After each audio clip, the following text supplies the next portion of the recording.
No one say I've completely lost my edge. What, old friends? Come on in, come on in.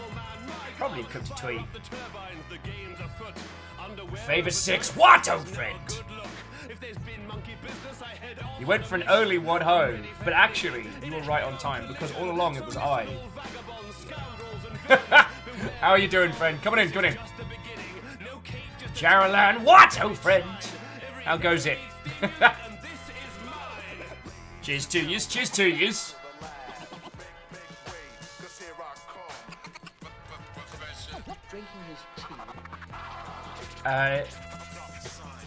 Jaralan, thank you for the concerns.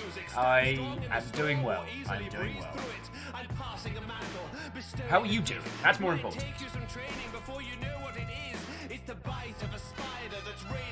Oh. Shackleton, goodness, what, old friend? How are you doing as well? Today is going to be an interesting day.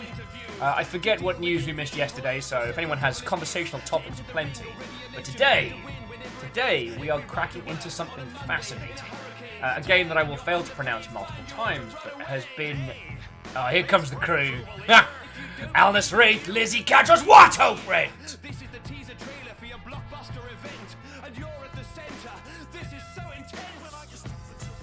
See, Shackle's casting heal. I'm all good.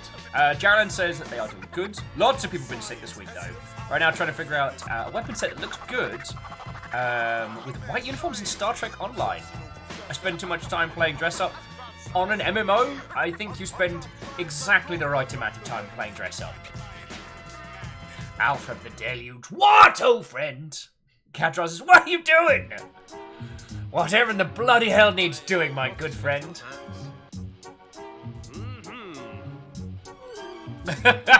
Yesterday's news with Lanky on Carrot Brazil. Yeah. Well, I headed it off at the pass. I felt that I was crashing hard, what was it, like Tuesday night? And rather than doing what I usually do, which is blitz through it, I decided to be like, alright buddy, you're not feeling good, I'm not feeling good. Today we crash. And so now I'm here. Was it the smartest move in the book? Probably not, but I'm here with you now, so that means I'm doing very good.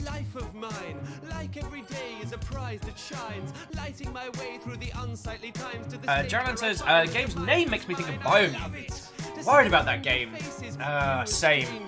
I can't remember, I think it's THQ Nordic that's meant to be handling that one. But, you know, they got Generation Zero to market, so I'm not worried. So if you're special but no one said it, shout with me, it's all so splendid, splendid. Marshall Rail, what, old friend? I'm doing very well. Theodora, how was your workday treating you? Lovely to see you all. Yes, indeed. It's splendid. So, how are all of your lovely selves doing? I haven't seen you for a day and it feels like it's been a week. Also, what I do need to remember is that trying to play video games while ill is very rarely a good idea. Because I was sitting I basically made like a burrito right here, hung out, attempted to play some shitty gunbang games, and that was a bad idea. I mean, I did it, never again. But yeah, so today's game is fascinating. Now, I'm going to pronounce it probably 3 different ways all day incorrectly, because it reads like Mutazione, or Mutazione? Mutazione. Now, the reason why we're tearing into this one is that of all the IGF nominations, this one has the most. Now, what the IGF is the Independent Games Festival. GDC's kind of hip, cool, trendy kids awards festival. So for a game to get nominated as much as Mutazione has is fascinating. Airman Watto, Graphite Sparrow, Watto friends! Come on in. As per usual, you do have some time to make yourself a cup or a beverage or something of equivalent value before we get stuck right the heck in. But yeah, it's worth noting that in the IGF setups, like Mutazione's got more nominations than like Untitled Goose Game, Elza, Short Hike, a lot of other like bombastic indie fans. So why is it that this game is standing out amongst a specific crowd? This isn't going to be a day of debating the IGFs or awards because you're probably sick to the back teeth of me talking about award ceremonies after bloody the Game Awards. Yeah, also Riverbond. Having a little nap on the bed. TSCTH, Watto friends. MDH writes, lovely to see you, lovely to see you. Watto friends. Titans, Watto. How goes it?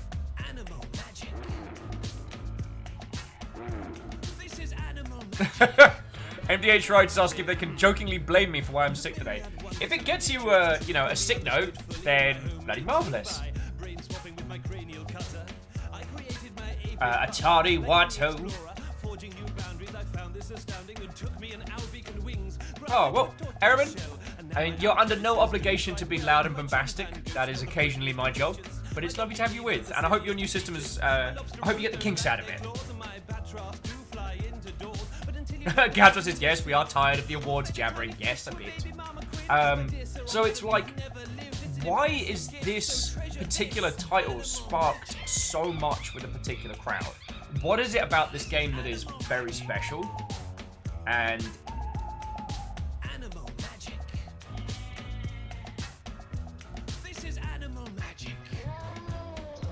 Lily Longbean, Watto friend. How goes it?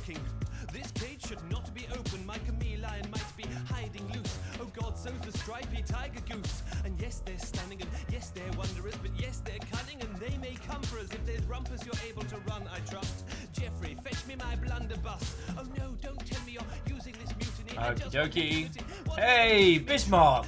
How you been, friend? Watto and welcome! Run for your life, they're on a mad stampede. Leaving me combined betwixt man and beast. So, in retrospect, perhaps a mistake.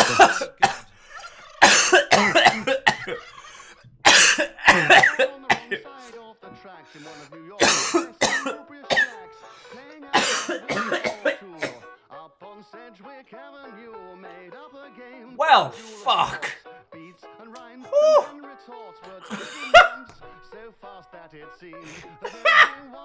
I'm okay. I'm okay. I had a mouthful of tea. Fuck me sideways. River, I'm okay. Okay. Oh. Okay. Holy crud. Oh, I need to be more careful with my inhalation of tea. Oh, thankfully, as a Brit, tea in the lungs doesn't actually do me a damage. Not a lot of people know that. That some Brits can actually breathe underwater if that water is more than 60% tea. Please remember, drop red bits responsibly. Lily Longbean, you fucking legend, thank you! Sincerely, thank you. Oh! Yeah, nearly fucking killed me. I if that's how I go out. That's not a bad way to go. Really, holy crud. Fatality. And Titans, yes, Brits would be able to breathe underwater in Boston Harbor. Not a lot of people know the Boston Tea Party was actually a submariner operation by the Brits. Oh, heck. So Lily was doing the emote thing of running in and then tripping and oh no! The bits! Holy crud. That is a feckin' hell of a way to kick off the day, Lily, thank you. Thank you. So friends, all hail. New Jarl of the Day, Lily Longbean. They will be reigning for a long time. Lily, sincerely thank you, right?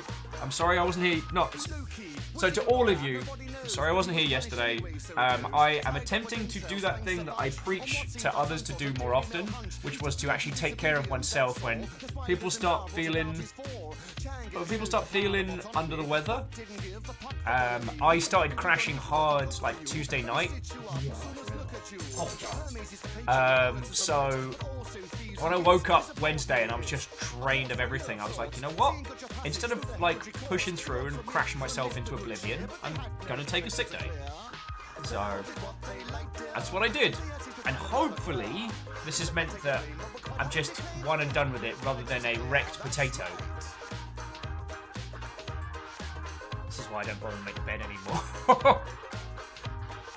You make a nest? That was the date when the 20th century was the master's playpen. Do made new compilations of objects that bring a few consternations. Darling, they thought they were balmy, devoid of fucking hell, Lily. Just clicking that off the... Was a hero to most quite rightly. The man thought his hips were unsightly. The hippies and punks and ravers bought change as a favour. Those who were bored of the same old structures of power. Now the men who far from towers have seen spinning explosives much fouler. Don't trust your betters. They're just a bunch of cowardly bedwetters. The hippies and punks are now national. Just taking a moment to breathe, dear friends. We know who you are. Okay. We know what you did. I'm back in. Oh. Oh, sorry. Congratulations on Lily for flooring me within 11 minutes of starting. Wow. That is naught to kill. Today got a block and I say that a lot of us won't take the dosh, but just wait, there's another way. Your own independence, you don't need a man to join the transcendence. If Mr. B can manage, any fool can. Make sure what you do is your own, young man or woman. Tell them to do fucking hell. Friends. Oh. Kind of hitting. I guess now that the fear of tea inhalation has passed. Oh, how are you all doing? I need more of these.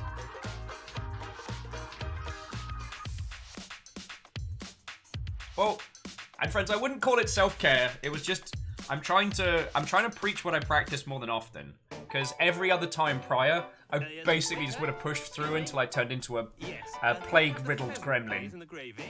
I did spend the entire day wrapped as a burrito, and it was a mostly miserable affair. Though I did watch almost all of Black Clover, because for some reason that's the masochism that I bat for. Lily, you're fine. You know I'm sturdier than that. Public announcement, the Hex is on the Steam Lunar New Year sale for only $1. So if you have friends that could use being gifted this game into their lives. Right, let me grab a link for that. Shackle, good spot. I was trying to decipher what this new, the Chinese New Year Steam sale is. It's got some very weird mechanics.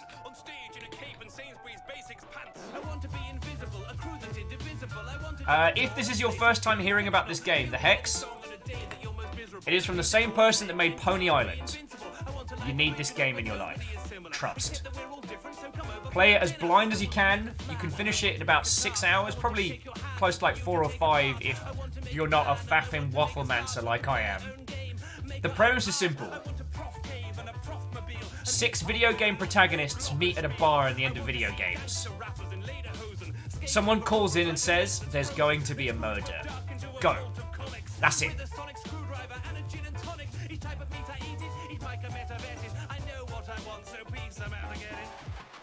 I missed the cue because I was thinking about what a fox in a bison would taste like.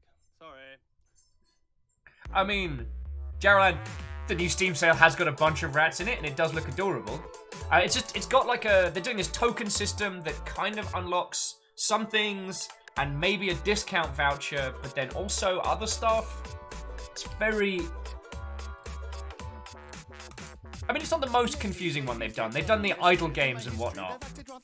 Bismarck Mech, I have played that game before, and I wholeheartedly recommend it, as you well know. But I'm not gonna... Because I know, like, Graphite Sparrow, we had MDH Wright, people like that, who weren't around when we played through the Hex. So if they get a chance to play it through blind, I'm not going to spoil that for them, you know?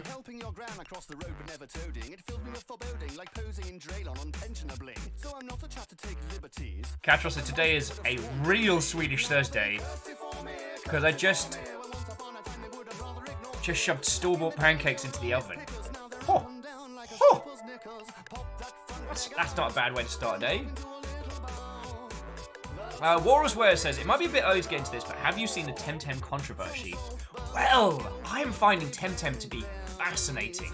There are so many microcosms of discussion happening because of Temtem that I think we're going to be in conversation topics for a while. Now, the fascinating thing is that how come no one did it sooner? Oh, Sean, tea brand, or is there a tea you prefer? Yorkshire Gold. Yorkshire Gold is my everyday top tier.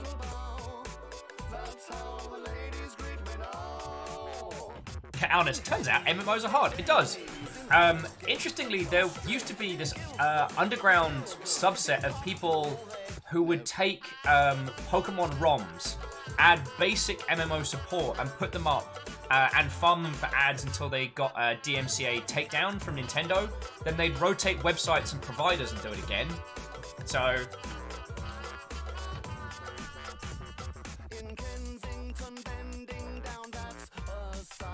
what's fascinating about it is that we have the data. If you look at Stardew Valley, if you look at similar titles that emulate the experience of a core Nintendo IP that's underserviced, and then go on to sell a gajillion copies. Like, the Pokemon MMO has been a project that users have wanted for a long time. And while I'm not saying that Nintendo was wrong for not catering to that earlier, I mean, one of the reasons Pokemon continues to sell so well is its very carefully curated core releases. But the data was always there. So there's been lots of little blobules I've seen around Temtem in terms of its discussion. One of the interesting things is, if you look at the assets from it, almost every news outlet puts in brackets Pokemon MMO in the title, which I find fascinating.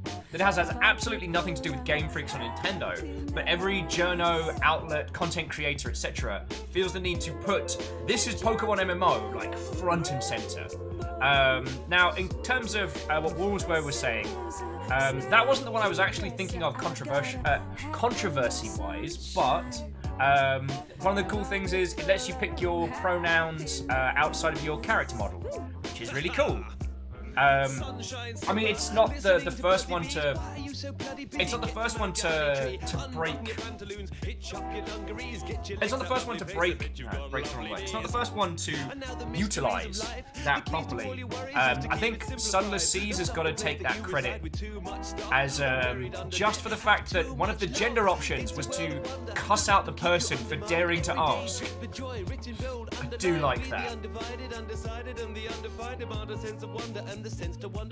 They've also been actively tackling toxicity in their Steam forums and communities as best they can, which I genuinely respect.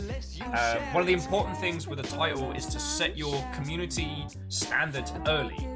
Like, set the baseline for the kind of Discord and the kind of people that you want in, and then stick to it, which is very scary if you're an indie project, because that's the time when you get the most amount of people in. And yeah, Geraldine, that was the one I thought Walrusware was referencing, was the fact that it's been having real stability issues, because turns out people like Pokemon. People like Pokemon-like games.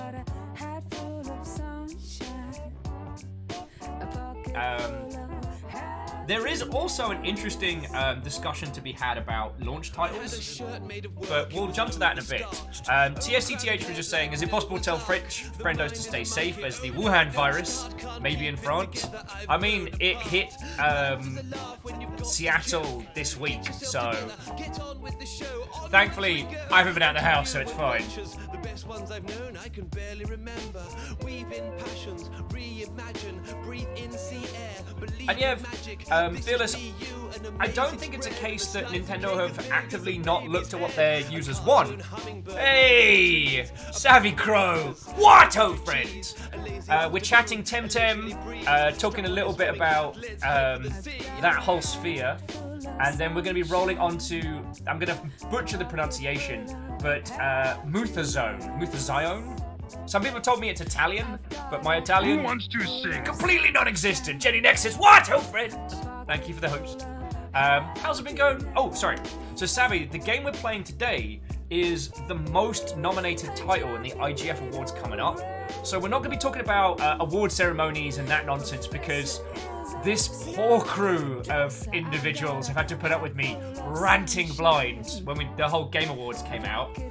But it does mean that there is something about this title that is special, at least for a very specific subset of the games industry, because the IGF's primarily voted for by other devs, so it's gonna be interesting. Oh, and Lily dropped a red bit on me while I was mid-mouthful of tea and I nearly died. So, yeah, there's an alternate universe where Will died on camera today. Would have been funny as.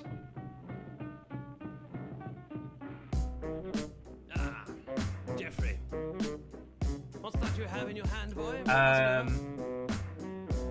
Hey, Kestrel, how you doing? Watto friends. Oh dear. Seems someone has been biting me. So yeah, Fetch me my trousers at Temtem's once. been suffering under just mass strain of users, and the only thing I would add to that is, like, get a company like Multiplay if you're doing a big multiplayer project like that. Get an external company. Like, it can feel very tempting to want to do everything in-house, but without that scalability. What's the old thing? It's like planning for success, right? Wraith says, pretty sure dying on stream is against Twitch TOS, and would have had will be banned. Well, Savvy Crow's with us. Like, if I end up dying and then being resurrected again, and being even more undead, Savvy's not going to rat us out for that one, so that's fine, right? Right? You're not a paladin as well as a spanner wielder, right? Because, I mean, then we might have some problems. Slightly undead over here. What was it? Oh yeah, so the reason why I wanted to bring up Temtem is because who remembers Ooblets? Never test professors with the cleverest wits. Let's settle this like gentlemen armed with heavy sticks on a rotating plate with spikes like Flash Gordon. And Duncan, I gave you fair warning. Ooblets isn't out yet. Now, go home before he begins talking. A new career might be more rewarding. I'm a bright and peer. You're aww. I don't like your tweet, sir. Sean, thank you kindly for sending that over. That's very kind of you. Yorkshire Tea tried to send over a care package last year that got lost in the postal system, and I still feel bad about that. But yeah, so jumping back. So Ooblets was adorable.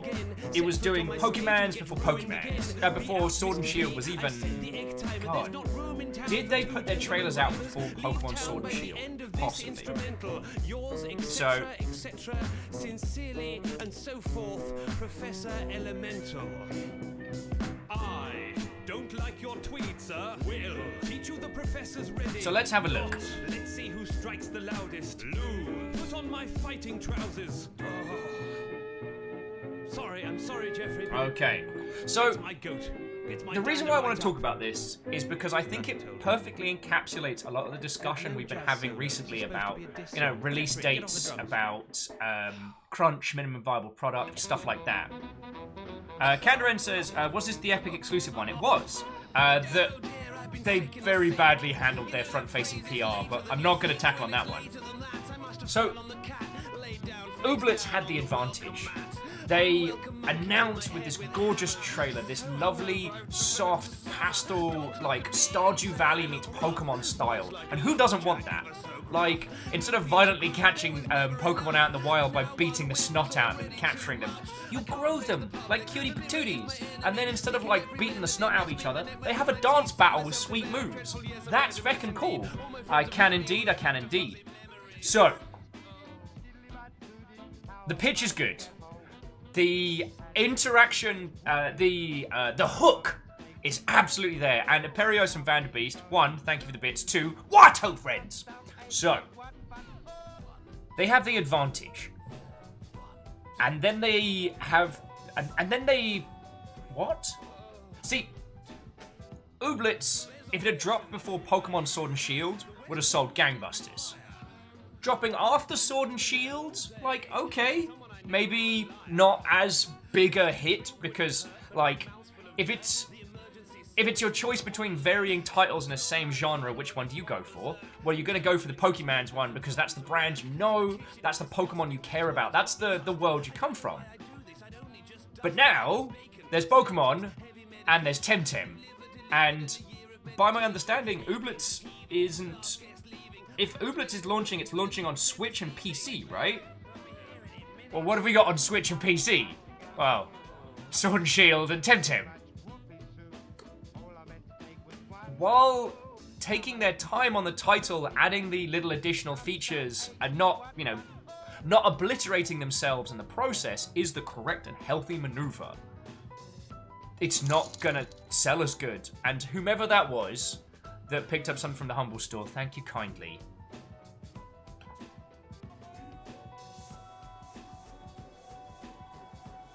Ray says it's releasing on Xbox as well.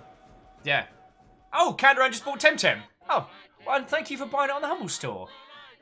Also, something that struck me the other day, Kind Words, one of my favourite games of last year, which I'm still playing says the wrong word, but using, is a Humble exclusive. So, little shout out to the Humble publishing team there. And Alnus, you got a good point about how the story is now no longer scrappy indie team versus AAA, and now behemoth-backed indie versus AAA. It does change the narrative. Oh, and Bismarck would like to let you all know that Europa Universalis 4 and all of expansions are on Humble for $17.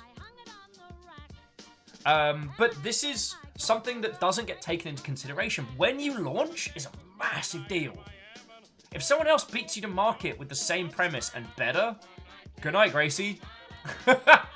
Like, if you're not from an existing IP with a massive fan base or a huge community, then if you have to go toe-to-toe with another title, then, oh boy.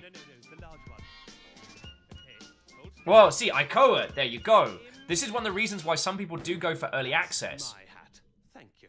Because if you can be the first to market in early access and beat someone who's trying to launch a boxed product, so long as your title is stable enough, you can build a community, you can start growing a user base, and then you get that second hit with the version 1. It's... I don't have a point. This isn't a rant with a, and here's what we learned today, children! It's more a case of, the Doom Eternal team announced this week that while they're going to be keeping their launch date, they've been crunching for pretty much a year. Now, Bethesda has the money that they could have put it off, and Doom is a AAA IP. Like, the 2016 Doom did so well that Doom Eternal can afford to take that time. But what's worrying me is that they're setting this precedence of telling all these indie devs, telling all these first-time teams of like, yo, take your time, release when you're ready. You know, a bad game is never good. You know, a good game is great forever. All of those old quotes. And I'm sitting here being like, I want every dev to be able to create their product, to create their game, to create their idea to its peak, to its absolute zenith of what it wants to be and what it needs to be. But that's not realistic. You know? Every one of us in the mystical Star Trek future, every one of us will be able to live off our art, our passion, the craft which we want to dedicate ourselves to. But that isn't, unfortunately, where we are at now. And I will, You know, I will raise the flag of revolution. I will build a giant robot. I'll do whatever needs to be to get there. But if you're asking me what you should do as a creative right now, you have to look at the reality, not the ideal. Yes, Aaron says, it's easy to say good game is good forever when you sit on a mountain of cash. Oh, and Perios, as a quick aside, the Half-Life series is free on Steam right now. By my understanding, it's free to keep if you get it between now and the launch of Half-Life Alyx. Alna says, until you finish the game for early access release, your game isn't putting food on the table. That's a very good point. Sean, you fucking ledge! What are you not like? I was a sick potato yesterday, and today I'm throwing pieces of Pokemons. What? Sean.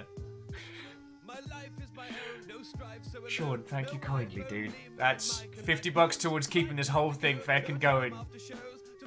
So cheers to you.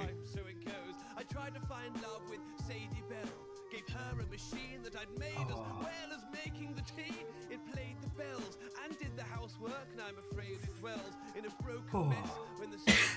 Still got some of that tea in my lungs. What are you lot like? Lily kicking in the doors, and then Sean being like, yeah, alright, well, bamf.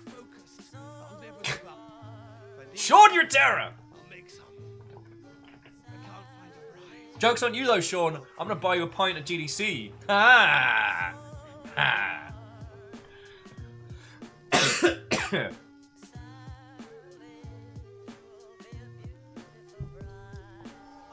But sincerely, thank you.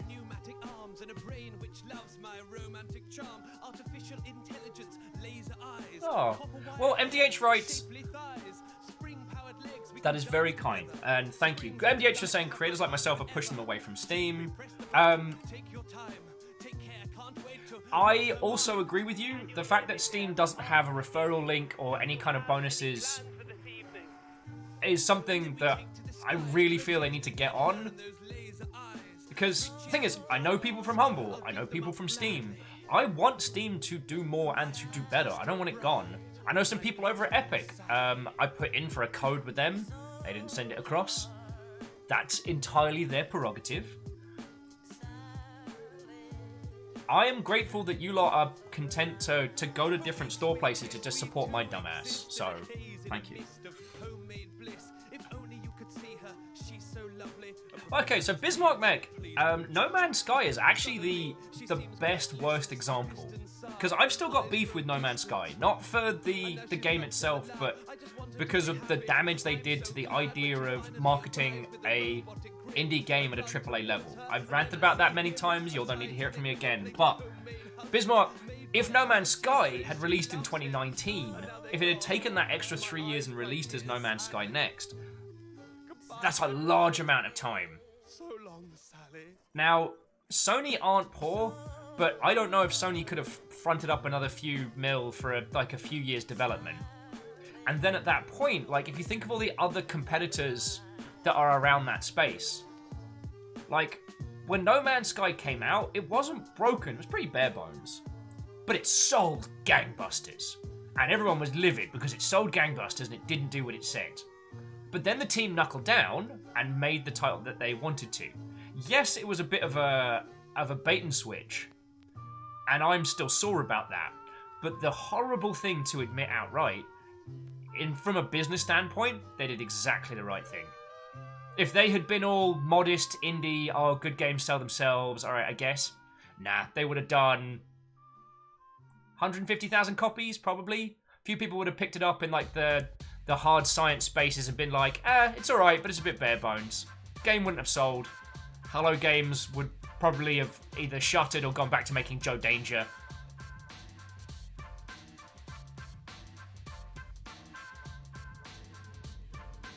It sold gangbusters. And the money from that sales was what allowed them to go so deep into creating No Man's Sky next. Martin's like, Joe Danger was fun though. It was. Martin, I flew past a planet called Should have made Joe Danger 3 when I was playing No Man's Sky at launch, and that made me spit my tea out.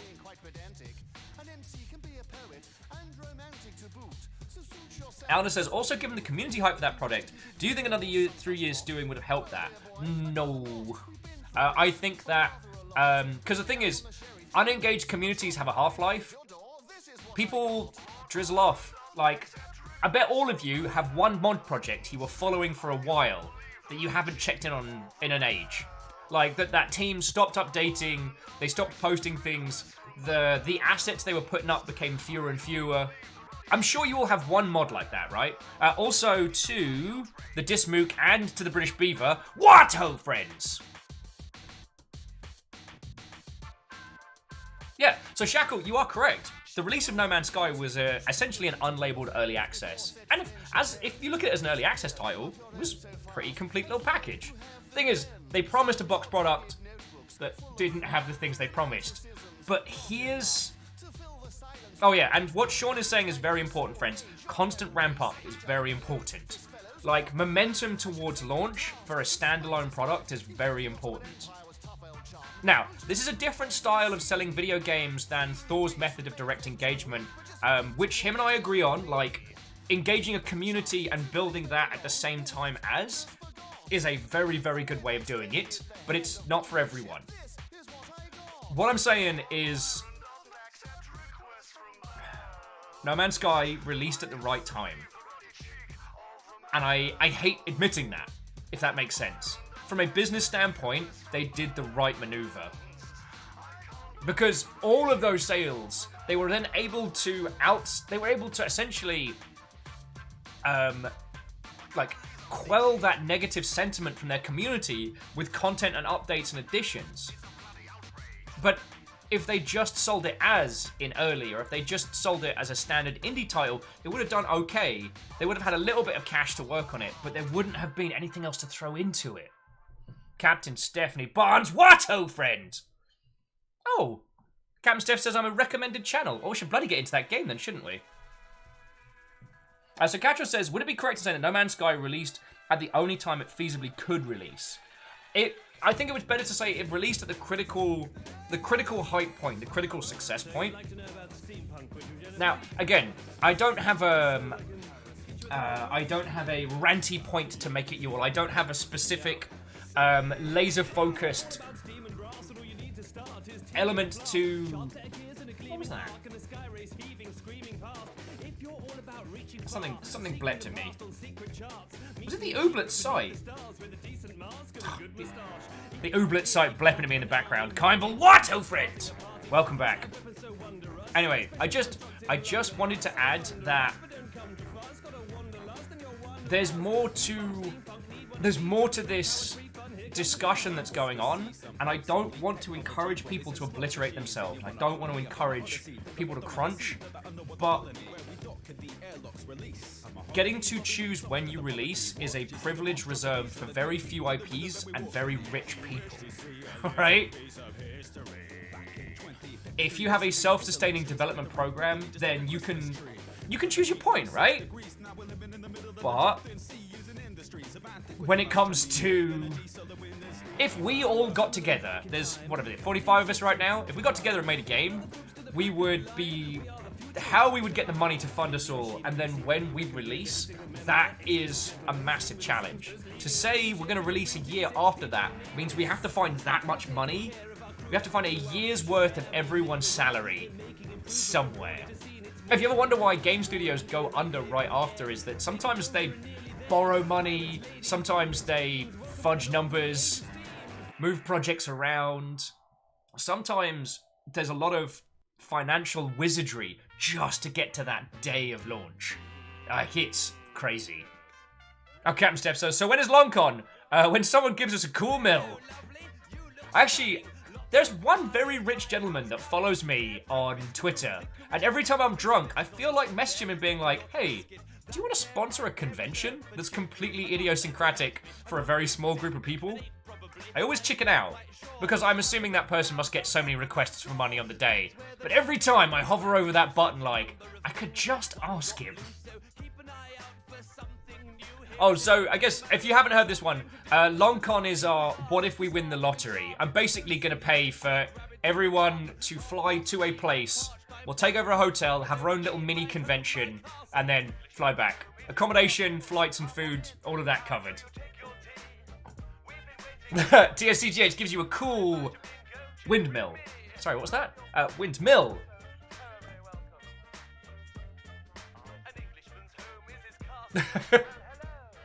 Oh yeah, and Kimball, yeah, the amount of cost for running a studio for a year. Oh boy. Oh boy. Well, I tell you what, friends, let's get into this game. We can continue this conversation because you know I love talking about this.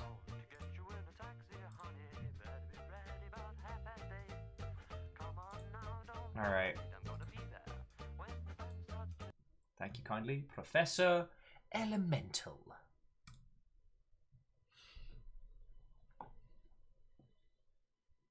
But yeah, it's... Oh, okay. Wow, you're going straight in there. Wait. There we go. Hooray!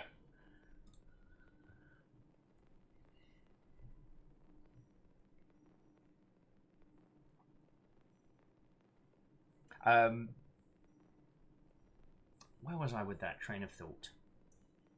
Yeah, I guess I just wanted to add that,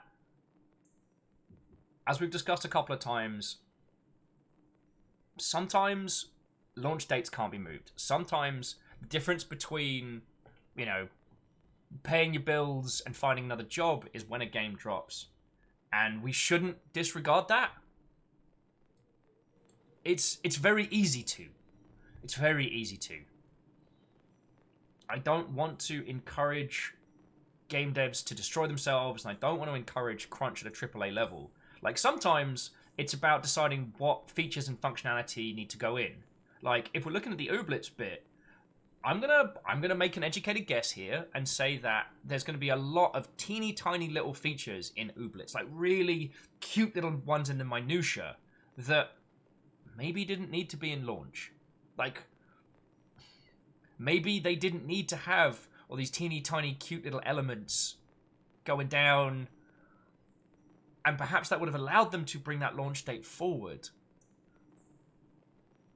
It can be really difficult to kill your darlings, essentially. And having a good producer... Oh, dear Lord. Friends, having a producer on a team that's any bigger than, like, 2 people can be a lifesaver. Sometimes someone has to be the grown-up in the room and tell them, no, we are not going to give each tiny Pokemon 15 different kinds of facial hair and 23 different types of unique hairdo. No, we're not going to do that.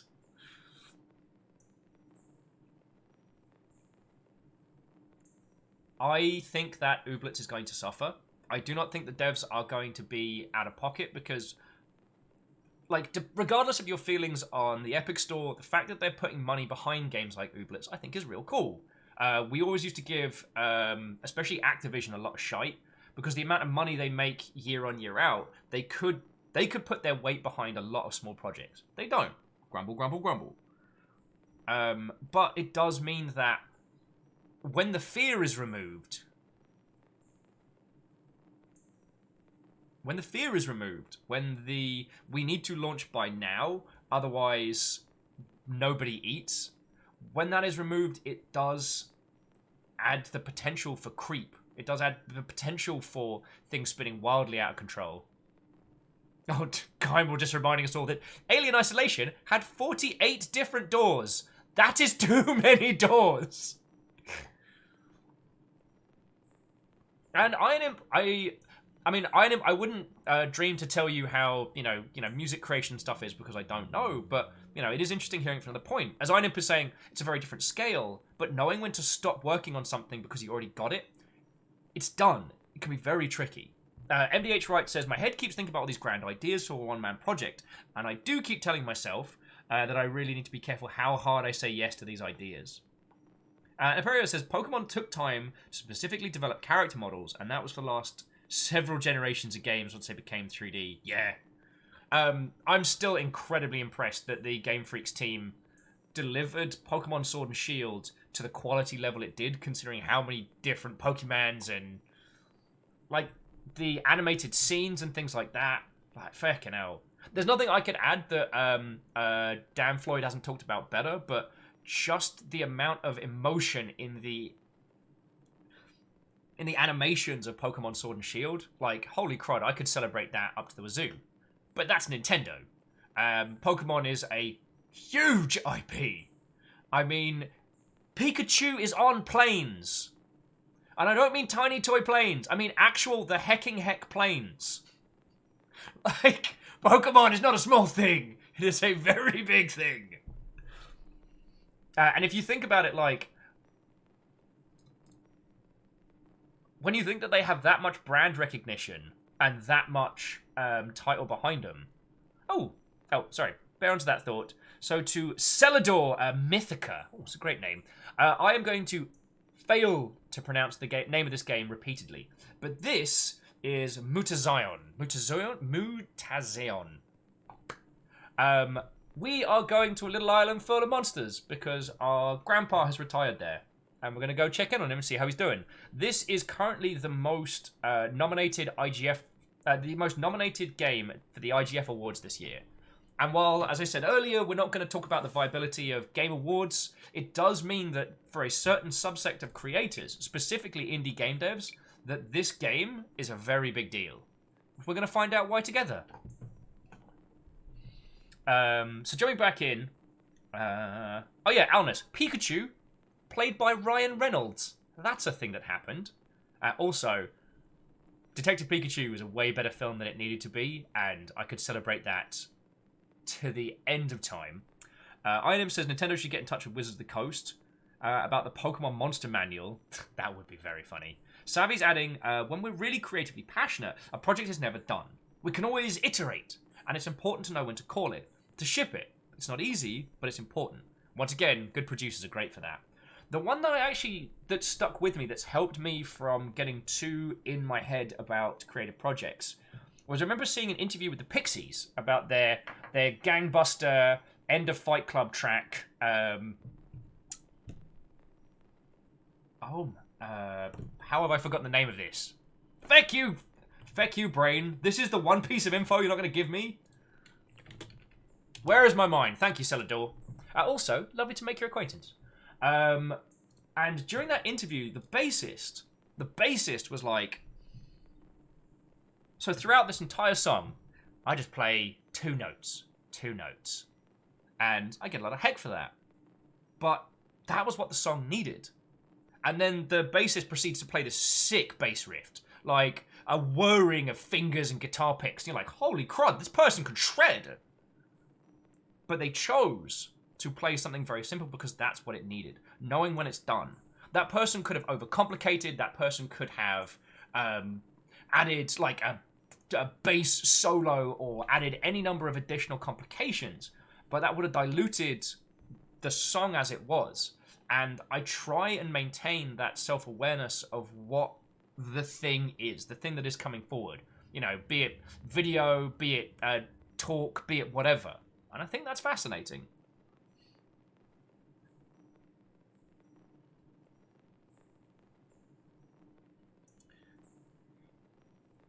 And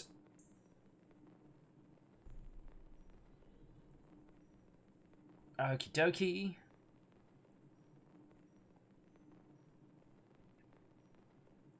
Okie dokie. Gym players, what-ho, friend?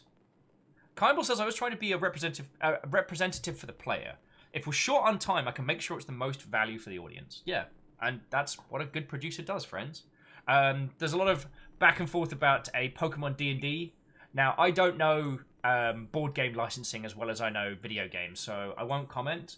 But Wizards of the Coast has been doing more and more brand crossover stuff with other people, so it's not impossible. I am correct in saying that Hasbro owns... So Hasbro are the distributors for the Pokemon card game in English language territories, and they own D&D, so it's not impossible. But it might have to be a Pokemon card D&D thing.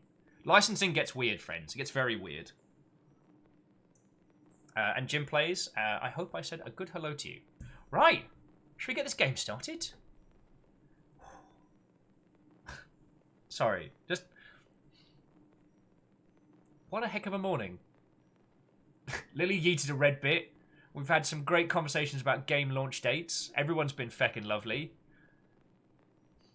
Sean, Sean was like, it's $50, done, cool, like it's nothing. Thank you all. I missed you guys. Taking sick days is the worst. Oh, yeah. Also, Aperios and I have talked about this on Downtime, but a Pokemon Auto Chess would do gangbusters. I would play the absolute heck out of that.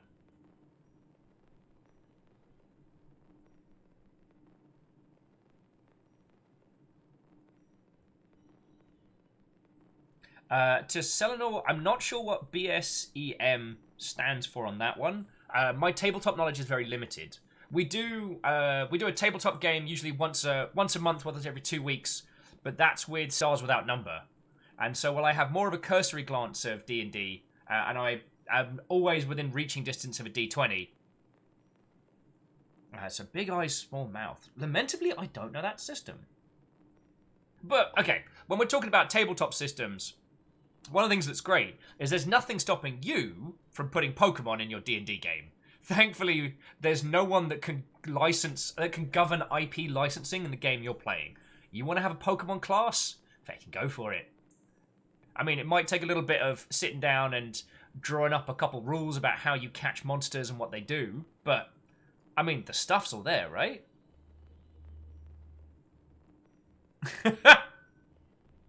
Perios is losing their hex right now to find out that there's a bunch of people that know Big Eyes, Small Mouth. So it's an anime-themed tabletop game. Interesting. Makes my little weeb heart happy. Because the guy's been binging Black Clover while he had a sick day. Right. Story time? Story time.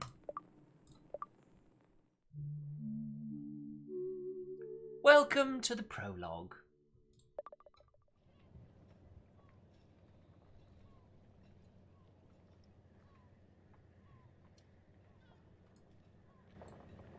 Bring that game audio up.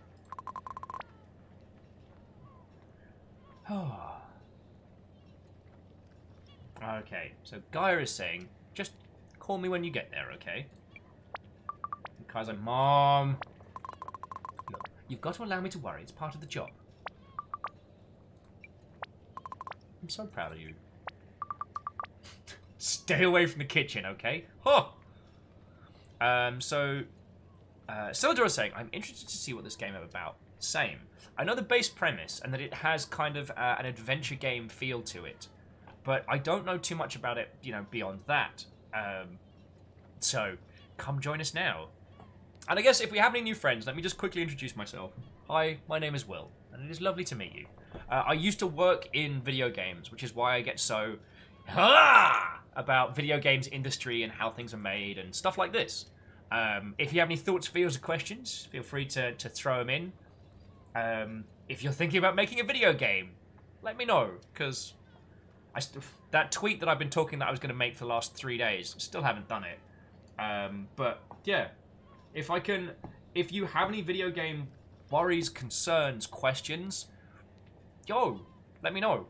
I am incredibly lucky that this wonderful cavalcade of crew keep me alive, and because the lovely people here yeet bits and let me feed myself, it does mean that I can dedicate time to this. So if I can help people with their games along the way without having to charge a consultancy, feckin' brilliant. Done.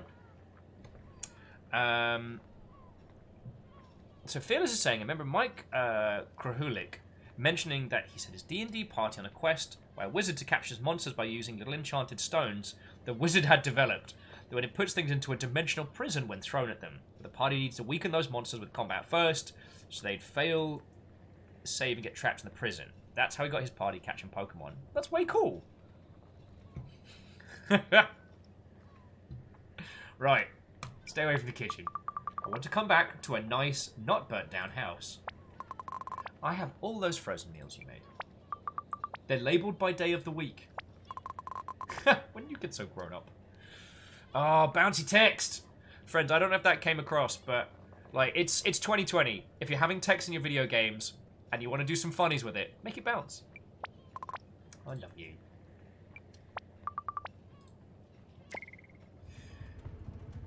Whew. Using the English spelling as well.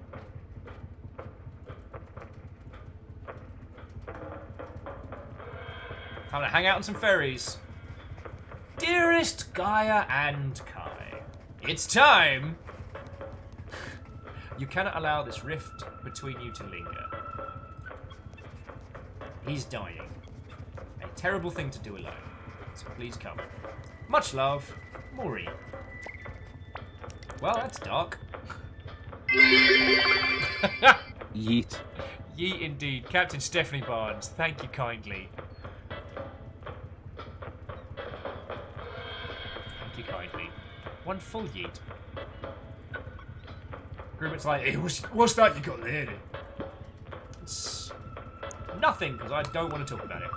Nothing. Oh, I'm not as stupid as it might look. Ain't cool it out to keep doing it so much. See it no place for letters, Gully. Oh, darn it, I should give him a pirate accent. Now I regret. Eleanor says holds up sensors. I'm picking up large amounts of fields in this game. The detector's working. That's not actually how letters work. This is a place for adventures. You're about to have one of the rarest of them all. Full of mutants and monsters and terrible things, huh?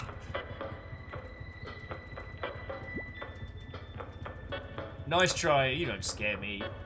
The only thing that scares me is feeling things. And sharks. Nice try, you just Moondragon was years ago. Mutazione has been safe for ages. Sure, that's what they say to the mainland. But why do you think they keep them all in? You're the first outsider that's been to visit in nigh on 20 years. You need a nickname. Something that'll make you seem nice and friendly to the natives.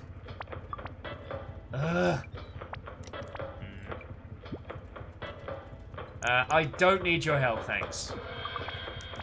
Sea Crumb. Nice and cutesy.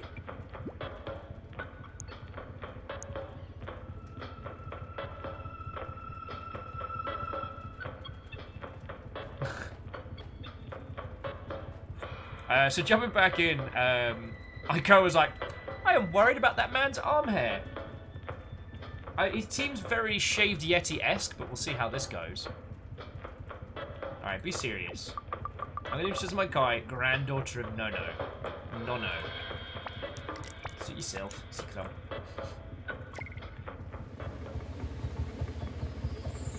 So yes, it's this show. The game does not have mutant land sharks!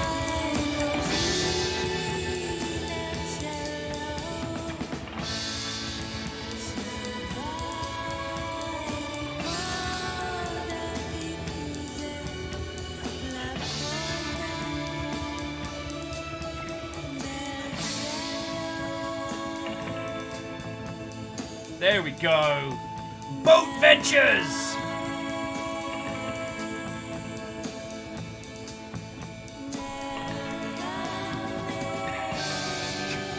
I swear to, if I see a fin, I will be livid.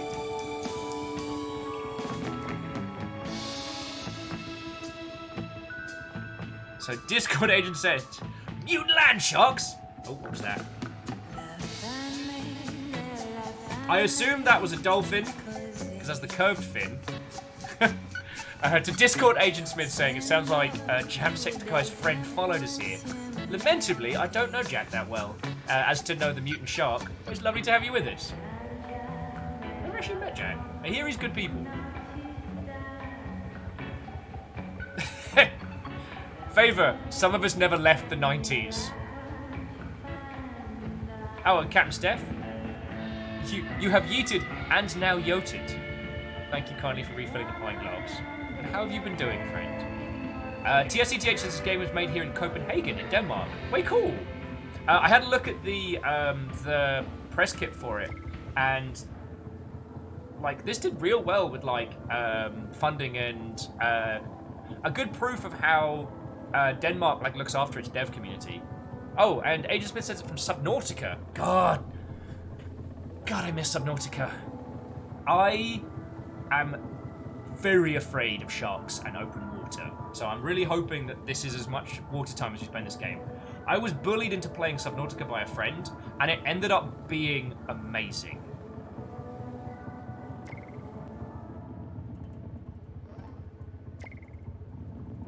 No, I don't think we left Subnautica. Actually, I'm going to jump on MDH writes his question, saying, so, I know not topic, but I don't actually plan to do this for a while, but how worried should I be about possibly streaming my game development if I have almost no audience to stream to?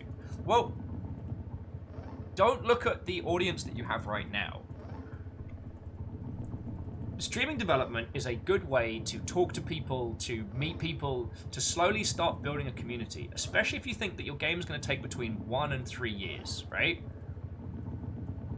Every person that you will find that you'll introduce is something that is a person that will buy your game and maybe support you throughout, but it's also a real good way to pull yourself out of like solo development, like not doing the thing the Brigador team did, which is just 3 lads locked in a room for 3 years. Ooh. Well, in a house. And I recommend it. Now, the thing that Thor and I talk about a lot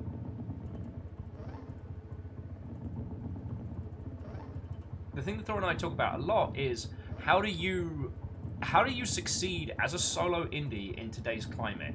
And one of the things we talk about a lot is like building a community. Streaming is a great way of doing that. Talking through your dev point. Now, that does mean you need to adhere to the rules of streaming, which is very simply make a schedule and keep it, and well, always be streaming and make a schedule and keep it is pretty much the 2 core rules of Twitch. But it does work. Oh yeah, and Aperios makes a very good point. You can use those clips and videos to keep a running devlog. That's also a very good point. It does mean that when you're ready to launch something like a funding drive, or when you're getting towards early access, you have a community around you before it goes. So yeah. Oh yeah, so Favor6 is asking we'll be playing Below Zero. We will, though we're under strict instructions to wait until it's content complete. So we don't need to wait for version 1, but yeah. Oh, and Captain Steph saying their day was good, not good. Thought they were going to lose their job today. Oh, dear Lord. Well, I hope you're doing well, and thank you again for the bits, yo. Like, everyone's been fecking off the chain. Kai's like, somehow I expected him to snore. Alright, have a look in the boxes. Some of this cargo smells weird. Well, the fire extinguisher expired a decade ago, and the door is locked. Okay. So let's head out onto the deck.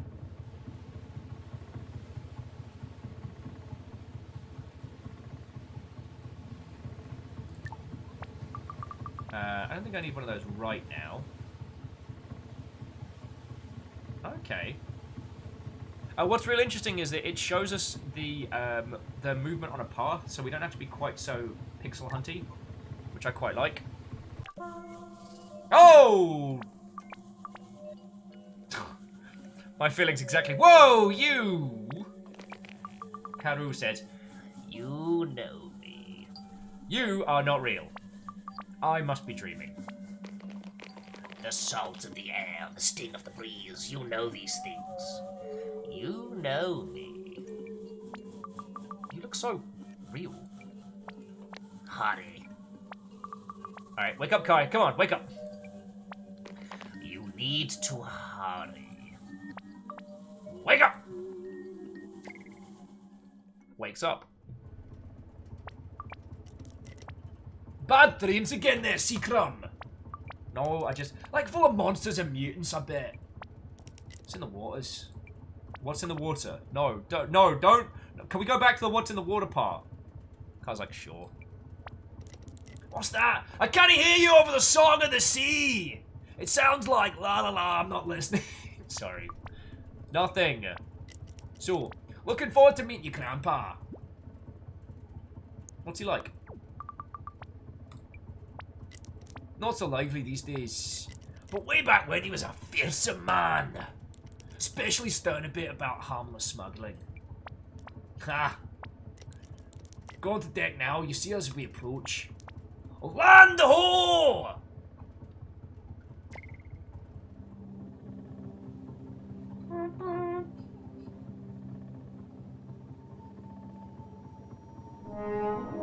Hey!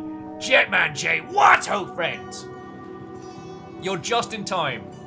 Like, literally, like, opening crawl just in time. And as Captain Steph says, we are under raid. Defend yourselves. I need to be able to swing this around more. Ico says, was that Loch Ness? Nah, it's too wavy for Loch Ness. Loch Ness is more like gigantic neck. That way more a sea serpent than a Loch Ness monster. Captain said, like, wonder if they should buy Soma. It's still a cracking game. Well, Jetman J, I hope your stream was excellent. Thank you for bringing your crew over. I will, as always, endeavour to be vaguely entertaining. Night Dovey was just ready with the bombing run off the bat. But have a great day at work, Jetman J, alright? And again, thank you for coming over. Tongue's like, oh, didn't see you there. I'm so clumsy, I'm sorry. Don't worry, I was tripping over myself. Graphite's like, Loch Ness is more floating tree branch, less wavy. Vaguely. I'm just a big green lump, I'm always getting in the way. You can say that again. Stay quiet. So you're Kyrie. Yeah, you? Oh, I'm Tongue. I'm Claire's son. I think our mums were friends.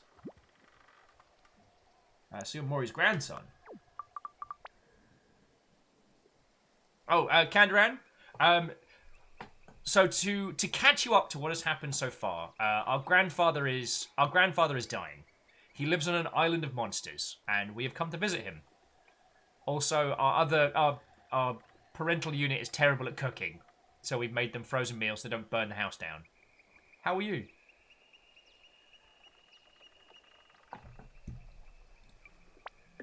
Yeah. Should come to the bar later. People hang out and... Come on, back to work, me lad. I'm sorry, gotta get on with this bar. What is it, Square? She's expecting you. Oh, God! Splash cut to us getting squish-hugged by what appears to be Grandma Cactus. Oh, I'm sorry, dear. These arms are stronger than they look. I'm just so happy to meet yous. Yep, that voice is back. I'm Maury, an old friend of your grandpa. It's nice to meet you. But, enough of me. Are you ready? Of course. Yeah, Granny Clayface. No Babushka Cat, no Gran, but... I'll take you to him. Oh, wow. It's got very real all of a sudden. Sorry, let me just hide the chat box for a second. Canaran saying, Temtem is really cute so far. Haven't played too much Pokemon, but really like the music, the animations, and the character design. Car's like, Grandpa? Check for a heartbeat. Yeah, Gramps is not looking good. Oh, good work. Now you got him coughing. It's still ticking away. Don't you worry. Oh, I didn't mean to wake you. I thought you'd never make it in time. came as quick as I could. Of course. For heaven's sake! I'm sorry. No, I'm sorry. This is probably gonna the whimsical voices are probably gonna dissipate onto the breeze. I wanted to meet you for so long. Yet here you are. And all I can do is lie here, useless. Be kind. It's really nice to meet you finally. I've always been bad at this sort of thing. Stooge! What, old friend? Coming in, coming in. Raid after raid after raid.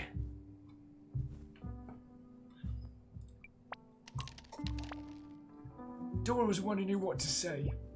Oh, Grandma? Let's not talk of the past. But it's a joy that you have come to help me. Be responsible. Let me know if there's anything I can do, okay? You must tell me about yourself.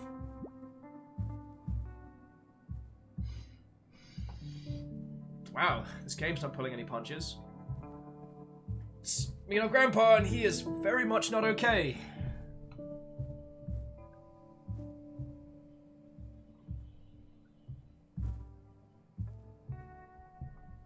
Do we discuss family or friends? Let's talk about friends. I don't know. Me? Okay, at school, I'm good at sports, captain the swim team. Normally I like doing stuff on my own, so the team is good because I get to hang out with people. And your mother? You're close to her? be generous. Yeah, I help her a lot. It's cool that, she's so successful. I see. Now I have the pleasure of your company. Oh, I bet you've heard a lot about this place. You guys never met mutants before? My mum used to tell me bedtime stories. Mum used to tell me... Mum used to tell me bedtime stories about weird animals and stuff.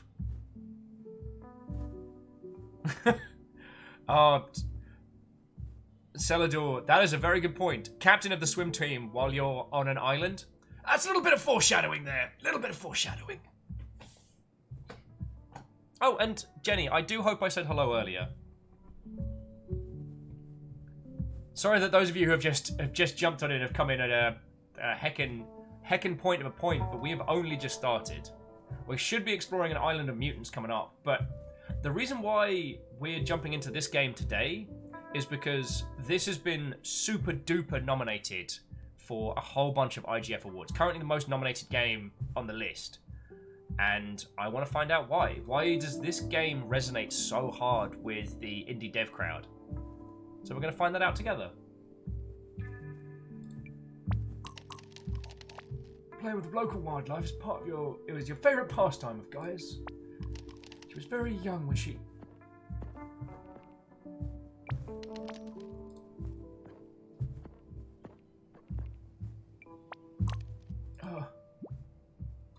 Are you okay? Can I get you something? Can I get you something, a water or... I'm not having a good day. Forgive me, I need to rest. But please, go and find my friend Yoki in the archive. There's something for you. Can you do that? Anything else? Anything else? I can write it in my journal. I use it to keep track of tasks and chores and stuff. that was a forced bit of UI referencing. It's very important. You are very important. Grandpa? And he's out.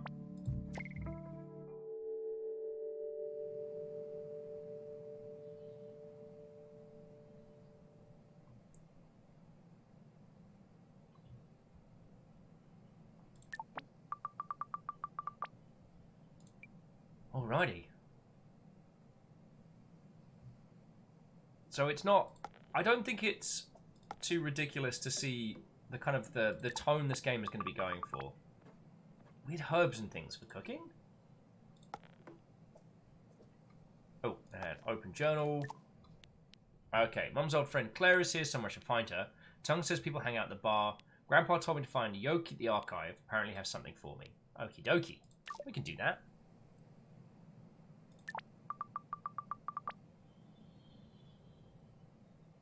Looks so well worn. Only probably fits Grandpa now. Well, that's some sofa living right there.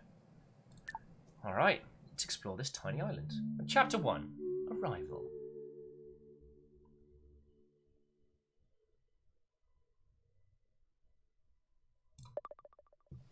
So yeah, 10 points to your house for everybody that guessed this was going to be a very feelsy game. Again, I shouldn't be surprised considering. Stairs temporarily closed. Repairs. Do not use them. Dennis. Darn it, Dennis.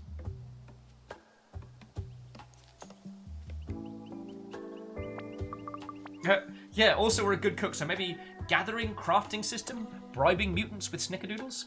It's entirely possible. That's how I get through most of the mutant regions outside of Seattle. Georgetown's primarily werewolves, so you don't really have to worry too much down there. And the first thing we're going to meet is 3 tiny beans.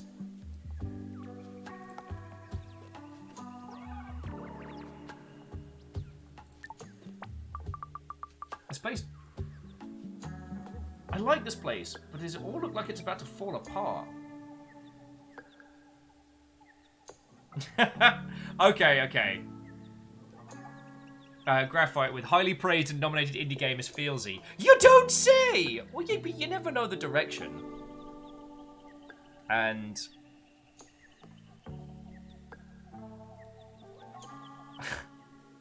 Jaralan with one will only tell the truth. One will only tell lies. And the third will just stab you if you ask tricky questions.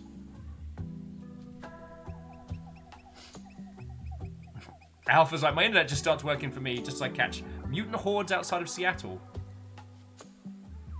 And Fearless is like, mutant regions outside Seattle is a funny way to refer to the rest of the United States. It's not inaccurate. I kid.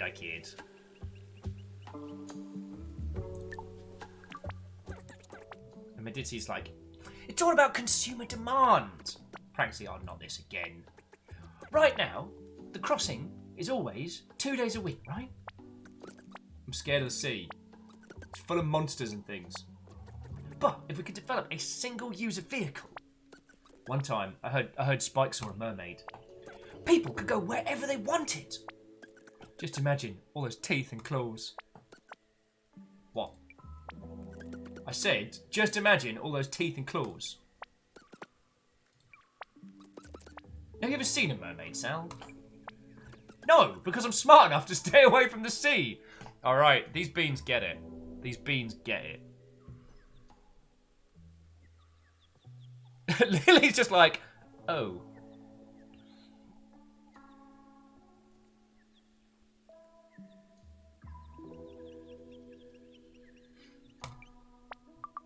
Okay.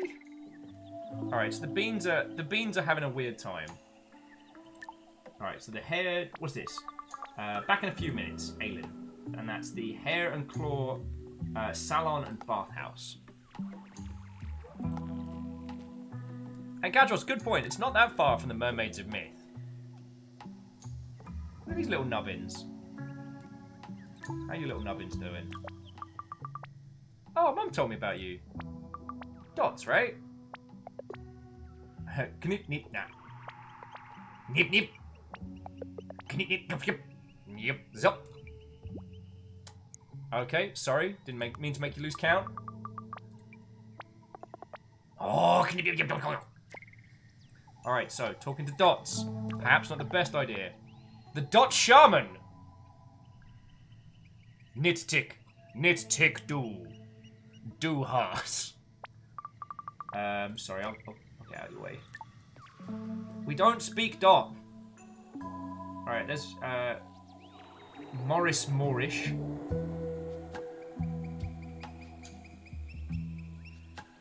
Let's have a little look around.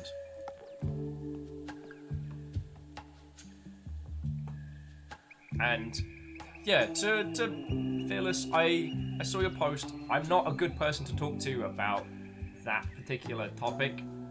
I've never handled it very well, and no one should take my advice on that sphere. But I mean, the great thing about the human maintenance is we have a lot of people who have a much healthier understanding of it. So this is Spike's bar. So let's talk to some other peeps. I'm gonna try and find some of the other spaces before we hit the bar. You know, we've got stuff to do today. TSDTH says, those dots are easier to understand than people who speak Welsh. I need to sit down and learn the actual history of Welsh as a language. Bopek's like, bibbly boo, and bibbly boo. Oh! Are you here to hear my fish cake song? It's very famous. Do we need to hear the fish cake song? This is something that's important. Oh yeah, Shackle, the mermaids of the Obra Dinn. That was feckin' hell. You're right. Okay, Alnus, it was dumb that was a question. Oh no, and Fearless. It was absolutely fine. I didn't want you to think that I'd ignored something that personal that you put forward. Because, yeah, it's... Yeah. Alright. It's catchy. Catchy. Catchy the fishes. I'm glad you like my song. Spike does not. Spike went to the bar over there to get away from my, and I quote, darned nuisance. Well, I like it a lot. You can be my friend as well as Spike. The song catches friends as well. You caught a friend. What if Mum and Grandma ever sat here and just looked at the sea?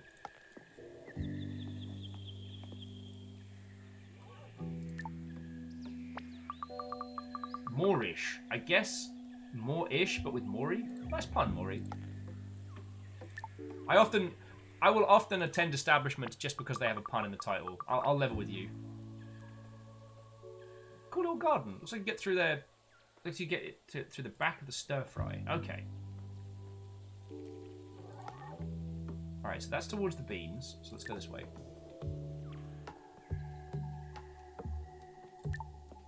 Ah, so there's the archives. And these ruins feel more recent than the others. Okay.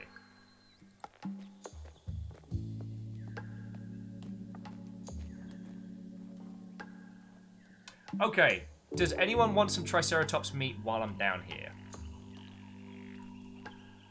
Oh, Ikoa says, living in a student town, like, half the shops here are puns. It's awesome. Yeah. Zebra Triceratops cow. Why is that making me hungry? I actually ate food before I started, like a regular, sensible human.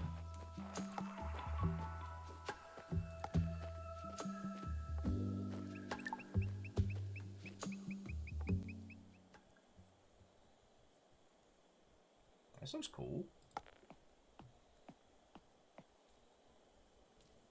Yeah, Alpha, like, if you haven't tried Triceratops, like, it's absolutely worth it. You know, you gotta stew it real good, but it's got a very unique flavor. Iko says, it is Monster Hunter already. It is when I start feeling hungry, I tell you that much.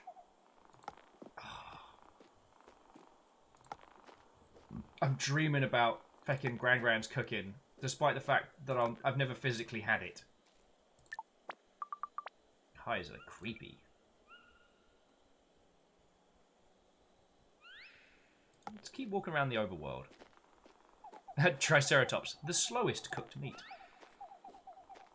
Although if you cook it for long enough, it's basically just petroleum. I think I'll save exploring until I know my way around the village better.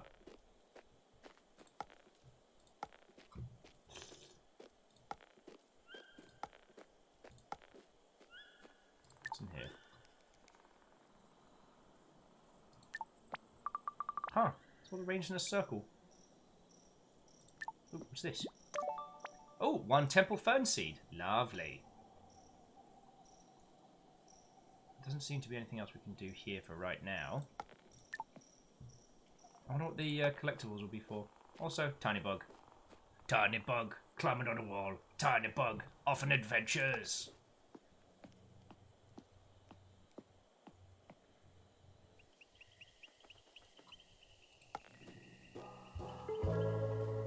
And back to the smooth jams. I guess the other thing to bear in mind for this one is this isn't a one-person project, but this was an indie setup. And from the looks of things, this used a lot of different funding methods. So this got funding from a local government grant. What was the other thing? Hang on, because I had this all written down. Because I found it really interesting. They put down. Okay, yeah. So funding. This game was made by financial support from Sony, the Danish Film Institute, Creative Europe, and I think the Nordic Game Fund. I want to say. It did also release on Apple Arcade as well. So this is currently available on PS4, Apple Arcade, and via Steam and whatnot. So the things we were talking about earlier about like financing your game, there is nothing wrong with... let's go into the archive while we're here. There's nothing wrong with going to multiple sources for funding, like especially grants, fundings, tax breaks. Anything from a government when it comes to games is great, because usually while they ask a lot of you initially, so they ask a lot of stuff for your submission, they ask a lot of written forms and documents. If they approve it, they ask the least, if sometimes nothing in return. Usually they will want to use your products to show off something. Hey, here to the people, Dan Jones. How are you doing, dude? How are you doing? We are playing a game that I keep failing to pronounce correctly, but I've been calling it Mutazione. Mutazione? That's not how you pronounce this game. It is very cute, very interesting art style, very feelsy. It's also the most nominated game for the upcoming IGF Awards, which is why we're having a little potter around in it today. My voices are silly, and our conversation topics have been interesting. Talking about how to fund your game, talking about why producers are very, very important. Oh, Vanderby says in my town the archive is a barcade. Nice. God. I remember when there was a time when a video game bar was a thing so unique that there was one in Melbourne. And now, like, in Seattle, we have our choice of arcade bars. Our choice. And they're good. Except for Shorty's. Shorty's is pretty sticky.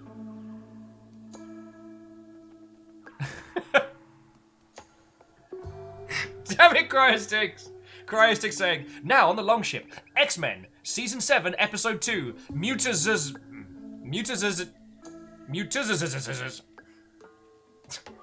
X-Men. In this episode, Professor X forgets how to say mutant.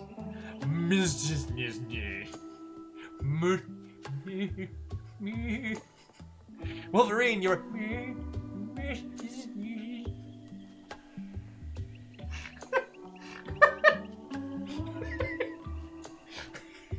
I'm sorry, just in my mind I could see Patrick Stewart in his formal kind of like upright being like, welcome to my school for gifted me. For gifted me.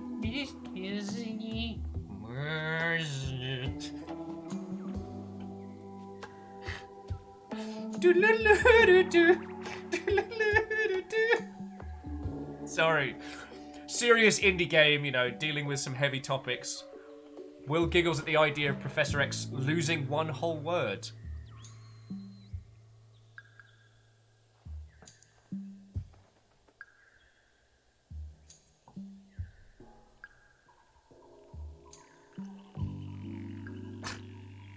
Although, as a mutant power, being able to remove a person's pronunciations from them in certain words would be hilarious.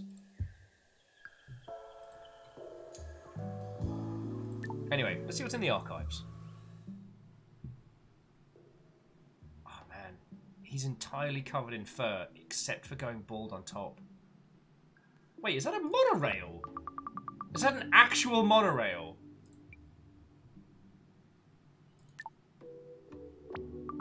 There's some really wildly retro stuff over here. It's always important to wear your scuba goggles, just in case. Especially on an island. Wait. Good day to you, friendly mannequin.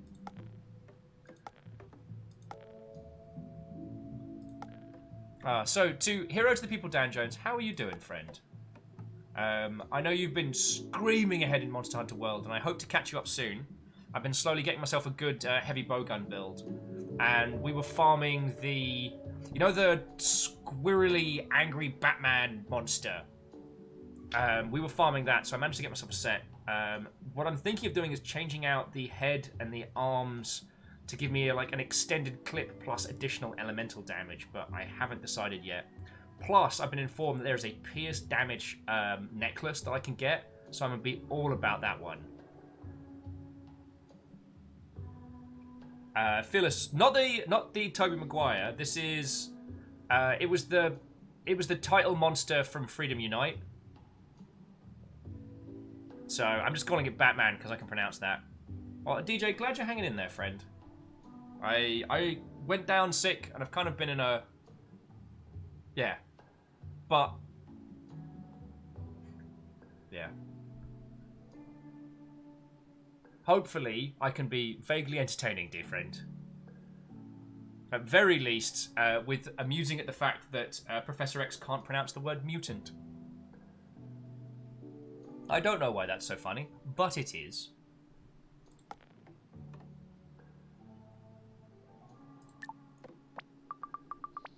There's a cool thing in each tiny drawer. I think we all strive for something like that. Alrighty.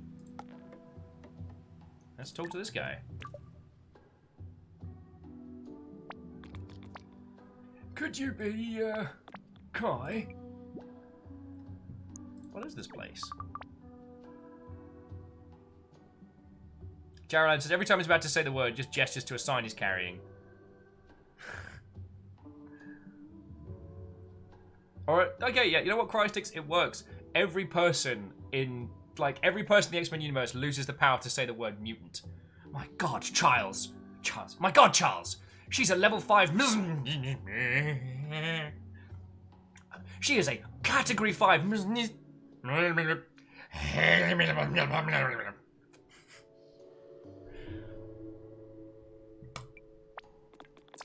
Welcome to the archive! A fine collection of objects, of writings and of hidden herein, including, in my writing, some very important research, if I do say so myself. Research? Certainly, investigating the history in here of these whereabouts. For years it has been my aim to collect everything I can. Archives are a vital place to record the study of culture, as well as in fact. Be earnest. Sounds really important. I'm glad you think so. But to purpose! I'm supposed to give you this. +1, Encyclopedia. Flora of this area.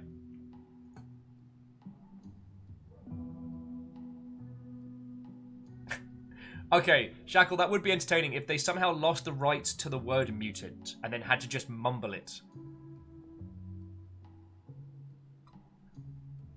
Faber says the ability to take away people's speech would be epic. Yeah. Well, it's nothing that I don't think that the Buffy episode Quiet wouldn't have done better. Like, going back and watching Buffy, you do realise how many of the episodes were a bit... Ugh. But when that show was good, it was phenomenal. Like, Quiet, Once More with Feeling...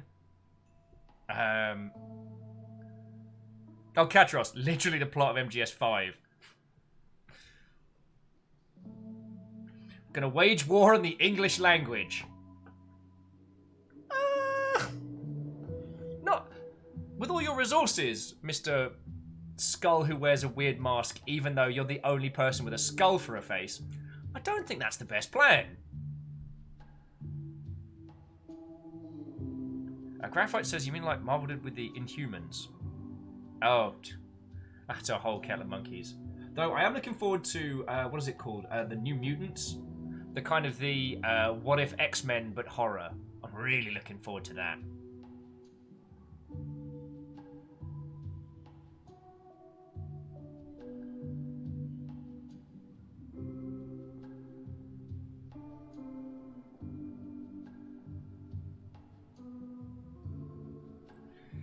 Yeah.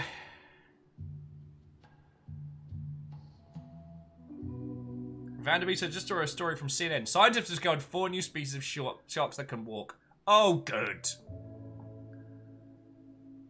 If anyone needs me, I'll be up a very steep hill. Beadora Watto, friend. How are you doing? The game's going very well. Writing's clever. It's definitely going for a heavy feels angle.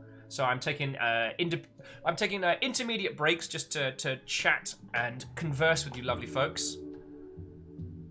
And yeah, it is interesting, the whole story of like the X-Men properties and the films, that back when superhero movies weren't worth a darn, you know, Marvel sold the rights to Fox.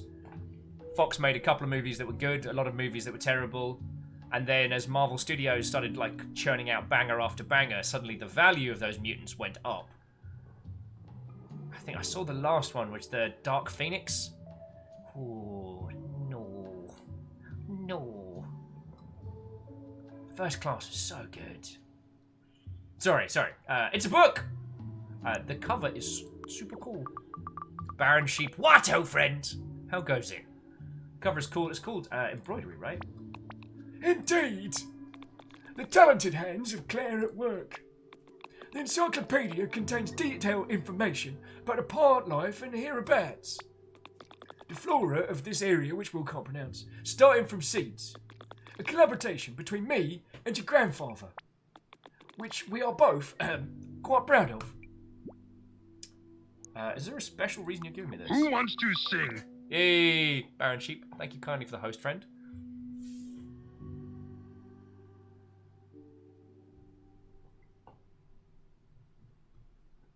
Is there a special reason you're giving me this? I think, let's just say your grandfather has a strong connection to everything that grows.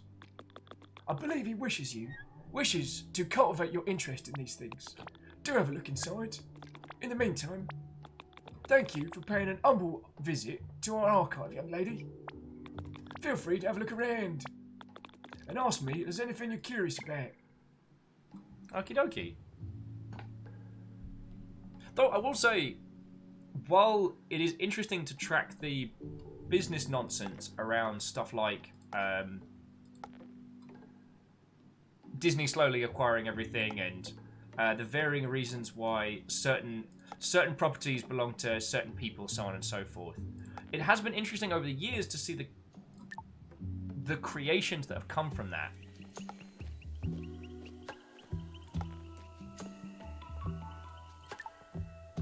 Like the whole Ms. Marvel, Captain Marvel shenanigans. I find that personally to be a fascinating part of nerdery and history. Characters created specifically to keep hold of IPs and licenses and whatnot, but then ending up being something special in their own right. Okay. So if we have a look in the encyclopedia. Aww. In the opening of the book it says, thanks to Yoke in particular and Manny as always. I begin the catalogue of the flora of this area as a way to collect what Mani taught me. Coming from a scientific background, I had the urge to catalogue systematically pin down and define the new and wondrous flora of my new environment. But before long, I came to understand that the notion of order we like to consider as implicit in the scientific method is a fallacy. Order is a social, not a natural construct. What right do I have to decide the proper name for a thing? I keep this record as a reminder of my journey as I try to understand how to pass the gifts given to me by this area. Always question. No. way cool. And as we pick these up, it'll tell us a little bit about them.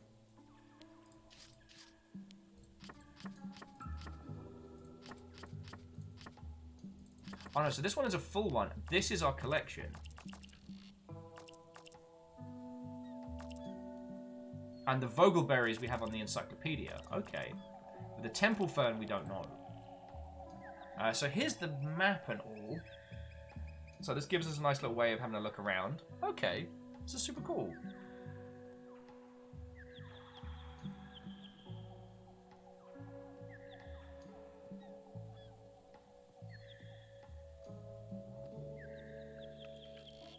Oh yeah. Beodora, that is very important. Make sure to attend to that one. Beodora is saying that lamentably their cat is demanding scratches.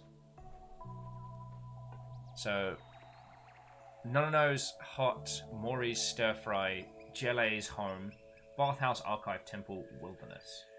So we're not allowed to go to the Archive and Wilderness just yet. And we can't go up to the hut because that is, the stairs are closed.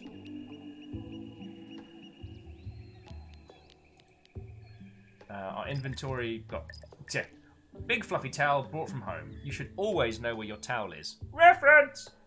Some vitamin pills. Left from Maury. Hopefully that's not the start of some redonkulous moon logic, but there we go.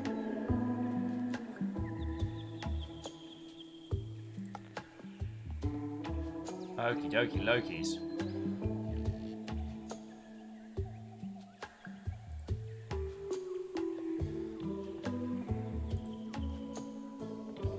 Sorry about that.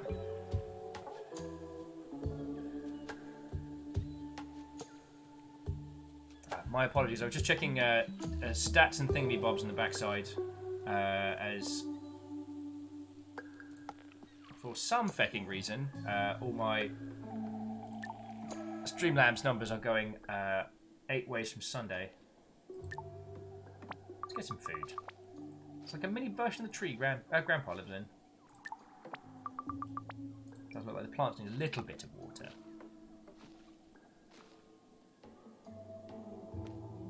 We can't go downstairs just yet. Kai, my love. Oh, it's Gran. Oh, Camilo, you caught me in my natural habitat. I'm usually here covering up something yummy. Okay, there is a correlation between Clayface here and Gran. Gran, the babushka cat. If not tending to the gardens where I grow my veggies. It's a bit late for lunch right now, but if you come, but come back if you fancy a bite tomorrow. Should I take anything to Grandpa? Oh no, don't you worry about that. I'll keep him well supplied. But I've got so much washing up after that. Simple stir fry tomorrow, I think. Have you had a chance to get to know our Tug yet? Tall, green guy, loads of boxes. Oh, Claire is dying to say hello. She's in the arbour with a shop. Alright, that is where we need to be. But yeah, sorry, going back to that previous point. It is one of the things that I find very interesting is how, like, business decisions, IP decisions, things like that, end up defining creative process that in their own way then end up becoming very genuine. I don't know how many of you have seen, I believe it's on Netflix, The Toys That Made Us. That's one of the ones that I've been finding the most fascinating for that, because the amount of decisions that are made in that creative process that are purely based on how can we sell more X, right? That then end up being decisions that have a huge impact on our culture, that have a huge impact on the art mediums that we give a heck about. That person kind of creeps me out a little. That's a whole ass turkey right there. That is one whole turkey. But damn if these smooth jams aren't very calming. Alright, water nettle seed. Oh man, nettles are bad enough as they is. Ooh.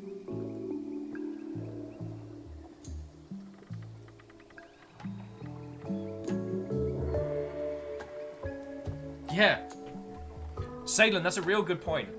So what Salem was saying was that they love the fact that the driving force for the plot of Transformers the movie, the original animated one, was basically, we're going to kill off the original Transformers and introduce a whole new line so we can sell you more toys. But it ends up being this feckin' brutal run through feck knows what. Like, they kill Optimus Prime. Stone dead. Like, holy crud.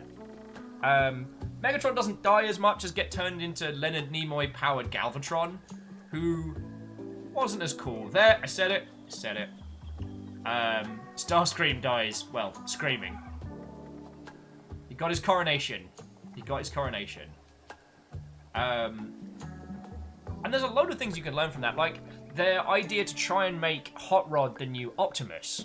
And their decision to do that was kind of based on what they thought market research, what they thought kids were going to want, which was a big truck, but then pulled by this super-powered sports car. But personality-wise, people really rejected Hot Rod. It was also interesting that the self-insert character didn't really endear himself as well, because the self-insert character, who I couldn't even tell you anything about the human from Transformers, but he's meant to be us as kids. Like, that's why him and Hot Rod hang out, is it's meant to give us an anchor. But weirdly, it didn't work like that. Oh, shit, Satan. This is bad comedy. Leonard feckin' Nimoy belting out. Oh god, and Unicron being played by... Oh my feckin' life, why has it dropped out of my head? Famous actor, like proper famous. And if I remember correctly, it was one of his last... Orson Welles, thank you. It was one of his last roles. Like, yo. But a lot of those decisions weren't powered by creativity. They were powered by, how can we sell more toys? Yet, Transformers the movie was one of those films that just stuck with you. Because, like, there was no mercy. You watch a regular film, especially one for kids, and you know, hero's gonna make it out just fine. That there's gonna be... that there's gonna be plot points and arcs and magical MacGuffins and saving. And the fact that in the opening battle, the great hero himself gets killed. Oh my word. At that point, friends, all bets are feckin' off. Someone once described that as one of the reasons why Jaws is so powerful. Like, they killed a child in Jaws before you even saw that finned bad word swimming around. Anyone can go.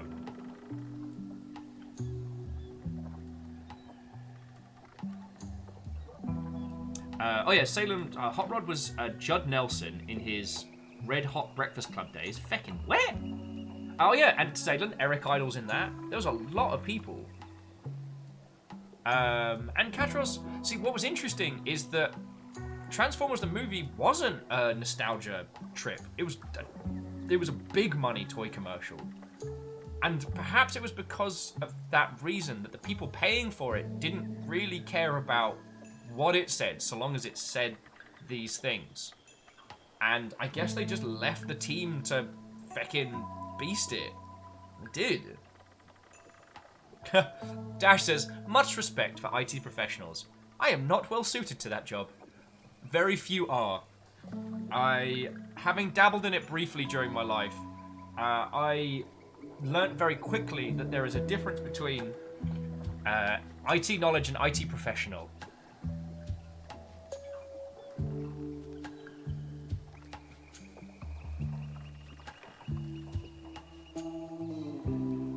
It's also interesting that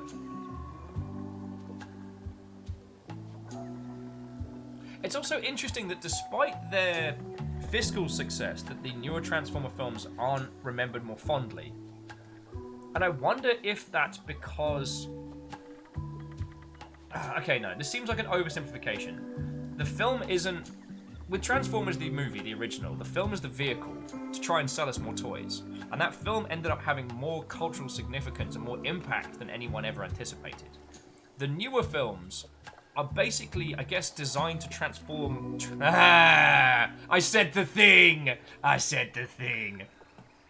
But the product is the film, and it's designed to take that nostalgia and bring it forward with some bombastic action to essentially tap into that.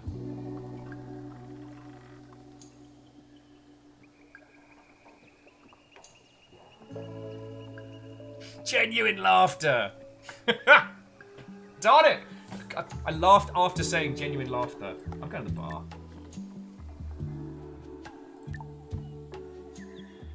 Oh, God. This isn't a bar, this is someone's front room. Sensible chuckle. Catros is asking if I'm old enough to drink. I'll just assume UK laws are in place. Oh, excuse me.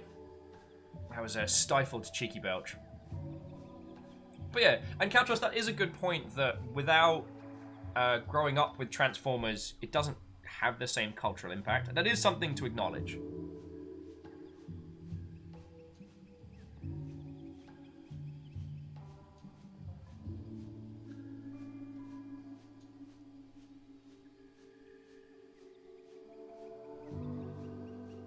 Well, and Graphite, I wonder if it's just... Because, what Graphite was putting forward is the newer Transformers films used a redesign to give it this kind of, like, pure mechanical, biomechanical flavour. And you don't have the same emotional attachment to it. Yeah. And the uncanny valley around Optimus Prime was surreal. But the thing is, those films continue to make money. So, if we were looking at these two things just as products, right? So, Transformers the movie and Transformers the movie. We'll call it Bayformers. Transformers and Bayformers. They're both products designed to make money. One managed to have some very strong cultural impact. The other's a kind of forgettable action film.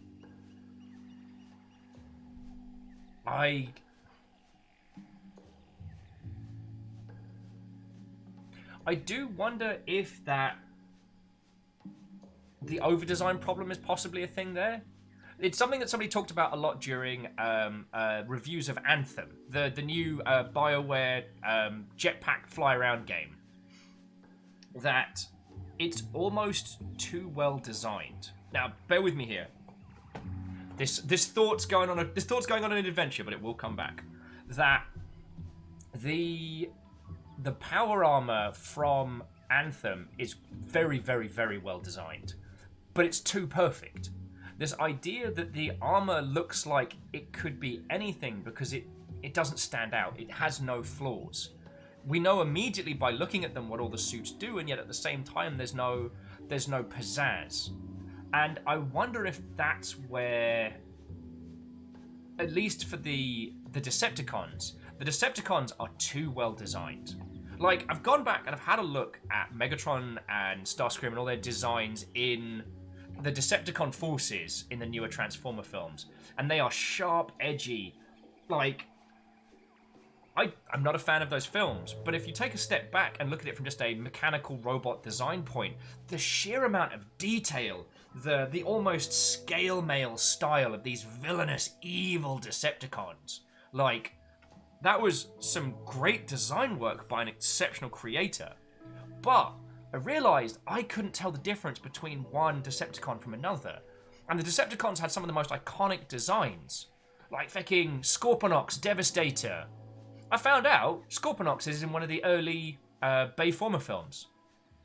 I couldn't tell you which one, and I was obsessed with Scorponok's as a kid. Obsessed!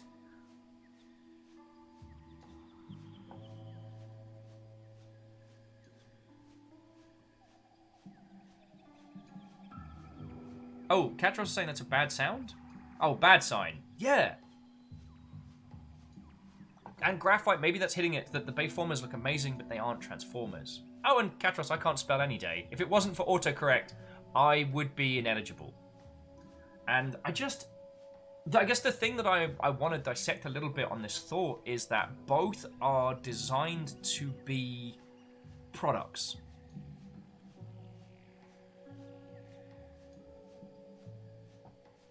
Now, another thought that just popped into my head is that while the mechanical designs of the Bayformers aren't necessarily bad, and we've seen what happens when the Bay style is applied to iconic designs badly, as the Turtles films are...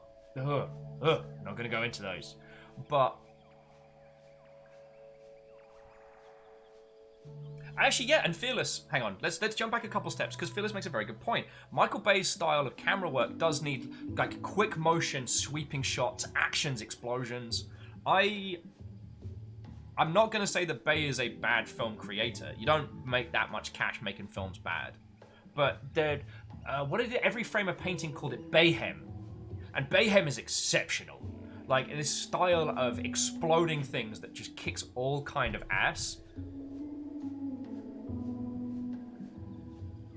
But because everything is moving so fast, you do need clear-cut designs. Like, Optimus Prime and maybe Bumblebee are about the only designs in that which I can remember from memory, but that's because Optimus is that stark red and silver style. Bumblebee is yellow as. When everything's moving quickly, they're the ones that you can observe.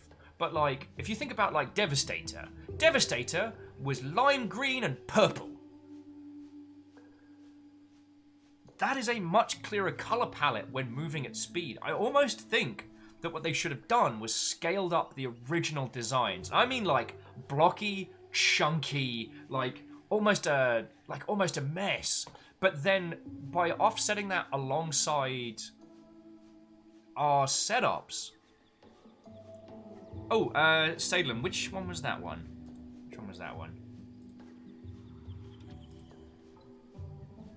Oh, Michael Bay original Got Milk commercial. Oh dear lord.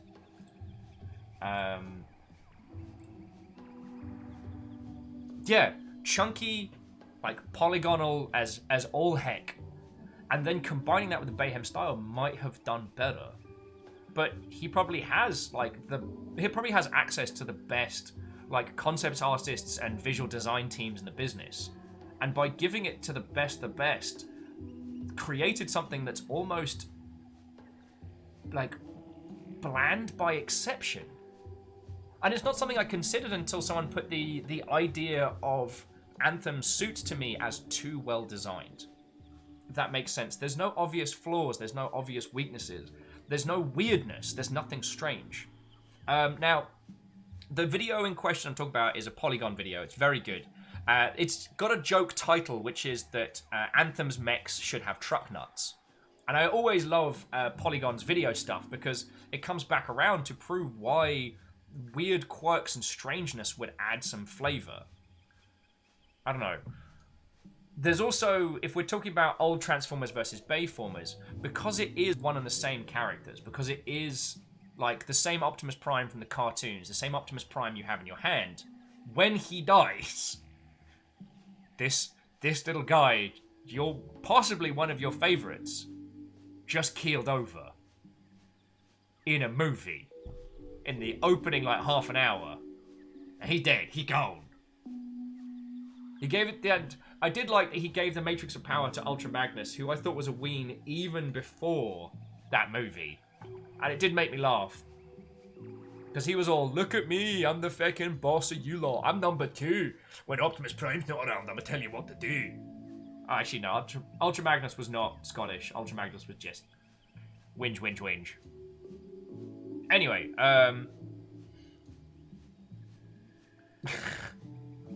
yeah, Salen, on point.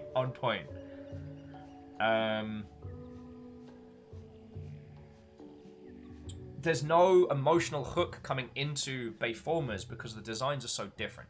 They're a disambiguation. They're a clear either redesign or reboot or what have you. But any of your emotional anchors that you have to that franchise going in, you can't take through.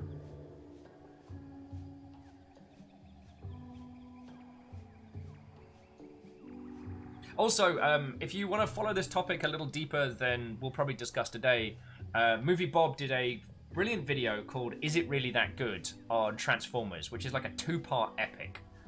And trying to look back, his series was trying to look back at old nostalgia properties and trying to see if we take away that nostalgia view, if we take away the emotional hooks we had as children, is it still good? Yeah, Ananox, we talking Transformers. Because we were talking earlier about, you know, the business of art and things like that. And what we were discussing earlier was that you can have a good business property that still has an emotional impact. And it's something that I like talking about. We've been in this bar now for 20 minutes, and this guy is just... We're the only other patron, and we've just been standing there, dead-eyeing this guy. He's probably like, you gonna order something? Just gonna clean this glass. Do you wanna order a... No? Okay.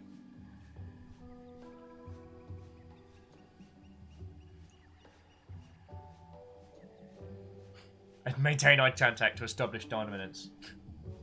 That old chestnut. Alright,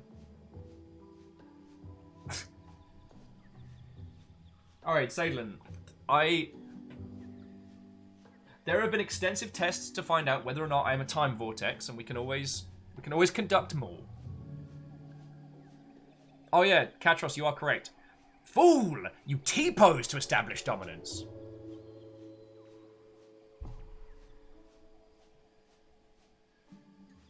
Jared saying, reminds me how in Fallout 4, if you're in a conversation with an NPC, you don't say anything for a while, they'll comment on it and get visibly uncomfortable. Yeah.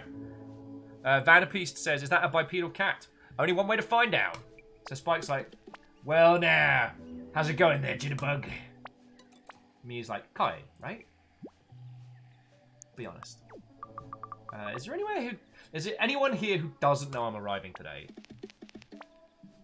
Oh, all the locals bending your ear, are they? Spike, you're not helping. Well now, we can't have, we can hold a stum if you want. We can hold stum if you want. Miu is a specialist in quiet. That's how she brings in all the prime meat. Hunting. Let's talk to Miu. You hunt? Cool. Sure. Miu's our resident hunter and punk rocker. Okay, as everyone who has spent time with me in the real is saying, yep, Will's a time vortex. Baron says the radiance is currently 12.7 feet. That sounds about right. Though it has been known to fluctuate. I mean, what? I am no time vortex.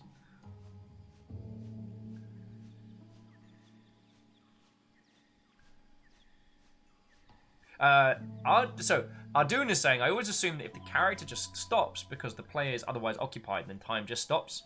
Some games it doesn't work, but in some games, but it does work with a lot of game systems. Yeah. I also am usually one to take my time, not just when I'm chatting with you lot, but when I'm playing games. So I'm very rarely a fan of games that make me speed through.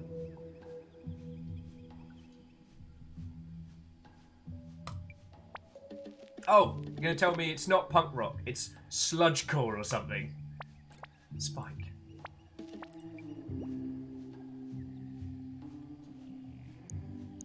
Whenever I hear people talk about music genres, I feel like an idiot. That's a big mood. Give me both. But hey, Jitterbug, you let me know if you need anything, okay? If you can't tell my manner of speaking, I was an out-of-towner, just like you. It's 20 years ago, I landed on these peculiar shores, and I still sometimes feel like a newcomer. It can be a mite overwhelming. But we're all friendly folk. Yes, I think you'll get along mighty fine here. Mighty fine. Graphite says I feel like he's mocking you by calling you Jitterbug after you've been standing there for 20 minutes. See now, that would be exceptional. Like a cute little nickname system that is based primarily on how long you spend doing things. It seems like there's a lot going on. Although those kind of systems can be tricky. Mainly because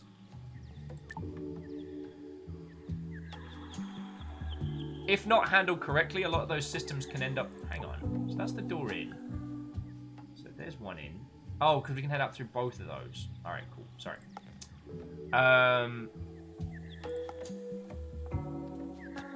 It's a system that I've always liked the idea of. Like, games which adapt based on your gameplay.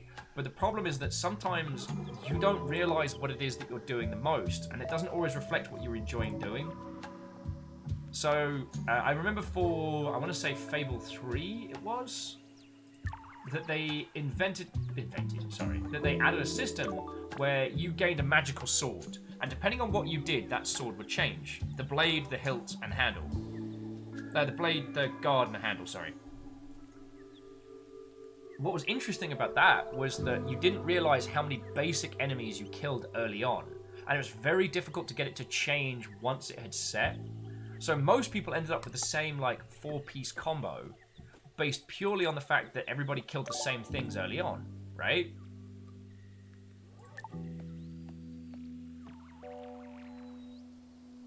Oh yeah, Sadlin, those heady days of Chicken Chaser. So I always like those ideas, but they're very rarely what the player feels, and I think sometimes that's important. Like, I think sometimes reflecting what the player actually does versus what they feel they do isn't always a great idea. Lullaby. Funny name for a ship. I'm going to talk to that big guy, and I'm going to talk to the chicken. Who lives here? Apparently that turkey. Turkey, chicken, chicken, turkey. It's all delicious. Come on, heave-ho! Sorry, Kai, I have to finish up here. Done right you do! Come find me this afternoon in the yard behind the building. I'll be working on my... If you want those supplies fetched for yous, you gotta earn them. Laters. Square the leaves.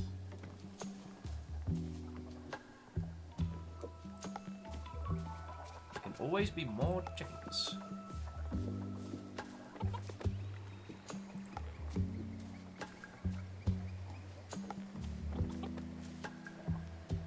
Look at that teeny tiny hut. Weird, it's half buried. It's not weird, it's good for insulation.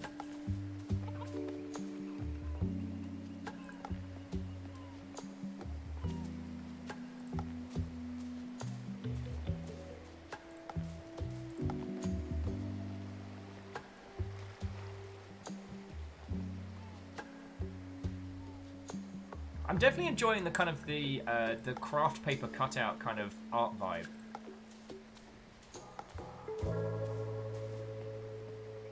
For the sea and things like that, it can get a little bit surreal. So, while usually I'd be the first one to go out into a digital sea and stare out across the waves.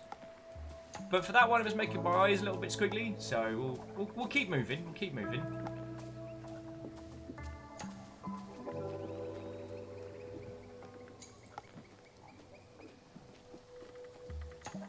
So, jumping back in, that is an interesting point. Because like Carl was saying, I never use magic items in games, due to that it is often introduced later in the game. The beginning of the game determines for a lot of players how you play the entire game.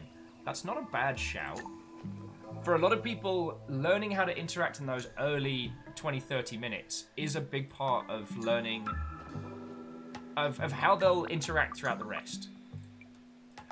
I guess what I'm adding is that when you finish that game, even if you spent, so we'll say it's a 10-hour experience, you spent 6 hours using, you know, kind of like basic sword and weapon. Then at hour 6, you upgrade your sword and now it has magical powers and now you can do like time dilation, fireball, theckery. When you come towards the end of that game, you are going to feel like your top tier stuff defines you more than your early tier. For a lot of games that have combat systems and stuff like that, it's the evolution throughout. It's rare that you'll only ever use the same stuff that you used early on. You know what I'm saying? Like, what is your most iconic sword in an RPG? Is it the basic weapon you had?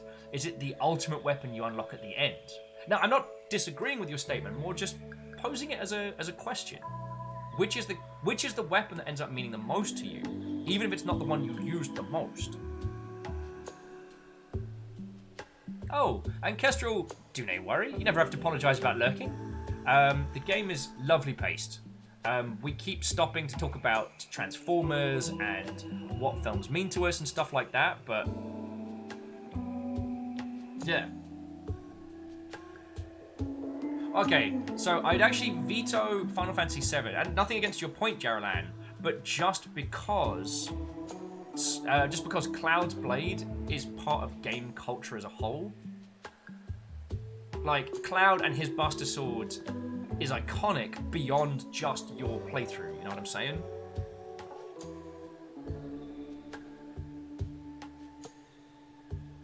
Guess was like, yeah, let's discussion about Transformers without me. Yeah, and it was good. And we talked about, you know, like, the emotional impact of Transformers the movie versus Bayformers, and how both were products to do a thing, yet one ended up having more emotional impact than the other. Oh no! I lost a follow. No! I'd love to talk about the Transformers comics, but I am so far behind on those. But supposedly the Transformers comics over the last like 4 or 5 years, a lot of people have been using them as basically like a hotbed to do some very interesting things and have some very interesting conversations. So, Anna says, "Did you talk about Prime?" I don't believe we did.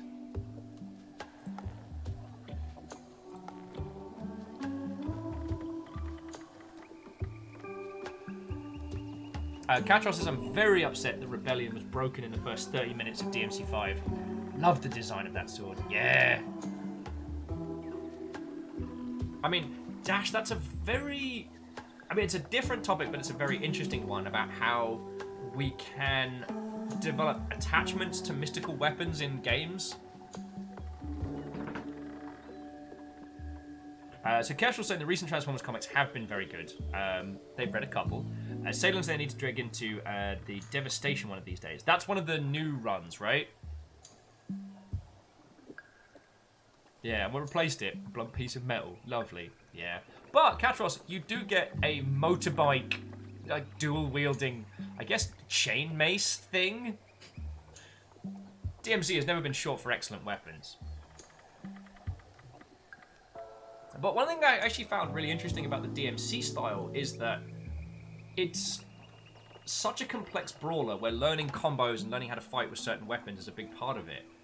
But later on, the viability of the early stuff dissipates because of like scaling damage and stuff like that. I think DMC5 handled it very, very, very well. But for a lot of them...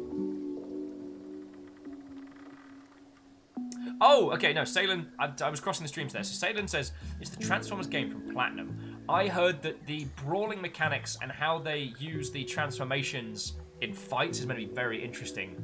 But I heard lamentably that was about it. Like, I'm so glad that Nier Automata sold so well. Because, friends, I was getting worried about Platinum there.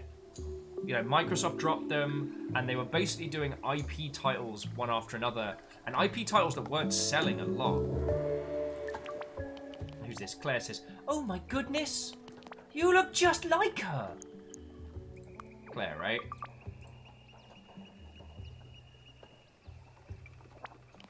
Yes, it's Claire. Are you okay? I don't mean to... Oh gosh, I feel so silly. I don't know why I'm crying. I'm so happy to meet you. Be honest. Oh man, I'm sorry. I'm not good with crying. Wait, I didn't mean when you said be honest like that. Ugh.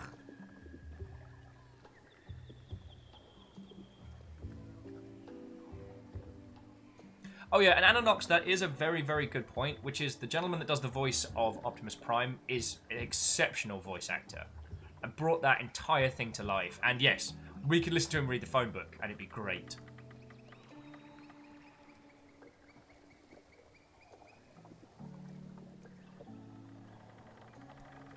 Mine says also Transformers Rebellion, what it was no longer called, was a great game. What's weird? Which one was Rebellion? I need to look that one up. Because I have War for Cybertron and Fall of Cybertron. Was that Transformers? Say Transformers Rebellion. Because there was...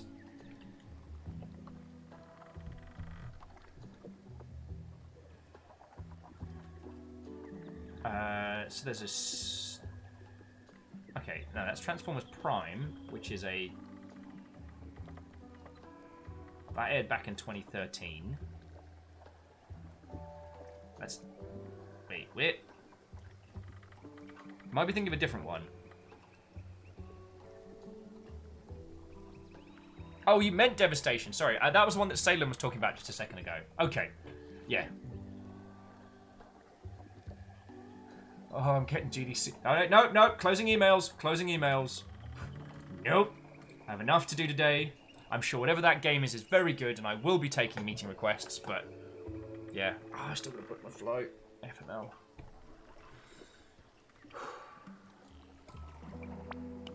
it was such a sweet, wonderful time. Seeing you walk up to me after all those years just suddenly brought it all back. And now I can't stop.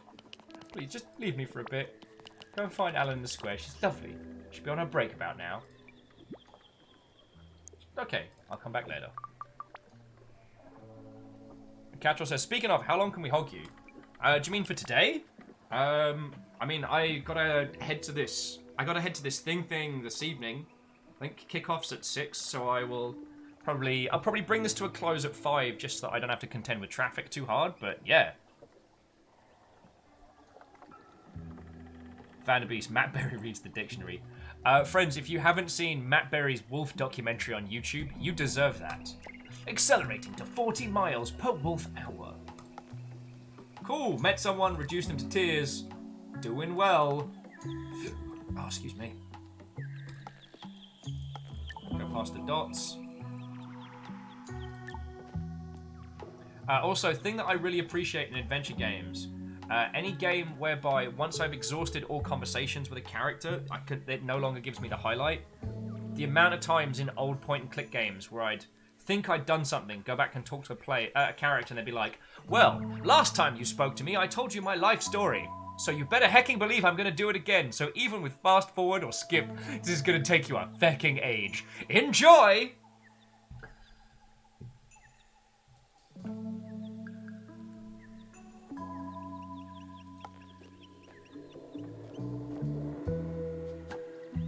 Okay, and we know that clicking on that gets us to the next point, so let's do that. Alan. Oh my days! Kai, honey, welcome! Lovely to see a fresh face around here. Welcome to one of the most beautiful places on Earth. Well, I think so anyway. It's nice. It's totally nice. I suppose they must seem a little backwards coming from the big city. But you just wait. The dawns and the wildlife is bliss. Oh, sorry, how rude. I'm Alan. And this little one doesn't have a name yet. It's going to have a baby.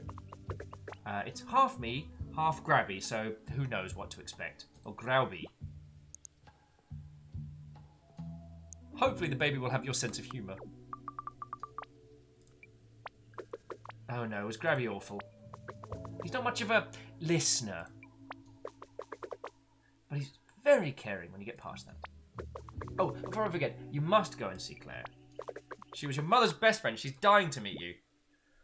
Yeah.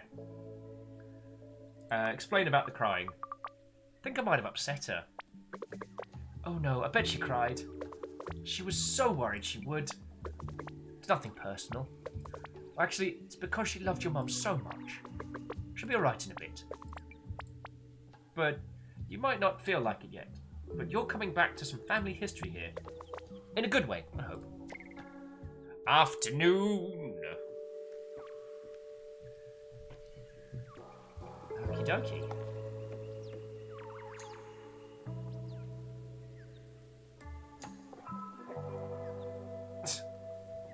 Anna, I didn't do anything. They burst into tears on their own. Always put it on me. Yeah, and she's gone. Having had a conversation with one of the locals, we suddenly spaced out and it was afternoon.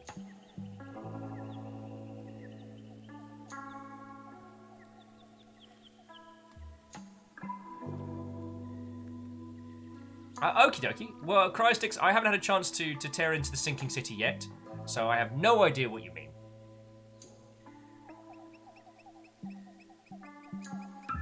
Geraldine says, I'm getting some Undertale flashbacks. They're showing us all these pleasant monster people, and I'm sure something bad is coming.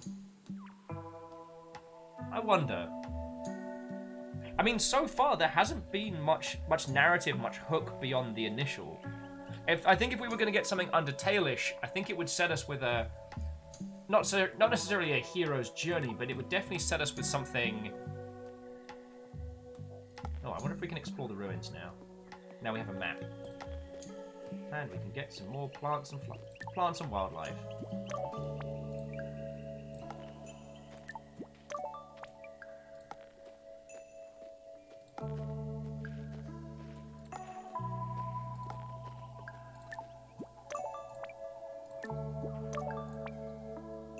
But I will say, anytime anyone references zombie babies, I always think of Brain Dead. One of Peter Jackson's earliest films. And a very, very strange movie. Actually, Anodox, I believe it's been a Triceratops the whole time. Oh, okay. We can enter the ruins now. Couldn't do this before. Alright.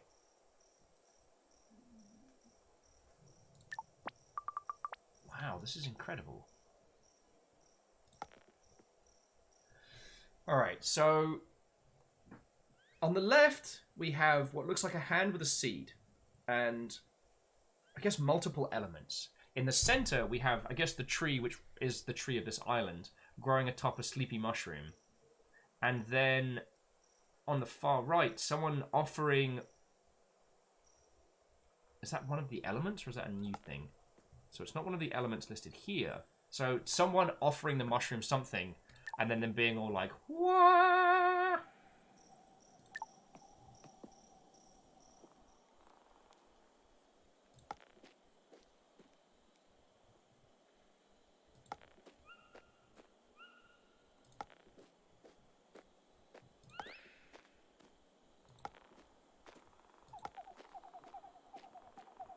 Praise the Shroom Lord!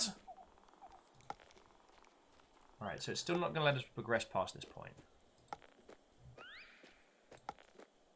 Oh, actually, graphite, I didn't spot that. So the thing that the cave, that the painting was offering was at the top of the tree. Interesting. Now, we can't currently go to the top of the tree because of plot reasons. So that is interesting.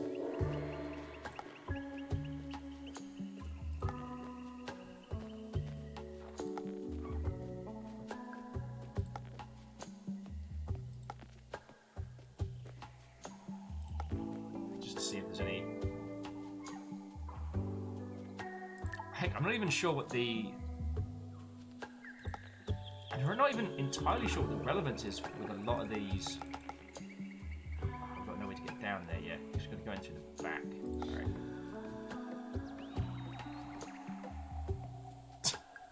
Dash says, why can't the real world have respec potions? On those IT skill points back. God, yeah. This root is huge. I wonder if the tree goes all the way. It does. Alright. What are you up to? Bopek's like, shh.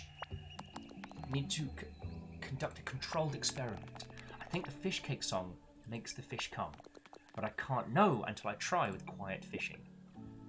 That sounds very smart. It's not very interesting. Might play arcade instead. Come to the bar later, I'll show you arcade. I hope you catch something. Shh. Alright, we'll be stealthy, doing your fishing thing.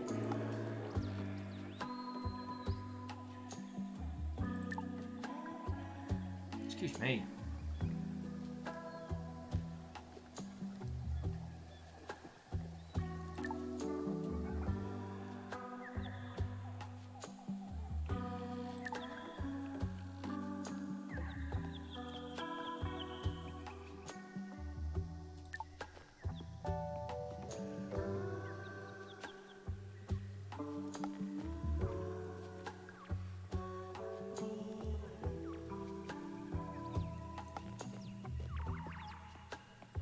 Guess we should check in on Gramps.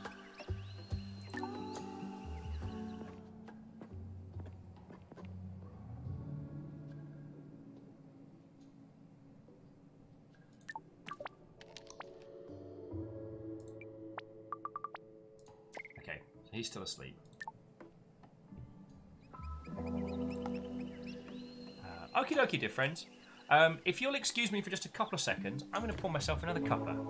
So, don't go anywhere, and we can keep chatting about this. Hell, we can keep chatting about Transformers. While these kind of like point-and-click chat games aren't always the best for articulation on conversation, there's a nice calm pace to this, and while I'm very glad the way that it's moving forward in story beats isn't a timed one. I keep thinking about the occupation and how much I really would have loved it if that game had not gone for the timed maneuver. I did a little bit more research into that game and the different endings and things it presents, and it's fascinating. It really is. But hey, BT, you feckin' ledge. How are you doing? How you doing? Come on in, friend. Wato. I'm just gonna refresh my teacup before we churn on into some more. This game is very interesting. It is definitely a feelsy game. Definitely. And it is very direct in how it is going about this. But it's also lovely art style. The dialogue is interesting and snappy, and the art style keeps me put in. BT, I'm doing good. I took a sick day yesterday because I started feeling feckin' destroyed Tuesday night, and I am trying to be better about the thing that I tell everybody to do, which is to treat yourself in the same way you would your giant robot. I don't know if it was the right thing to do, but I am here now and I'm feeling much better, so that's certainly something. Kandaran, well, that's not a new sub-animation. That is just the one for people who use Twitch Prime stuff. And it's sincerely appreciated. I know the Twitch Prime system is very fiddly, so I certainly appreciate it. Also, BT, that's 14 months you've been kicking with us. Like, no big feckin' deal. Thank you, friend. Yeah, BT, I know. Looking after oneself is something that I preach that others should do wholeheartedly. It's all right, River. It's okay.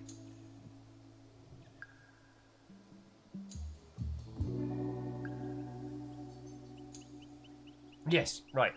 You can tell I'm zoning a little bit, and I do apologise. So I will leave you with these very smooth jams. I am just going to refresh my teacup, and I'll be back with you all in just a moment, okay? Maybe I'll remember to send a tweet out. Maybe I'll do that. It could happen. It could happen.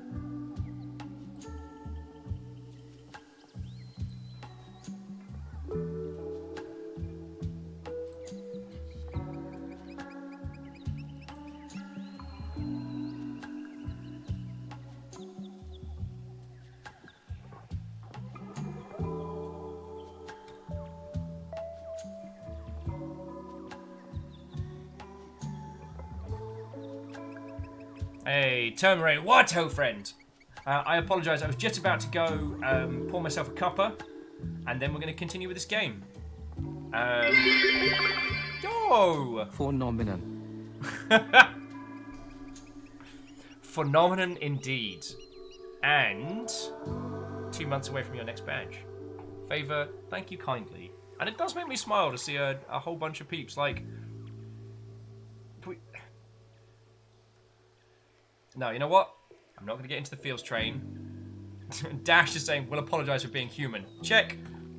Alright, alright. I'm going to go get a cup of tea, and I'll be back with you all in just a moment, alright? So don't go anywhere. Don't go anywhere. Take your time.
Stop that incessant clicking.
There we go. So it seems that while I was AFK, Kandaran decided to claim one for House Carl. Kandaran, thank you kindly for gifting us up to Tomery. That's super cool of you. And yeah, 3 months, how time flies. I guess that was the thought, that I was trying not to crawl down too much. And Catrol's, I could absolutely go for a hug. But in a good way. The thought that I was dancing on is that we aren't just the nomads of the before times. We aren't just the people that were there before it all went sideways and now we're here. Like, we've found new friends. Like, the Longship is definitely a creature of its own, and I'm reminded of that frequently. And I'll admit, sometimes I forget. But it's a nice reminder, you know? We see peeps that have only found us in the last, like, month or so. People celebrating their 2 or 3. Yeah. And Captain Steph, you didn't miss anything. I just went and got a cuppa. It was just a thought that struck me, because I was reading out BT's 14-month combo, and then Favor got their 4. I was like, feck. That's pretty cool.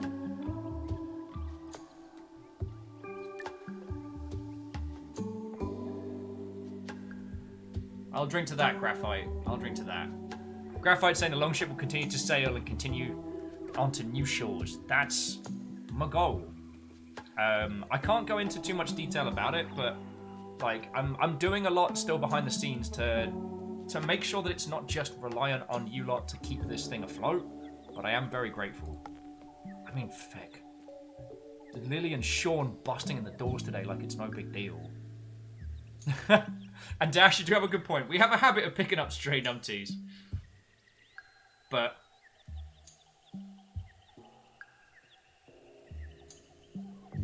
oh, so Tomeray, this game. So this game is, hang on, I tell you what, I'm just gonna link it to you because every time I try and pronounce it, I fail.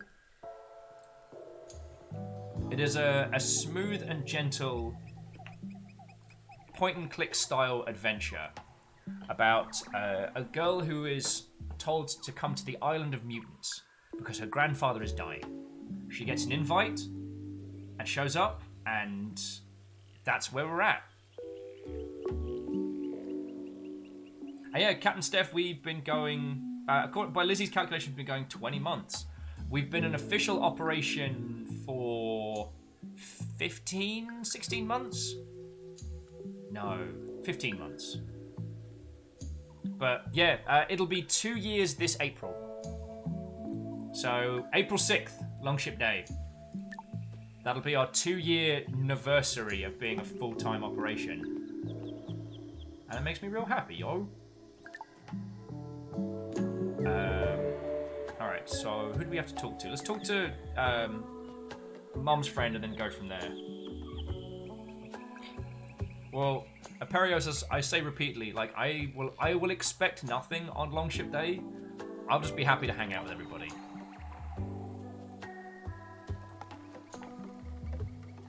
But then that's what does or does not happen on any given day. I have very little control over. As you well know, I may control what we play, but I certainly don't control you lot. Camstep's asking, how long have we had subs? I want to say 14 months for sure. So 15 months. Because you celebrate the chain at the beginning of the month, not the end. So you get your 1 month sub the moment you start. Captures is saying 15. And... Oh, and Fearless, the next of the Longship meets, I don't have super duper details yet because it still has to be locked in. It'll probably be the Thursday before PAX starts. Like, PAX starts on the Friday, it'll be the Thursday. And if it goes down as planned, it is going to be a very big deal. So, yeah. Friends, if you were considering this would be the year you make a trip to PAX Prime or PAX West, definitely do it. Because, oh boy!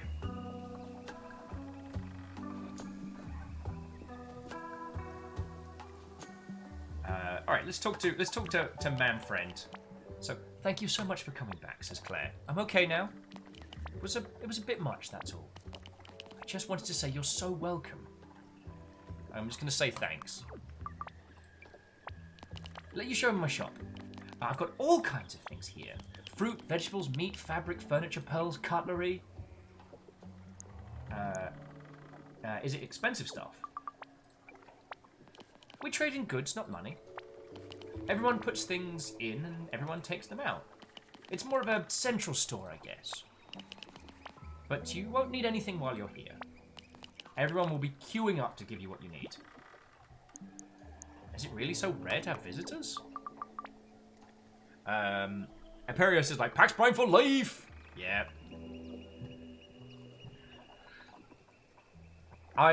It'll always be PAX Prime for me, but I can understand why they changed the name, because the goal is not to do a disservice to the other PAXs. Like, PAX West is technically a bigger event, and has a very different vibe. PAX South is its own wonderfully bizarre cavalcade. PAX Australia is like another world. The PAXs all still have the same vibe, which I really appreciate. And it doesn't feel like it's a lesser or more than. Like, especially in the Oceanics, there are these like touring conventions that go around that just do like the bare minimum, and this certainly isn't one of PAX certainly isn't one of those. Saying saying numbers aren't public anymore, but I bet in dollars East is bigger than West. I wouldn't be surprised.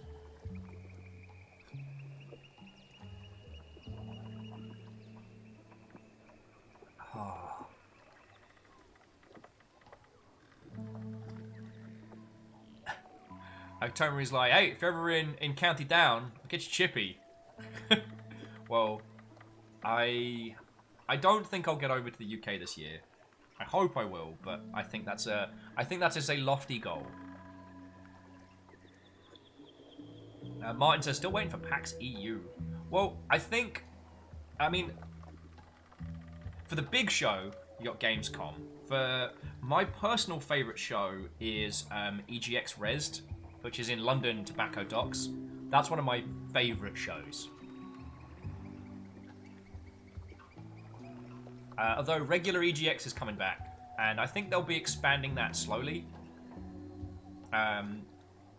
What's lovely is that I know some of the peeps at ReadPop who kind of oversee like the corporate level stuff, and they're all great humans. Like, it's rare to deal with an events company that genuinely cares about nerd culture and its impact. And while I'm sure there have been some changes in the minutiae since Repop took over, which I'm not privy to, what I can say is I at least know the people at the decision-making process genuinely give a heck. Which is cool. Tomry says there's been two cons, QCon and Comic-Con in Belfast. Now, so Tomry is at MCM Belfast, because by my understanding... Wait, no, I think they're all now Repop, aren't they? Everything becomes giant companies. It's just weird to say that in a way that makes me happy.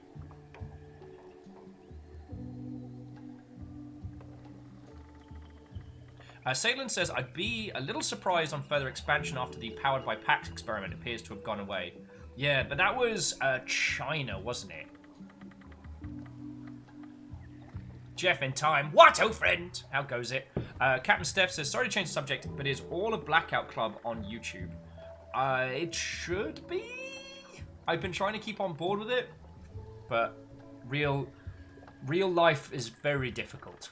So if there are any that have been missed, I am sincerely sorry. I know all of the important bits have been saved and recorded. Jeff in time says, go well. It's going well. We have pies in the office. Oh. Yeah, real life. It happens so much. Oh, yes, the Paris one. The Paris one was a little bit of a disaster from what I heard. But, and the China one, if I remember rightly, didn't happen. Which doesn't surprise me. It's very difficult to get these things off the ground. And, yeah. China's scary. Will dropping all the hot takes. Anna says, oh, you're back. What'd I miss? I was listening to 40 miles per wolf hour. Accelerating.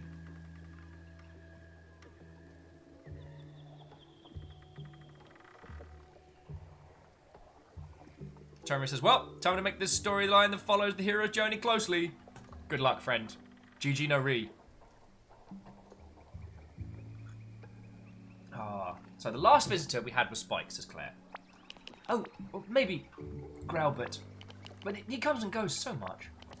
Spike arrived here when I was a teenager. And he was such a mysterious stranger. He runs the bar over there now. Anyway. Right. So cool. The shop was betrayed. Cool. So shop was betrayed. Really, it's just a way to pool our resources.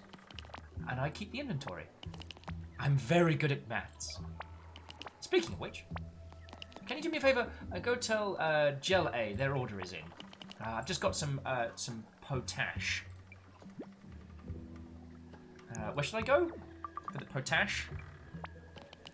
Head deep into the cave. Gel A lives right at the bottom. They're our resident chemist. Potash is for soap, you see. Don't be scared by their appearance. Gel A is completely lovely.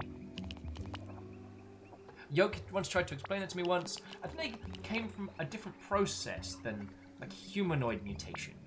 But, anyway. Okay, sure. So, welcome to the Island of Mutants. Adventures to be had.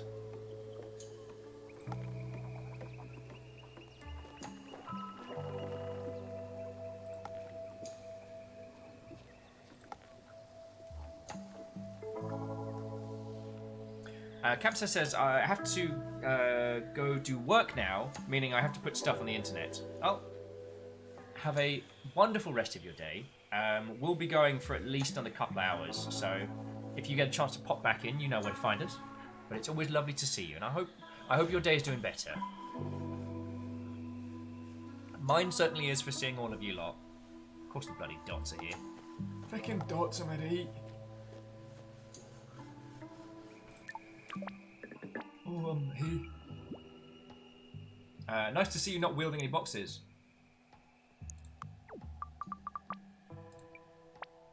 Are you kidding, or are you actually annoyed?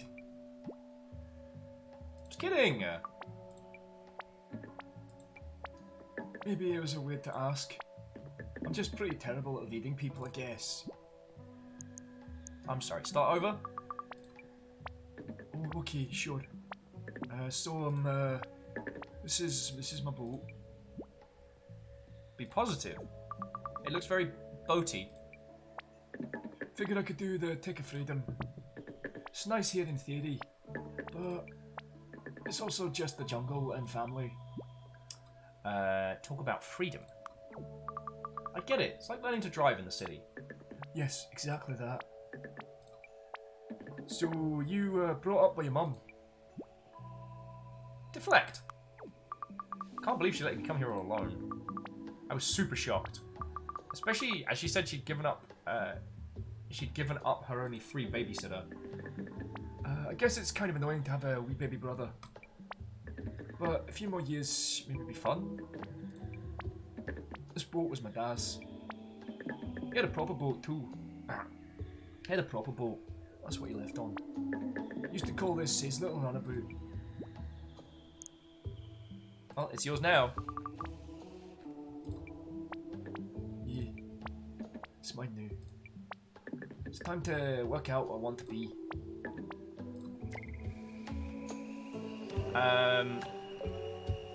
So Geraldine says, so are these people just exiled here because of society at large? Well, they've been a little light on the details. It appears that this island is where the mutants live. Whether or not they've been exiled or whether this is a place that they just come from hasn't really been explained. But it's also worth noting that the humans that have come here, your grandfather was essentially one of the first to document the plants on this island, so it could be this was just a late discovery. One of the things that I really enjoy in video games is when it does things like this. The normality of the bizarre is something that I do enjoy. This idea that we're in a place that is completely weird and different, that there isn't really an allegory for, but this is just how it is. This is just the world as we live in it. And it feels more realistic, if you can call this game realistic. If there was an island full of mutants, I guess this is closer to how people would treat it.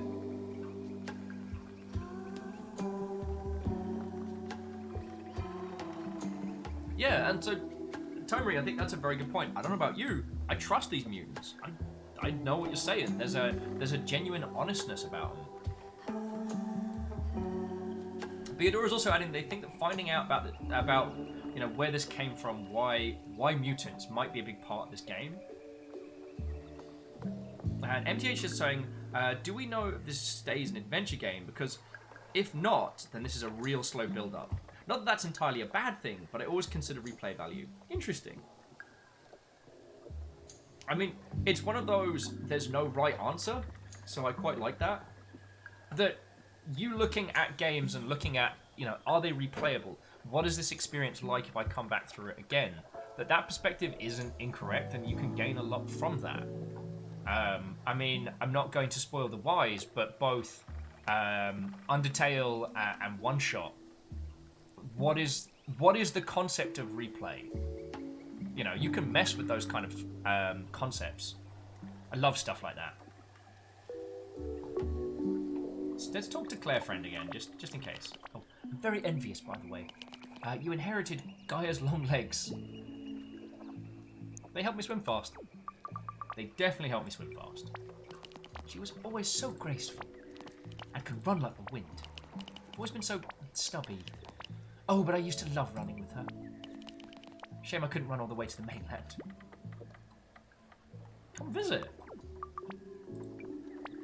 Oh, love, I'd adore that. But the truth is, gosh, it's so embarrassing. The truth is, I'm afraid of the sea.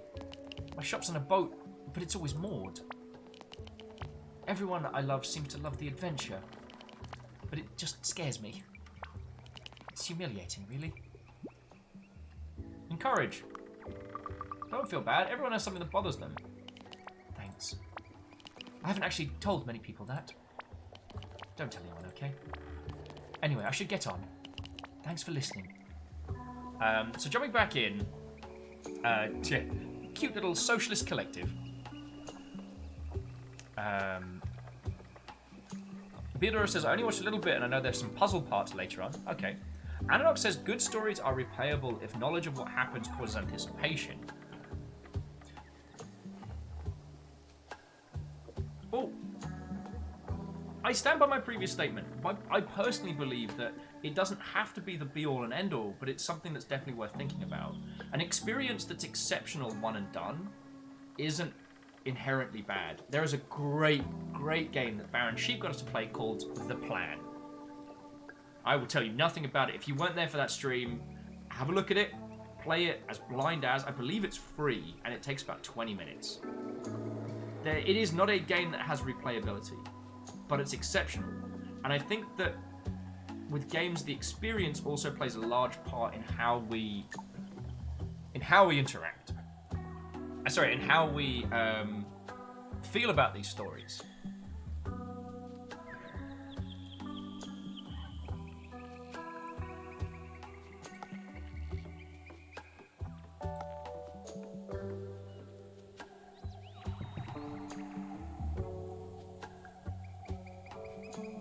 Oh, Beadora, that one's on Steam. It is a wonderfully surreal adventure, and I recommend it wholeheartedly.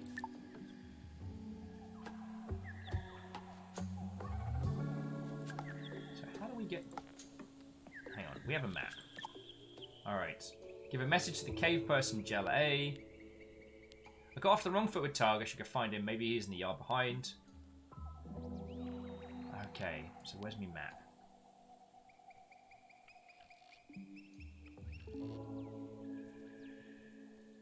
So that's cool. How do we get down there?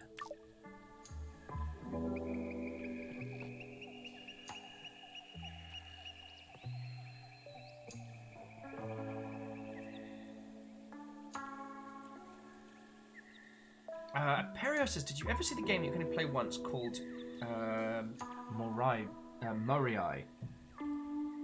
Oh, was that the one where it was like a multiplayer experience, but there were only so many characters in the world?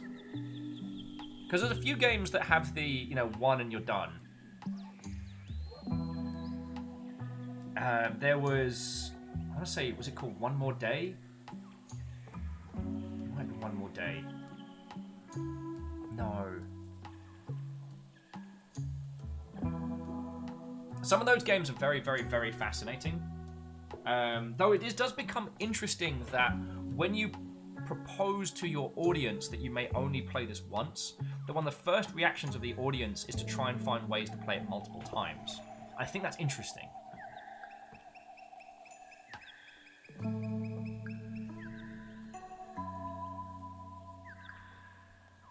Okay, so Imperio said you had to walk through a tunnel and make choices. The choices would be permanent and would affect the next person. Interesting.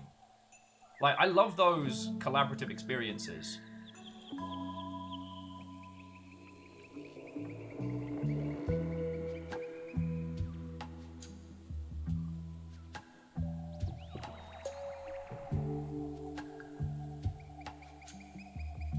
And you could see what the next person did after they played it. Lamentably, Aperios, I did not know about that one. Or if I did, it's dropped out of my brain. I mean, in fairness, I've forgotten a lot of very, very simple things today, so... Hey, now the gang's all here. Good to see you there, Seacram.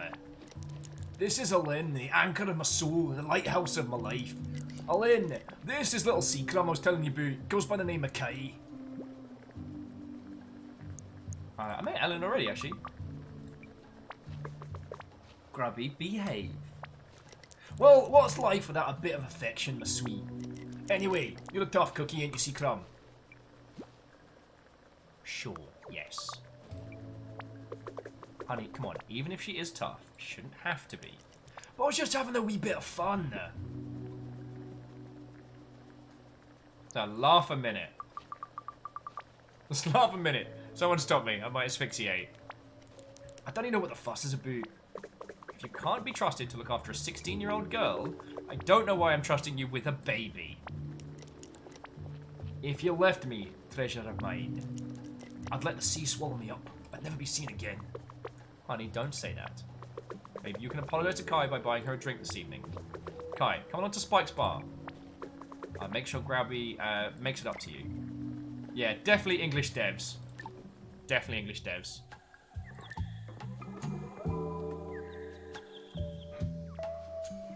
Oh no, Theodora, it is entirely fine to be too tired to play stuff. I tried to play video games yesterday, and I was a dismal failure. And it's like we've said, like, you know, if I can be the second screen, live vicariously through these games, if you will.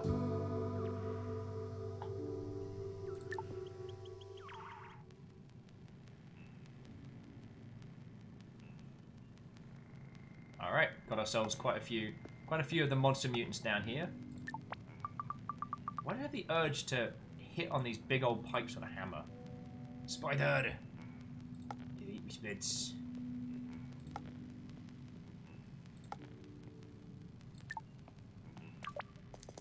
Dennis says, "Oh, I don't know, sweet thing. The readings just won't improve. That's why I've not been able to spend so much time with you in your pipe. It's the bedrock of our whole ecosystem. But I'll make it up to you, I promise. I'll bring you some nice crispy blue bugs as a treat. How about that? Sweet thing. Please talk to me. You know what, Dennis, you do you. Ah, and here we go. Some more beans. Whoa, these routes go on forever. So jumping back in... Terry says, looking at the bingo, what is endotier? Feck. We haven't... See, we might need to ask... I believe it's aspects... We might need to ask them to do a revised version, because we haven't mentioned the reboot Endo Squad in a while. Endo Team, sorry. So basically, friends, Endo Team was a long-running joke. A while back, we did a design group thing. The idea was that we tried to, as a group, address some of the problems essentially inherent in the BattleTech universe, but essentially applicable to anything where you have an inherent imbalance. And what I mean by that is, so in BattleTech, you have the clan and you have the inner sphere. The inner sphere is where the current MechWarrior 5 is taking place, and the clan are the new baddies. In the BattleTech world, it was a long civil war of the inner sphere, and then the clan shows up and they're like, surprise! And their mechs are better, their pilots are better, they ruffle stomp. I won't go too far into it, but, you know, if you're interested in it, next time we do MechWarrior 5, I'm more than happy to go in. But basically, you had inner sphere mechs, and you had clan mechs, and clan mechs were just better. We were talking about how do you design a video game around that inherent imbalance. But we wanted to do it in a way that anyone could use it. So if we'd done the whole show directly about BattleTech, then what would have happened is that if you use that design philosophy in some of your other games referencing BattleTech stuff, you know, there's always a chance you accidentally add copywritten stuff into your game. So what we did, we put it together in a way that anyone could use it. It was completely open source by making up our own fake IP. So we made up Endo Squad, which was like the Human Alliance versus the Stablonian threat. And the Stablonian robots were just better, and because of reasons and stuff and things. And we designed some theories about how we could balance a game, primarily an action game, to make it work with this inherent imbalance. And it was a good day. Like, I'll have to admit, friends, like, most of the design challenges we pretty much beasted, and I was slowly running out of ones to do. So it's not that we won't ever go back to doing those design days. It's more a case of, like, I haven't come across any challenges for us to tackle. And being honest with you, friends, like, it's great fun to do. Because with those kind of, like, design challenges, we basically get to do all the fun things of designing a video game without having to do the hard bits. You know, like, actually fecking make it, stuff like that. Martin was saying, are there any MechWarrior books? They are. Some of them are good, some of them are terrible. The Medic says, I'm just saying. You're always just saying. There's a market opportunity out there. The metrics are dire. Perhaps we need a new productivity matrix. What are you working on there? Maybe we need to update our metrics. So what's this market opportunity? A gap in the market. Is that manure you're shoveling? Grub's currently got the monopoly on ferry crossings, but he doesn't have to. That's the market opportunity. It would be. It is. If we actually lived in a market economy, that sells it. Let's reformat both the matrix and the metrics. I guess you don't want to talk to me. Right. Down through Goblin Town. Ooh. Mushrooms! Free mushrooms here! Lemon and hat spore. Big enough to crawl through, but way too filthy to try.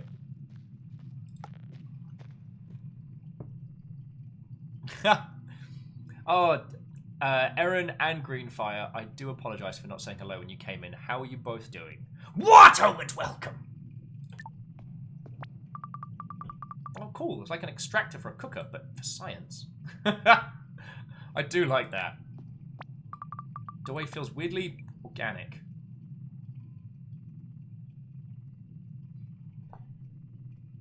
Beador says, we haven't done a design challenge for a while. Do some genre mashups? That was a fun one, but it got very out of hand. Though that is one of my favourite. For stuff and things, I went through some of my old video work recently, and I'd completely forgotten that a while back I did a talk on the technologies that power like online games, which is a very dry topic, but I personally think that I managed to do it in an entertaining manner. And one of the things I did was I challenged everybody in the room to think of their favorite game and then bring it up to scale. And it was real fun. I don't know if I've got the brain capacity to play with... Oh, cool. Welcome to our tiny, weird 70s purple setup.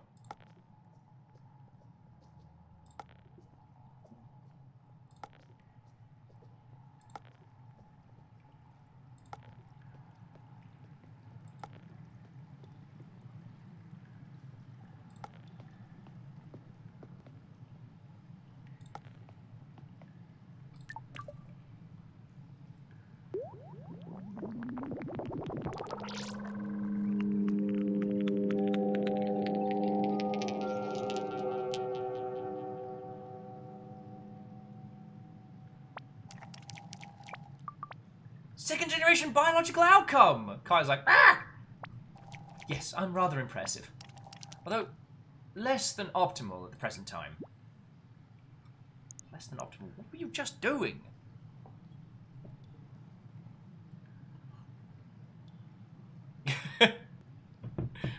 Yeah, sorry, and Erin, you did break the first rule of Lurk Club. You let me know you were there.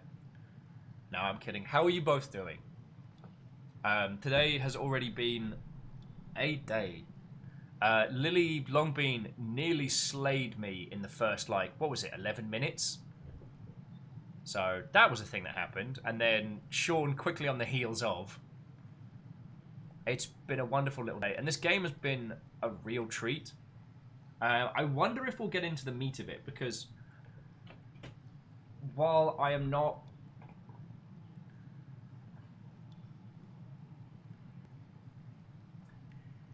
There's nothing about this game that has surprised me so much, so far. The layout is very good, very smooth. The writing is good. The setup is interesting. The amount of nominations this game has gotten for what it is makes me wonder there might be more to it, you know what I'm saying?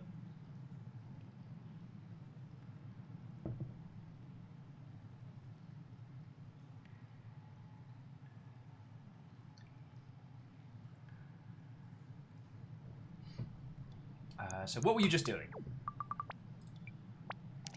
I have to acquire my nutrients from the earth. I must spend part of each day recharging, as you might when you sleep or eat. However, for some time, the quality of the soil and biome has been degrading. For help. Can I help? I need a means of supplementing my nutrition. Oh, hold on.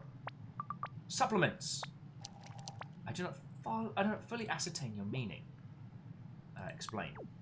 My mum always makes me carry vitamin pills. She says, well, the sports, I need the extra stuff. Sounds like what you need. -1 vitamin pill. Intriguing. It seems parental care includes supplement of organic compounds required for normal growth and nutrition. Gratitude. Friends can give you supplements too. Oh. And Claire has some potash for you? I was supposed to tell you. Understood. I will now assimilate these resources. Wow, that took a lot.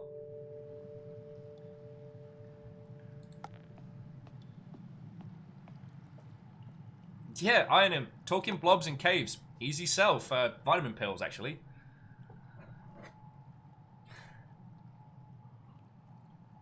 Phyllis says, oh, potash is good for soil quality. Oh.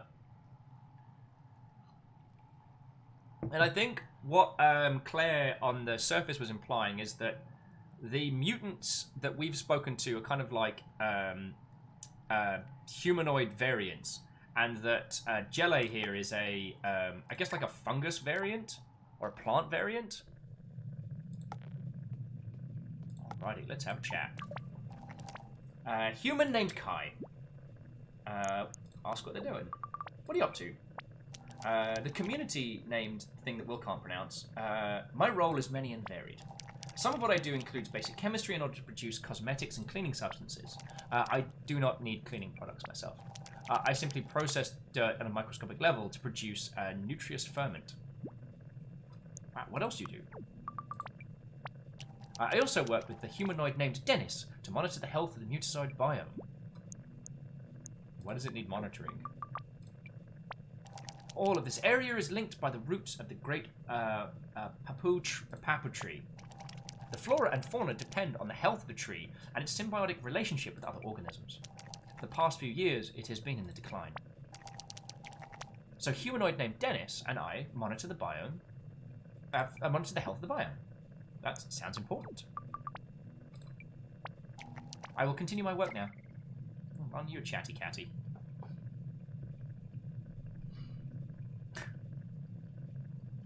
I ended with then. Suddenly it just became a boy and his blob. Nope, it's a scientist and they're humanoid. I feel like of the two here, I'm not the one getting stuff done.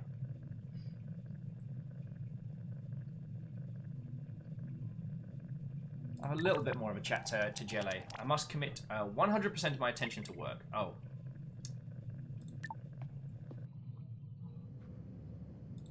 Oh, the beans are at it again. It's going to take a while for the data to be sufficient. Understood. I was thinking something like a bicycle, but for water.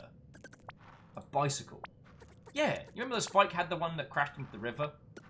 Famously buoyant then. With a few modifications, they can be. Such as... First things first, Brasky. What matters is the branding. The pedal ho! From like when Grub says, land ho! Or, what ho! The pedalio. Right. Well, Medist, I look forward to the maiden voyage. I hope it has good mermaid protection. These little beans, just talking about like brand integration and like sales markets metrics and stuff. Not what I was expecting in this game. I'm not against it, just surprised.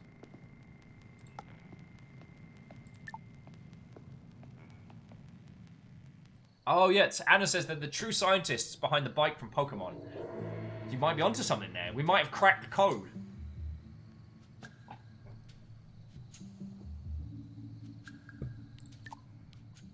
Oh, Monday. I should go see how Grandpa is doing.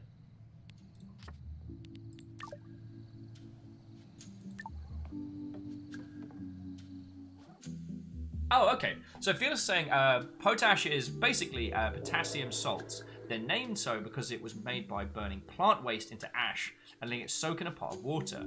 It was then used as fertilizer for gardeners. Since potassium reacts violently with water, it's rare to find it alone in nature, yet necessary for plant growth. So it was a good way of getting more nutrients to plants. Oh, there we go. Even I'm learning today. Bike? Now's not the time for that. What was the old joke? Professor Oak doesn't know your gender, but can work out when you're riding a bike indoors.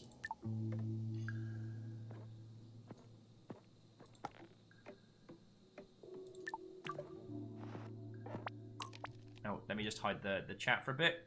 Just because his conversation comes right up in the same spot. So, no. Oh, Grandpa's like, oh, Kai. You were in my dream. You were out east by the temple. A green bird picked you up and carried you away. I tried to shout, but you climbed up its wings. And you flew back down to safety. I first met Manny at the temple. I learned so much there. Hey, it's okay. I'm here now.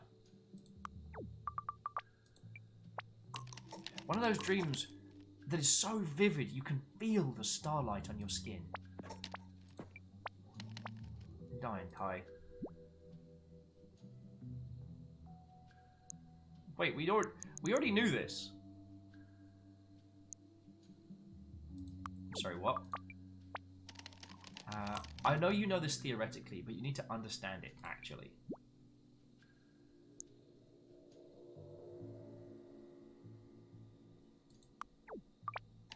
I know. I didn't ask for you to watch me die. But it's happening. It is something I have come to accept. You must... That way we will not waste time. Hey, Hindle! Welcome to Timing. How are you, friend? Watto! So why am I here? I want to get to know you. I also want you to get to know the people who are part of me.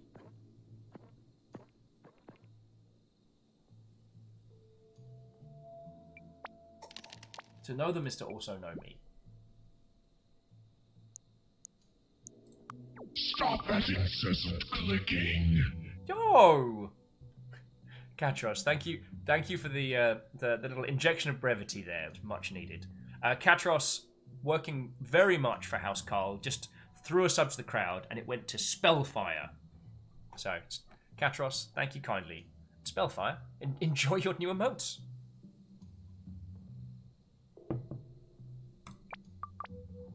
Okay. You're dying. So what? We can still have a good time. I'll do what you say. When you're tired, I'll explore and meet people. And I'll hang around when you feel up to it. Deal? Deal. I feel privileged to have you for company as my last great adventure. So what's next? Yeah, Austin, there is a whimsy between these sections, which definitely offsets how hard-hitting this is. That dream. I wonder if you could go to the temple and see if there are any flowers you could bring back for me. I miss the outdoors. Whew. I will say, friends, that... I guess the bed Mori made for me. I will say, friends, if any of you need to tap out at any point, I do understand. I'm gonna keep going with this for as long as I can.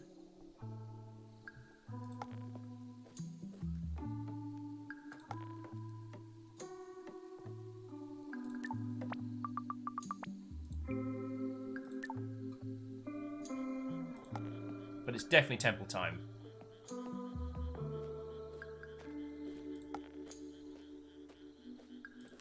Actually, the archive lights are still on. Let's have a look. See if the old man's got anything to talk about. Anything I can help you with, dear girl? Just exploring.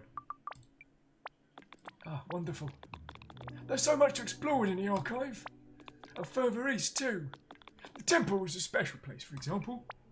I can't get there much myself these days, more's the pity. Oh, okay. Ah.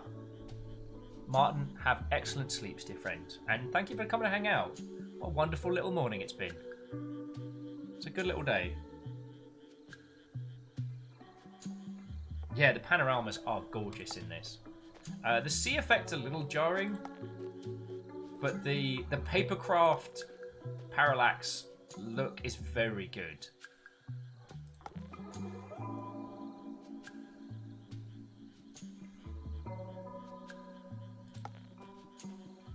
Sorry, I was like, do I see a woman in this game? Well, technically they're called dots in this. But yes, you do. This must be the way to the temple. We know, we already went there.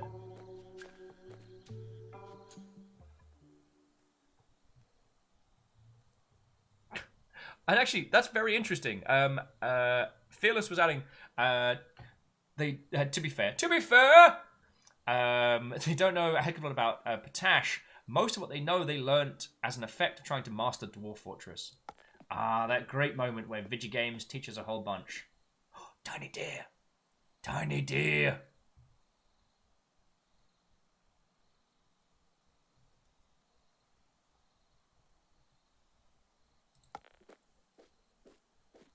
Okay, see you later, tiny deer. Oh, feckin' wait. I've been waiting for you, Kai. Ah. You and I know each other quite well. You're not real anymore. Oh, and Austin, thank you for the teeny tiny cheer, friend. It's Austin. Today's already been.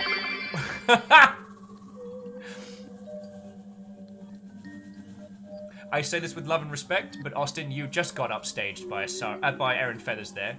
Aaron, thank you kindly, friend. Austin with a little bit of order, Aaron with a lot of chaos. You know me. We've met many times, you know this. I'm seeing things. Caffeine, what? Ho, friends. It's Dress. This is all new stuff, and Grandpa, and I'm seeing things. Actually, let's get chat back. You are seeing only what is here. In this place, the spaces between the worlds are of a finer grain. Don't let what you think should... Feck you and your broken structure. Don't let what you think should be blind you to what is. You know me. So stay quiet. Will you make me prove it to you? So be it. I recall a heavy day just on the edge of autumn.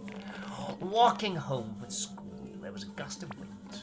It felt blown from another continent. You saw born upon it a wisp flower seed which floated the earth like a snowflake. You caught it and saw its strange shimmer. You planted it in a little dirt pile by your window and grew it into a plant that you swore sang a song just for you. No one else heard it. True, Kai? True? Yep, we're gonna decide that's true. Good. Now listen. The old man is dying. His pride has poisoned him. But there is a solution. Dracania leaves. It is the only chance he has to hold on. Alright, crazy weird bird person that I only see when no one else is around. I'm gonna get some unknown herbs and stuff them into my grandpa. Gather all of the Dragon Balls. So Caffeine, how are you doing, friend? Also, the thing that Lizzie is referencing is that Lily Longbean nearly actually murdered me today through kindness. I was midway through drinking a cuppa and stuff happened. You know, standard stuff.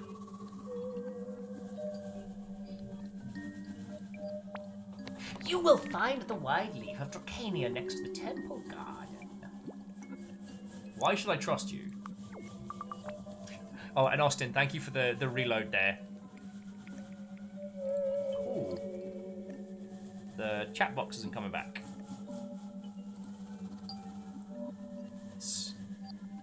Oh, good. Oh, good.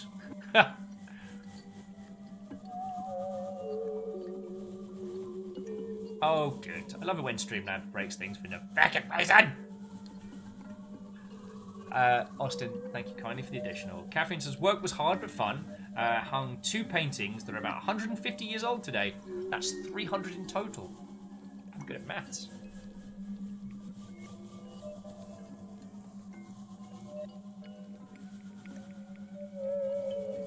So why should I trust you? No more denying. Stay quiet. You must get him Drasil, the leaves from the temple, the ones that are very hard to say. 7 gardens, moon, sung, purple flowers for the fun. You see? That barely makes any sense. Not everything can be as easy. Use your brain, your ears, your eyes, and your hands. Now, the Dracasia leaves. The Dracus leaves. Take them to him. Kai, go! Alright, cool. Creepy bird person. Alright, so now we go into the temple. 1 Dracalia leaf. 1 Dracalia seed. Wait, did you see that tiny rock? The tiny rock popped up right round here and then kind of... There you are, little eyeball.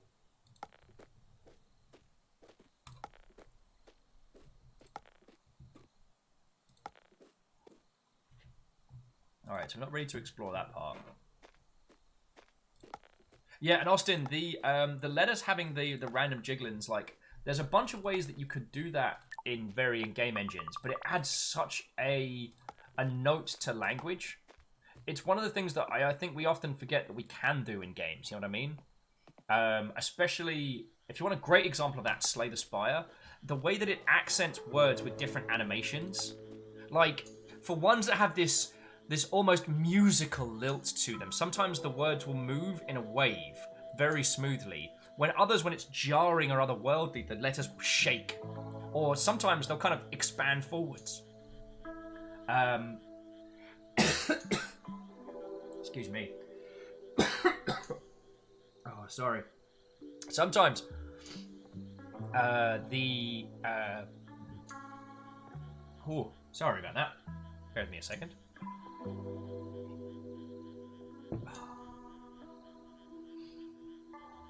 Oh yeah, Dash says, remembering the Scarecrow's lines from Salt and Sanctuary. Bloody hell. Yeah, the one I was also going to reference was Slay the Spire, and how that does some fantastic things. How it creates these otherworldly expressions. Oh no, and Katana Zero.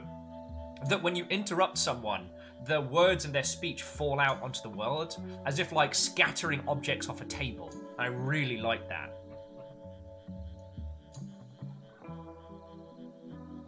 Austin saying, I found myself oddly reminded of Severed.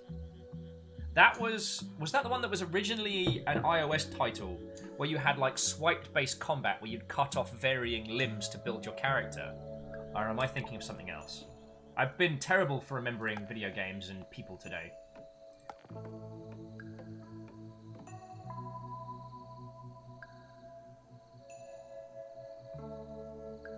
Yeah, Dash, I wholeheartedly agree with you there.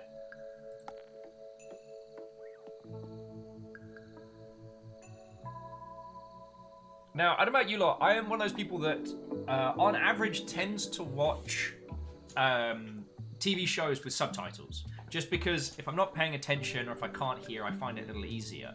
But one of the things that's interesting is that subtitles essentially give you teeny tiny little spoilers about what's going to happen. What's fascinating with some of the interesting examples of animated text in video games is you can essentially avoid that problem. You can let it play out and then scatter, you know, once it gets to the end of the sentence, then scatter the words in a specific direction as an element comes in and interrupts.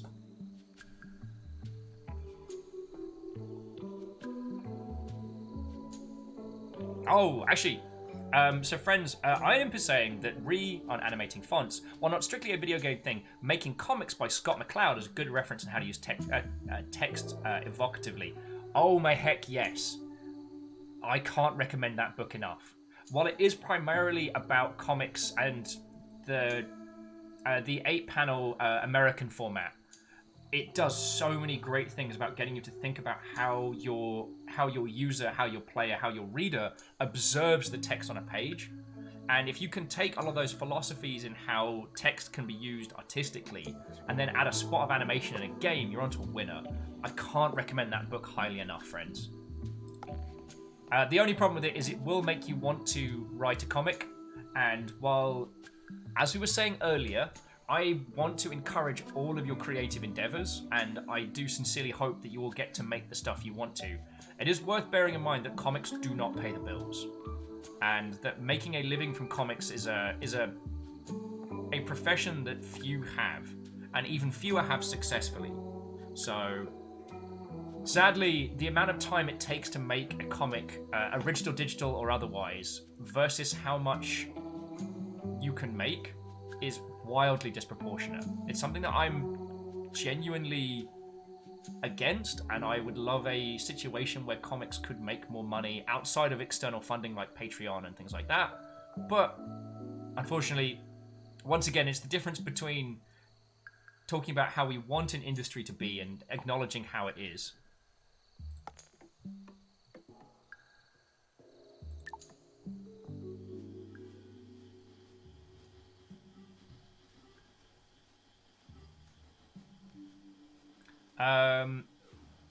So Tomari, I don't know what's happening with chat on screen.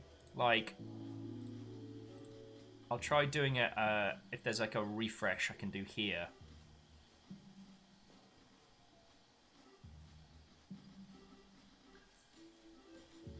But right now, it's just not appearing.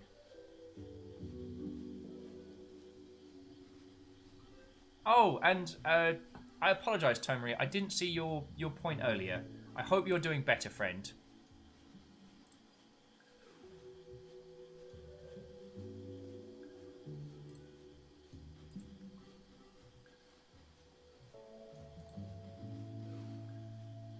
I guess everyone's here at the bar, and there's some video games. So let's check out a video game first. Bopek's like, having fun? Bopek's like, no, this is important. Must concentrate. You said you were gonna typical, I'll show you a video game in the arcade. Proceeds to ignore us.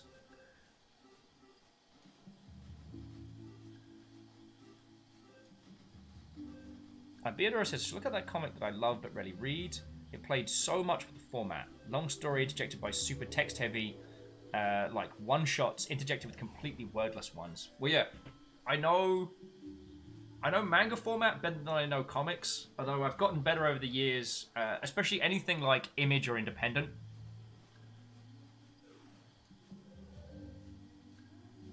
Oh, okay, the chat's back working. Lovely, lovely.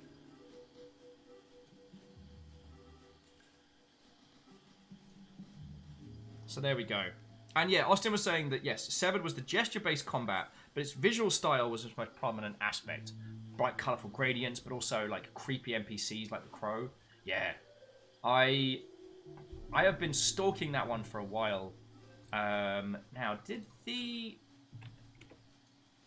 Oh, I can't... I can't spell...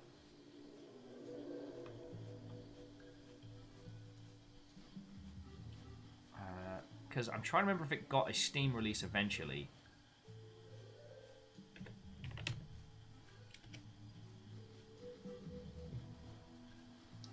Doesn't look like it. Might be something to have a look into.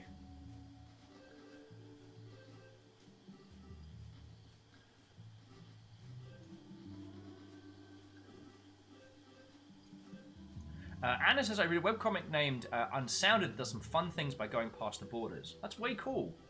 A couple that I've really enjoyed recently has been... oh, feck. It's the comic done by the same people that did People Watching. That does some really, really interesting stuff with time, format, standard. Alrighty. Take a seat at the bar. Okay.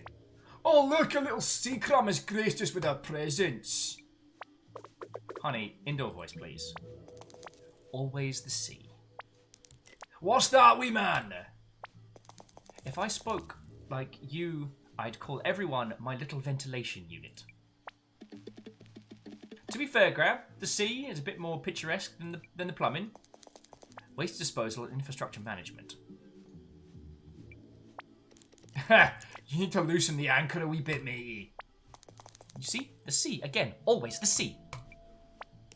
You need to see matey. It brings you all them weird thingy boobs for fixing and stuff. Alien's like, shh. Someone give me another rum! Alright. Chunk Lords here's had a little much. A drain cleaner, 8 stainless steel pipes, a submersible water pump, a tethered float, and electric... write me a list, matey. Honey, indoor voice. Alien, baby, loosen up!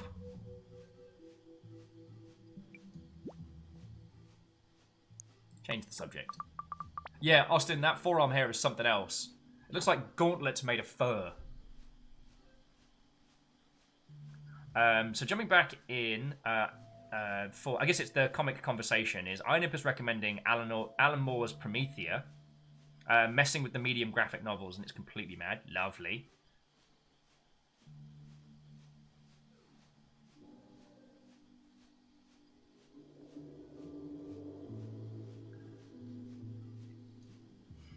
So Canaran says, one of the things that I'm finding very interesting is game devs helping their, I guess you mean speedrunning communities. Can't recall which game it was, but implemented a speedrunning mode after it was released, which skipped cutscenes and had internal timers, sped up animations, as well as patch management if you wanted to play an older patch. God, patch management is something that scares me.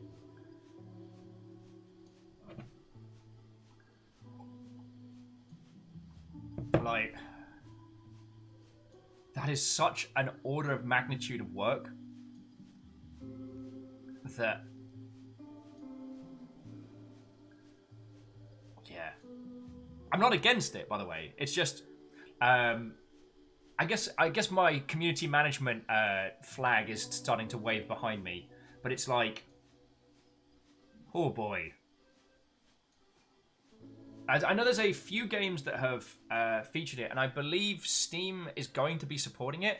Hey! El Dirty Squirrel. What, oh friends? We are drinking by the bar with a monstrous Scotsman, Bugman, lady with the flip-flops. We are playing a very feelsy game while talking about both silly and serious things aplenty. How are you doing, friend? I've been lurking wholeheartedly on your Bloodspawn streams. I was not in a good state yesterday, so I was just kind of flitting between varying things. But it has been nice to relive Bloodborne vicariously through you. Austin says, regarding patch management, I have greatly appreciated for being handled the Factorio via Steam. Each version is presented as a beta branch. Squirrel, I'm good enough to be here and hang with everybody, so that means I'm doing real well. So I guess the community management side of me is fearful for patch management, because you'd get this situation where there is the correct patch, but then there will be the idea of people saying, oh, we want these features from this patch, but we want this fix from this patch. Essentially creating this like extended smorgasbord of what is the correct version. No, Clank, actually, thank you. I needed to hear that. Because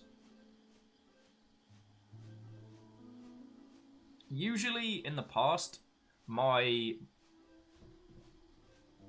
friends, this isn't on you. Like, I don't feel pressured to stream. I don't feel like I have to be here. And I don't feel like if I disappear for a day that you'll all, run to the 5 wins. But I have a work ethic. Make a schedule and keep it, and I stick to it. And taking a recovery day is very, very, very hard. But I'm trying to practice what I preach. I tell all of you lot, like, human maintenance. What if you were a giant robot? What would you need to keep yourself, like, functioning and, like, at full capacity over time? And I was crashing hard Tuesday night. I could feel myself getting sick. So I took yesterday, and it was difficult. Like, I wanted to do all the things, and it was very hard. And at the end of it, I just felt sad and lonely. I didn't feel good for doing it. And I sat there being like, if I hadn't taken this day, if I just spent time with you lot, would that have been the right choice? So, yeah, Clank, it's not patronizing at all to hear that. It helps. Anyway, sorry. I didn't mean to turn that into. But yeah, so friends, just very, very quickly, as with ET3 Stooge and Jetman J earlier, who led raids on, I do need to recommend to you El Dirty Squirrel if you're not giving them a follow. They're much earlier in the day than me, because I believe Squirrel is other side of Murica. El Dirty Squirrel is incredibly funny, and I am genuinely jelly of their production values. I wholeheartedly recommend it.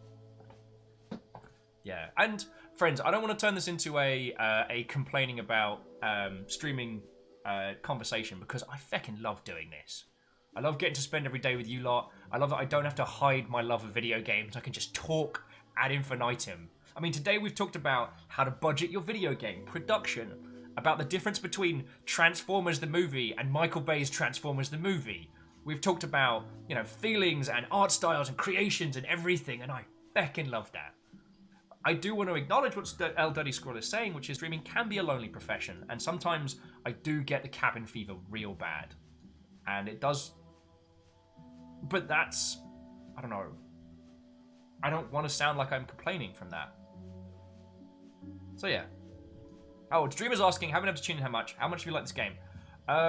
The scenes with your grandfather are very, very, very real. Maybe a little too real. And so I guess I'm enjoying the brevity and the silliness of the rest. Also, Sea Captain ended up with the Glaswegian voice. So that's been a lot of fun. Jumping back, because Varials had a good point on the management. Oh, and friends, so Varials in chat makes a wonderful game called The Void Rains Upon Her Heart. Think Slay the Spire, but swap out the card game for Bullet Hell, and then add a narrative which unfurls through each run, win, lose, or draw. It's so good. It's so good. I can't recommend it enough. But yeah, Varial says patch management is scary. My game just crashes if you load a save from a future version, so I don't let you do that. God, yeah. Kandaran says, anyone else mentioned your sick grandfather in game? I don't think so. They've mentioned our grandfather. Anna says, what was the name of this game again? I'll do you one better. I'll link it in chat. And that's absolutely not because I don't know how to pronounce it, and because every time I've failed, people have reminded me that it's actually Italian and that I'm getting it wrong. No. It's because it's much easier for me to link it there. Just, totally. So much.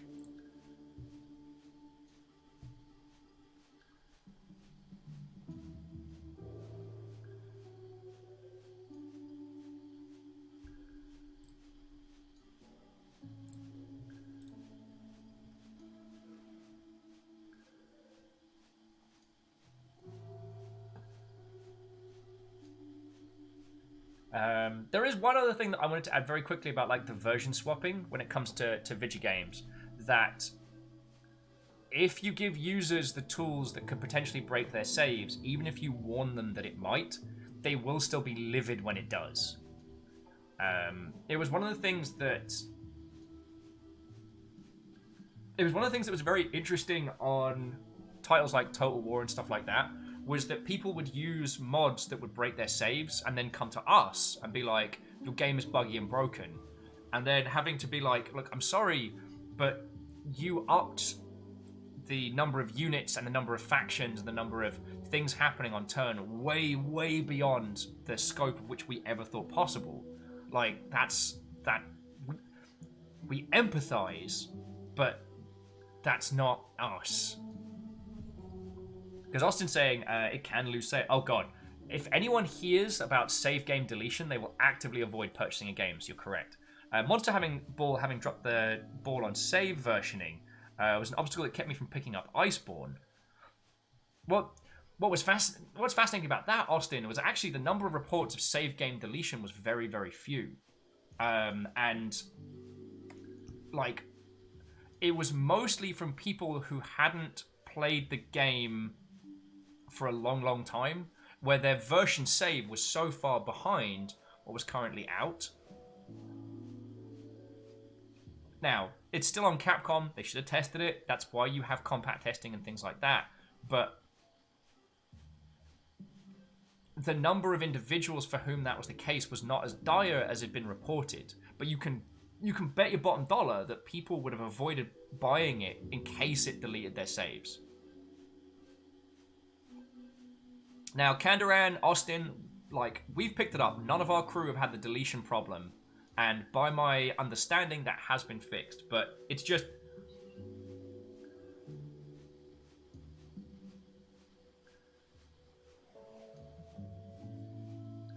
It's... Breaking saves is one of the cardinal sins. And is definitely an A-class issue. Or S-class if you're working with a Japanese developer. Anyway, so Bobek seems pretty into that game. And Alan's like, oh, he loves it. Alan here is a reigning champion, though. Hush. Why do I still not have any rum? You got some right there in your mug, buddy. Alright. Triple S class if you're a DMC dev. Yup. I love that the Japanese bug class has an S class more important than an A class issue. This just makes me laugh. Whereas, sorry friends, A class is meant to be this game cannot ship if this bug exists. B is this is real bad, but this is not a showstopper. C class is this isn't right and it'd be great if we fix it. But and then D class is usually suggestions. So jumping back in, MDH says, I've also seen no one here from the Play Friends have issues that most of the Steam reviews on Iceborne page have. I want to know what users have done to those computers to cause issues. God, yeah. Like, I had a chat to some of the Valve peeps about this, about users using Steam reviews as bug reports or as technical issues, because it's something that I am not a big fan of. I understand why users do it, because as a developer, you have to address Steam reviews. You have to.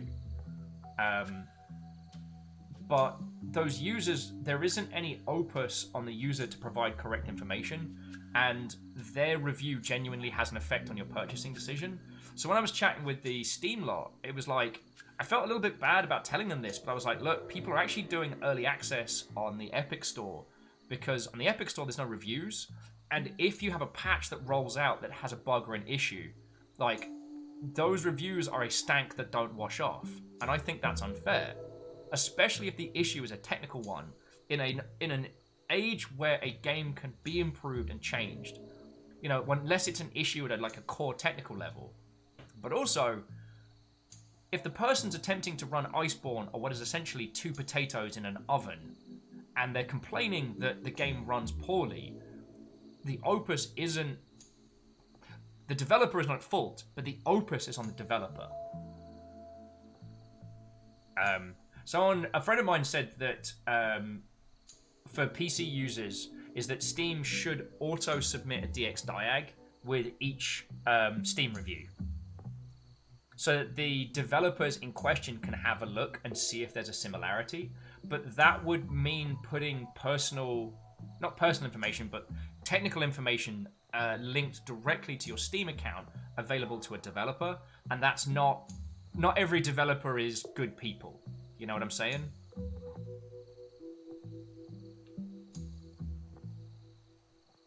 Oh, MDH, that's a very good point.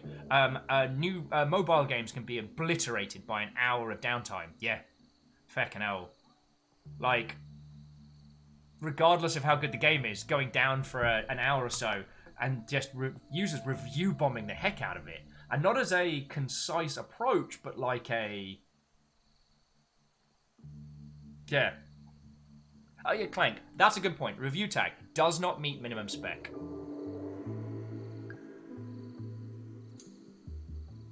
Kind of like has purchased the game. That's a good point. You could say it is as users are required to opt in, and so the information stays at Steam's area in the same way that Steam survey your hardware, which is very useful information, by the way. Sorry, here's me going off on a tangent. Let's go down to the pier.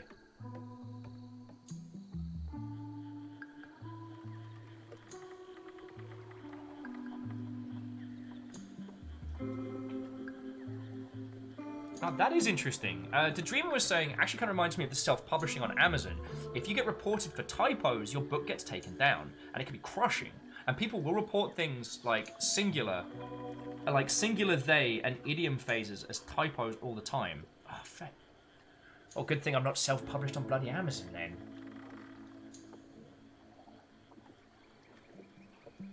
Because you better believe, friends, that if I ever did write a book, I'd actively not spell check it.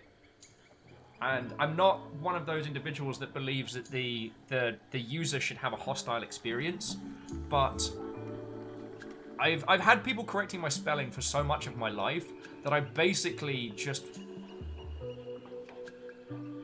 It's just like a little flip the bird to people that will correct my spelling on posts about being dyslexic. Just a personal little like... You know what I mean? I sorry, and I don't think that any of you should agree with me on that weird little opinion quest. That's very much a Will thing. Yeah. It still amazes me a little bit how people will do that. But yeah, Errorman says there's also a better way to hook in the Windows full reporting service. That's a big old bird. There is also another thing that I do want to say, which is for all that I am... Weird seeing stuff from before the meteor. Is this a highway? Wait, before the meteor? The hottie what now? Wow, we're just going to do that as a throwaway comment. Cool. Still not a fan of that. Oh, excuse me. That flat texture for... Oh. That flat texture for the ocean is not good. For me personally, sorry. Wow, I just lost myself for a moment there. That was a very painful belch, which is a rarity.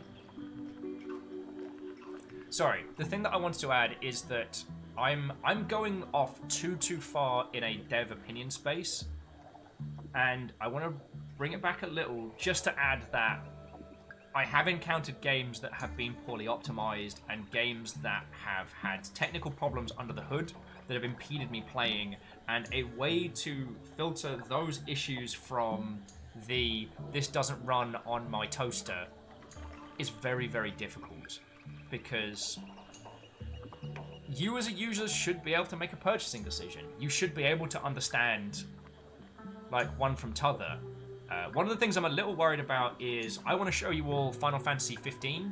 I want to take you on a journey through that game. It's going to be a long play, and it's going to involve the pretty boys, and it's going to be all over the place. But there have been very few games that I've encountered that I felt the desperate need to show people my viewpoint of it. Perhaps not my viewpoint, not to be so arrogant, but to show you my experiences of it. But my worry is that a lot of the reviews I've read that have said that the Steam version for Windows is quite buggy. I don't know. Oh, Squirrel, I'm glad you loved 15. And I'm looking forward to an excuse to replay it. Because also, I played it at launch before they added all the additional content. And it's so good. Oh! Sorry. Friend, go get some sleep. It's lovely to hang out with you, and I hope you've had a wonderful day. Graphite says I'll be down for a long play, a Final Fantasy road trip. Yeah, and we also might do the thing that we're going to do with Death Stranding, which is have it as a call-in show. So whenever we're in the car, driving somewhere, people can call on in. Because I genuinely love taking long car journeys in that. Like, I don't skip the journeys. Either that, or I'm basically going to make you all listen to the Final Fantasy VIII soundtrack ad infinitum, because I'm just like that. So Theodore says, my dad wrote a book, but sadly hasn't read it since all the spelling errors make my brain freeze. The point is, Dad wrote a biography full of spelling errors, so write the book you're dreaming about writing. Yeah.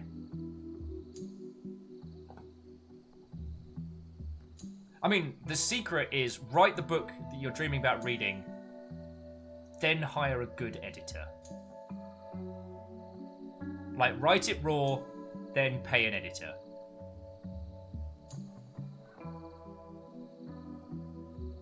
Cryotic says, I would love FF15. Overall, enjoyed the game, the whole lot, and such a meme fest the banter about to boot. Yeah. There's just, I mean, just like with Tarkov, just like with other games, we're not going to ignore, we're not going to excuse the BS. I'll probably end up ranting about Cindy's character and how we don't encounter like a really good, strong female character until way, way, way later. But I definitely want to play through that experience. Also, XD Johnny XP! What, oh friend? How goes it? How goes it? There's also lots of little quirks that I want to talk about that game added. Like, did you know that for players that were finding some of the battles to be too difficult, they added a series of Power Ranger suits that make you invulnerable for 30 minutes a day. 30 minutes in-game time, once a day, once every 24 hours, you can just be invincible. So it doesn't boost your power through the level, but you don't have to worry. You don't have to worry about taking damage. Yeah, so El Dirty Squirrel, it is on PC, but I believe there's a couple of different versions. And supposedly the Steam Store one is... There's a lot of reviews of the Steam Store one talking about its compatibility issues. So I'm going to test it out on the quiet before I give it a roll. And at the moment, like, friends, we've got too many good long-running games. Blackout Club, Monster Hunter, MechWarrior 5. And that only leaves like a couple days a week to get into weird stuff like this. To go to islands with mutants.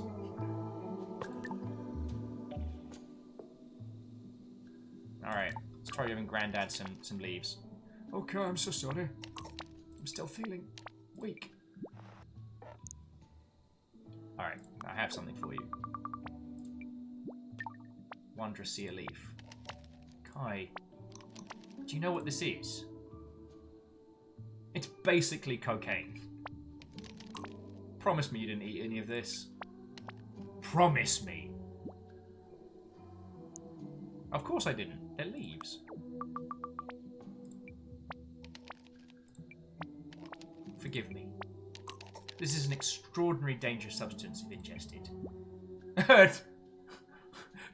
And then Grandpa's just like, oh, nom, nom, nom, nom.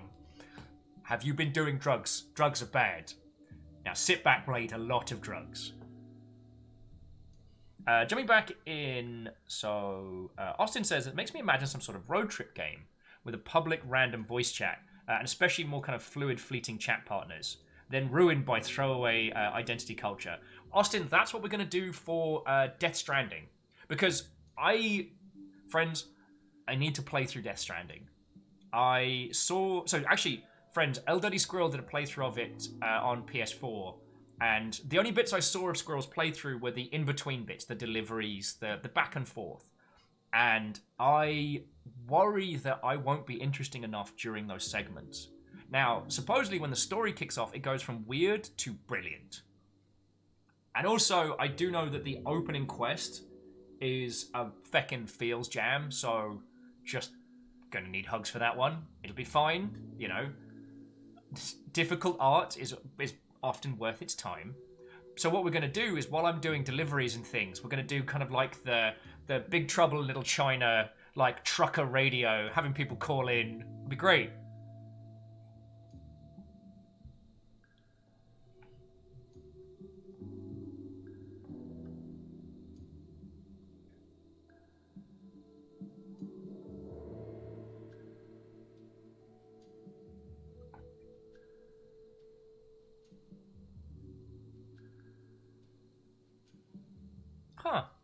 Although Cryostix does make a good, is saying that about Final Fantasy 15, in a weird circumstances, that one of Cryostix's ex is basically Cindy, massive car fanatic that dresses just as bravely.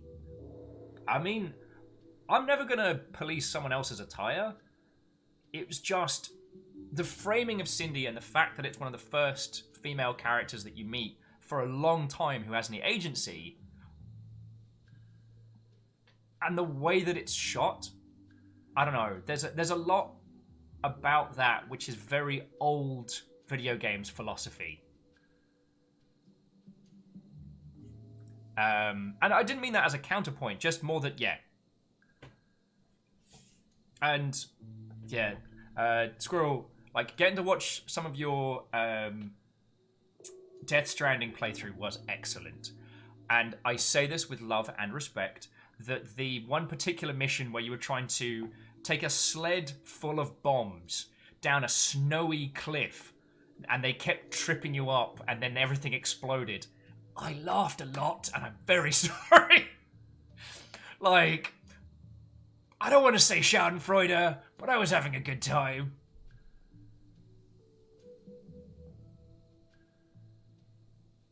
Oh, and Austin says, I can saw it being a nice road chat. I mean, it'd be curious to see that as default multiplayer travel experience. God, yeah. Like, the Euro Truck Simulator Online, like, everyone already has their own truck radios and stuff like that. But if that was a built-in feature, God, it'd be fascinating. Do you know what I would love to do? It's wildly complicated and overblown and incredibly expensive, but use essentially like a chatbot. Like a text-to-speech chatbot that sends trucker lines back and forth from each other. So, like, you know, you can choose your, like, European-style trucker, Smokey and the Bandit-style trucker, Big Trouble Little China, etc. And that you can send phrases back and forth from each other, like in the club. So it's not a direct talk to everybody, but there's a communication. Anyway, I'm going to express fear at the fact that these leaves are extremely dangerous. What are you doing? Grandpa's like... They are also a potentially life-saving substance. Did I just kill you? Question mark. I was dying anyway. Dracaena is a drastic option. One, I was too weak to trust in. Until you showed me what I needed to do. I need to... Grandpa? Grandpa, don't die. And he's napping. Okay, not dead. This is even more stressful than looking after a toddler. Nighttime.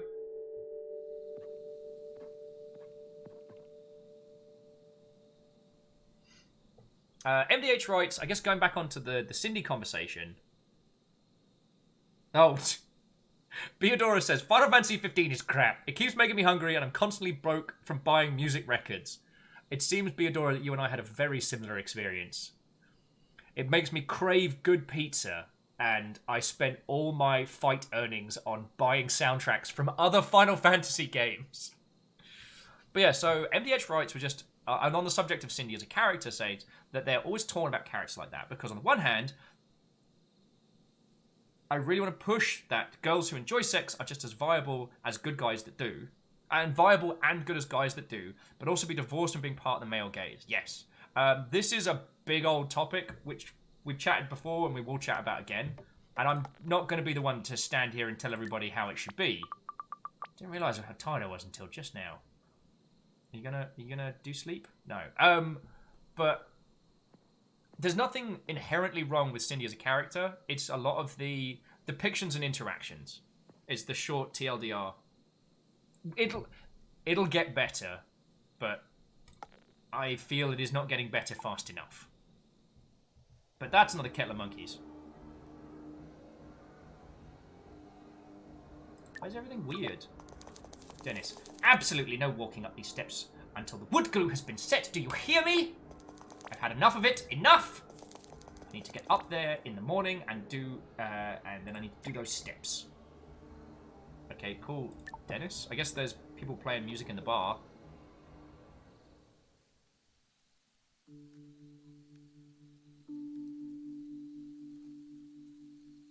Oh, Katros.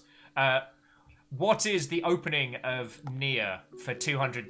Katros saying, got crabby earlier because a game wanted me to catch a very specific fish, and I couldn't for the life of me figure out how to make it work. And the bits until then hadn't really hooked me. God, yeah. Me and my friend Uri, I will occasionally, like, we haven't spoken in years, but I'll occasionally just text him shaman fish, and I'll just get block caps, feckin' shaman fish! Because he was visiting when we were playing Nier Automata. When we were playing original Nier. I said Nier Automata on feckin' Reflex. And one of the things is that early on, you have to catch a shaman fish for, I believe, for a character, you have to catch the shaman fish to give to a character who will give you medicine to give to your daughter. And... it's actually the hardest of the fishing minigames, and infuriating. But I was determined to fight through it because I'd already found out about how Nier, the original one, did its dungeons. So friends, if you didn't play the first Nier, which you don't need to have played to play Automata, but if you have played it, then some of the bits in Automata are even harder hitting. That's another story.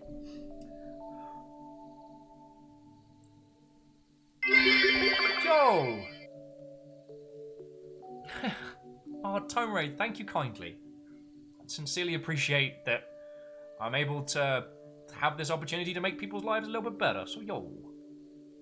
And Tomray, I saw you were saying earlier, so I hope you're doing better.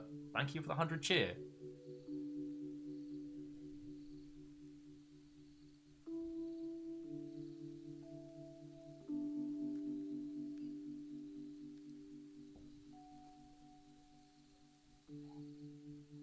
And actually, as a small aside, so...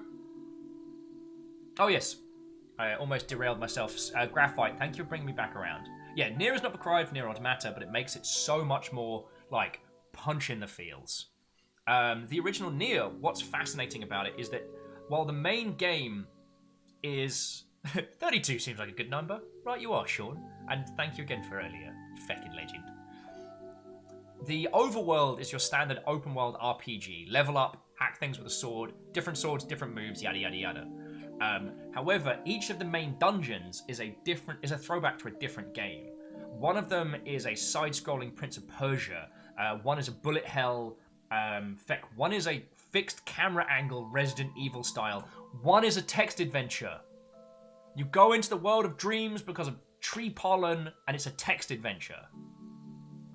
Like, yo. It's fucking exceptional. Although what was very surreal was... Stop that incessant clicking. Sean, you fucking legend. Thank you kindly. Sean just gave out 4 subs to the crowd, which I'm very, very, very grateful for. And they went to Penny Candy Cosplays, the Cuddle Fished, Fistmaster, and Blarney Stone. That's a hell of a superhero lineup there. I'll let you all decide what powers those particular individuals would have. And yes, as Sean says, it is definitely a club. It's not a cult. It is not a cult. It's not a cult. So I knew about those, so I was determined to fight through with Nier, but catching that initial shaman fish, oh my fucking life! Oh, that was a pad eater of much description. It was worth it though. It was definitely worth it. Also, the fact that Nier ties Drakengard, that Drakengard and Nier all happen in the same fucking universe was something I did not expect. Stop that incessant clicking.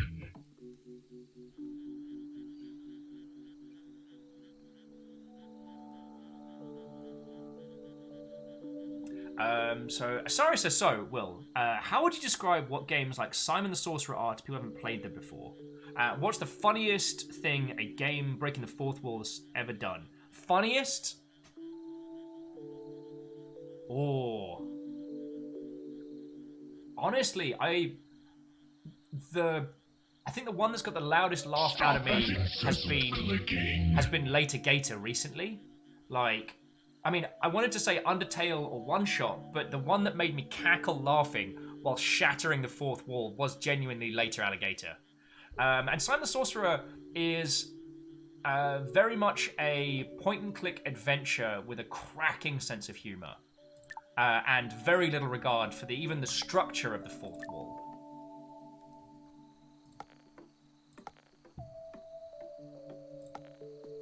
Oh, cool. Everyone's hanging out here by the fire. Let's chat to some peoples. Tongue's like, I don't know why you let them talk to you like that. well, I can't explain. Try me. If I were him, I'd give you everything I wanted. Tongue, this isn't a movie. I don't want to be saved. ... Oh, I don't get it. Tongue's a doer, not a thinker. Oh, Geraldine, that's a good point. If we're in the club and you see a ghost, go ahead. It's a ghost. Oh yeah, there's a game to recommend. The Club. Crows collaborative clubbing experience, which has just hit season, I want to say 3 or 4. Bartleby's back. Will Smith is still his genie. But yeah, so friends, if you want a bizarre experience, the Club.Zone is a game by Crows. The people working on the Stanley Parable Remastered, who also did Accounting Plus and Dr. Langskov and the Terribly Cursed Emerald. It is very weird. It is very multiplayer and quite good. I guess if you're new, let me tell you the little hook underneath it. There is an over 18s area in that game, which you have to wait until you hit club level 18, which consists of listening to 18 songs, all of them about a minute long. Once you get through that, then you get into the game of the club. I did manage to clear it, but only during the Ghosts and Skeletons War, so that kind of feels like I didn't do it proper, but I'll probably end up getting a tattoo of it anyway. Because when you're in the club, you see a ghost, go ahead. It's a ghost. Go back into the bar. How smashed is he? Well, that did it. She'll see my side of things on the mortal. I'm not so sure, Pally. She told you pretty straight. Aye, she just doesn't know what's out there. Come on, you gotta listen to her. The burbs ain't her place. She got a bathhouse too. She likes that work. Aye, she can work a bathhouse in the city. Wonderful new life, full of adventure and... Growl. She's gonna want more than this! Alright, now, maybe you've had enough. Don't even want you more than anyway. Shackle says, I've never heard. What do we find was actually at the top of the tower? Just an NPC that flicks you back in.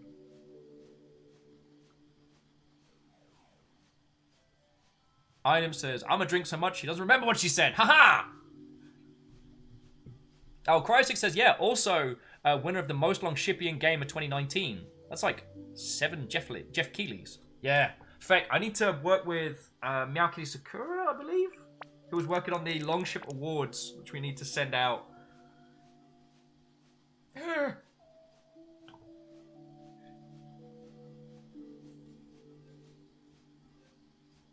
TSETH. Give at least one character a Danish accent. If I could even vaguely do a bad Danish accent, I'd give it a roll.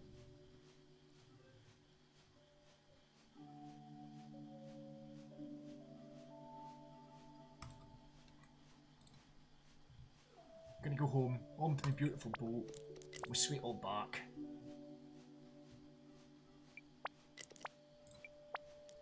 If she loved me, she'd follow me. You work on that definition of love you got there, Pally. Maybe don't tongue the cop so much. Sean says, just go full Swedish chef. I can't tell the difference. That feels like... Alright, so no. Do you want a game? Reactor online. Sensors online. Weapons online. All systems nominal. Oh, it's that time again. It ruddy is. Harmonious, how are you doing, friend? How's that for a 13-month combo? Becky Lynch, cheers to you. How are you doing, friend?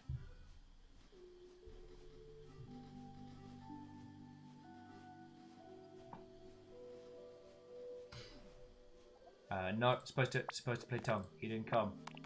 More practice is good. Wait, Tom was just here, wasn't he?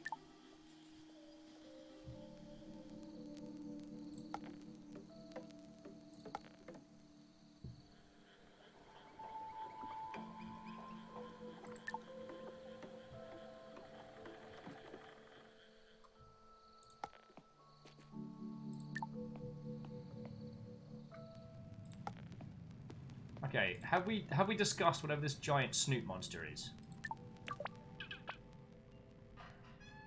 Princess says, Dennis? Dennis, it's getting damp down here. Dennis! I'm sorry, no. Who are you? Why are you pretending to be my Dennis? I just thought I'd say hello. Don't talk to strangers! Where's Dennis? I need him to protect me from strangers. Cool. Who or whatever that was, we just offended. It seems the beans aren't. The beans don't work through the night, which is good. And what are you up to? I'm currently preparing a unique concoction. Oh, what does it do? There is a phenomenon known as vasodilatory. This is why I'm not a scientist. Thingy McThingsing. When ingested foods that are spicy, the humanoid body diverts flow to the skin in order to cool itself. The concurrent drop in blood pressure can cause temporary unconsciousness. Ooh, I actually did know that. I had to do... Remember, well, some of you might have seen it. I did the Hot Pepper Gaming Challenge back when that was still a thing. And I did it at work, so I had to do a little write-up as to what I was doing and why. You know, insurance and all that nonsense. And I found out that if you go past a certain level of Schofields, you can have a heart attack. Or well, your heart can just stop a bit. That's always weird. That's fun. Fainting because you eat something spicy. I am concerned about the humanoid named Bopek's ability to enjoy one of his preferred foodstuffs. I believe I can counteract the bad thing by producing a substance to add to the hot sauce. The only problem is it reportedly tastes nasty. So experimenting with flavors. Seem to be brewing a mushroom, but there we go. Okay, Greenfire, serious. I hope you have a wonderful sleeps, and I will see you on the morrow, friend. Crisped blue bug extract is demonstrating potential. Interesting. I must give more of my attention to my labor. Buddy.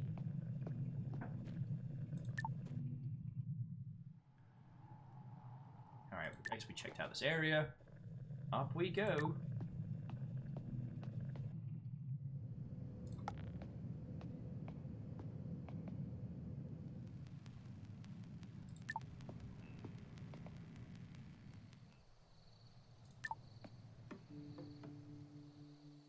Yeah, Iron, you're exactly right. Just add ice cream to hot sauce, and then it's cold sauce.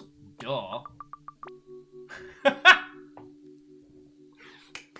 TSCTH, bravo, bravo. Saying, was that the Heisenberg of Flavortown? Oh my word. Just the idea of that as a counter to Guy Fieri as the mayor of Flavortown. So who would be the police officer of Flavortown? That's the question. Friends, will you indulge me just a teeny tiny quick break? I'm just going to nip to the loo very quickly. I'll be back in just a sec. I'm not even getting a fresh bevy. I'll be moments. So, back in a second.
Hello, hello. Thank you for waiting, friends.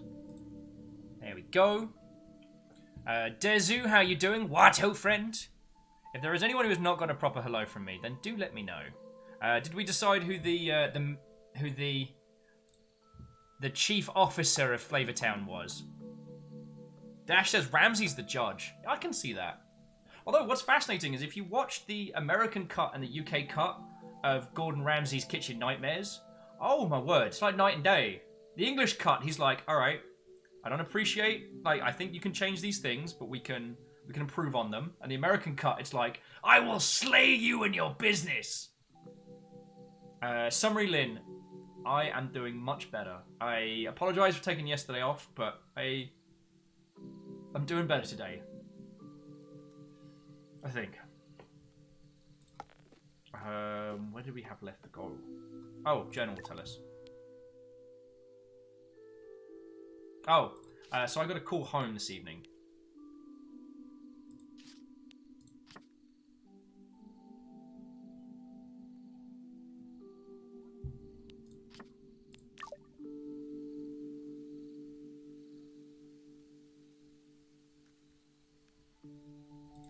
So back to the bar. Okay. We're getting heck for apologising. Like I said, I take your time very seriously, friends.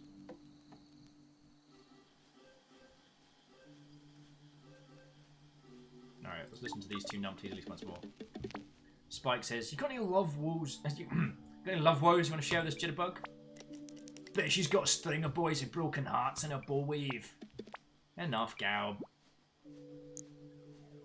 How about you, Spike? Deflecting! I gave up on love a long time ago. Thought maybe you'd give up on me. Shitty. Alright. Time to progress things forward! So it wasn't a payphone, it was just a public phone in the bar. Which is kind of cool.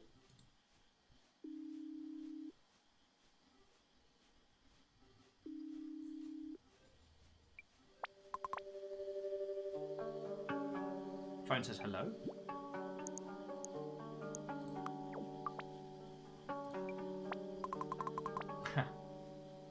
Darling, it's so good to hear you. How's the trip over? Captain was a bit weird, but it was fine. Sorry, jumping back in, Austin just saying, like, you know what? I think we deserve an apology for you for apologizing to us. Apoloception? Wow. We need to go a level deeper. Wow. His desk doesn't shake.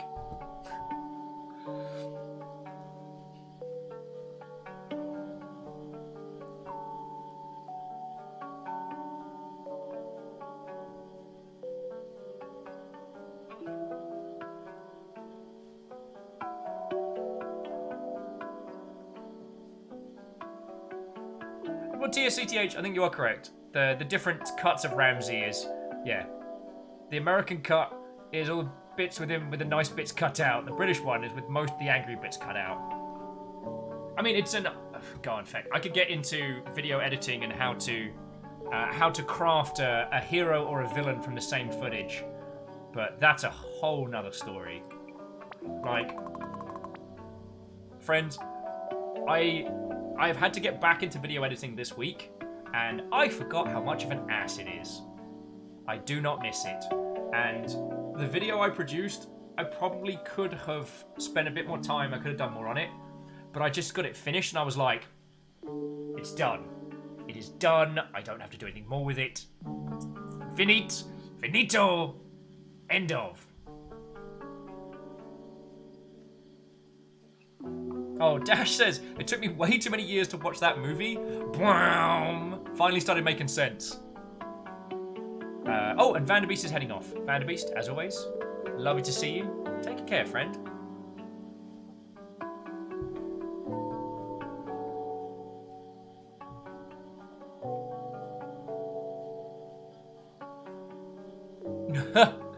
Cryostis says, now, if I was that bar owner, here's what I would do. I'd hook it up so that the phone would ring, and anyone in the bar who picked up, like, a few seconds later, it would play that line from The Ring. You have 7 days. TSTTH says you edited yourself to look like an unbreakable hero of the people, didn't you? TSTTH. I mean, you can make someone a hero or a villain. You can't make up falsities.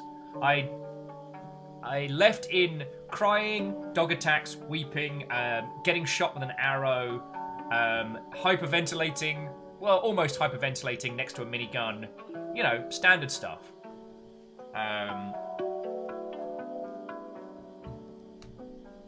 Anyway, so, is he nearby? Is that why you're whispering? Says our mother. Are you getting to know the people? Yeah, people have been nice. Are you sure? Talk about Maury. Let's talk about Maury. Maury took me to see him. She's very kind. I hope you're not feeling too overwhelmed, says our mother. Hey, and we're asking back, are you managing okay? Oh, you know me, darling. I've lost my house keys 5 times already today, and burnt 2 of our 3 meals. I wish you could come here. I miss you too. We're doing a lovely thing by helping your grandpa. Are you feeling okay otherwise, though? I guess. I hope I can help him, Mum. Of course you will, darling. I know you. So careful and clever. Just make sure you look after yourself as well. Maybe even have a little, dare I say it, fun. Oh, Katros is heading off as well, saying they need to be off for sleep, so have a great day / night all, and well take care of yourself, you numpty. I am trying to do better, dear Katros, but thank you for your concern, alright?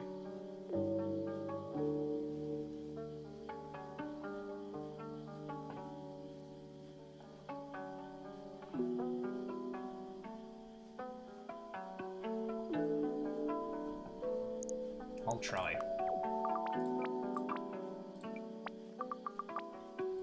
Still wish you could have come with me. And she's like, oh, love. I know. It's complicated. Nana was so angry at him. I'm not ready yet. But I know everyone there will take wonderful care of you. But Toby, no! Ugh, crayons on the wall. Sorry, honey, I've got to go. But call like we said, okay? Thursday and Sunday evening. Love you. Okay, love you, bye. Speak soon. A late night. How many stages does each day have?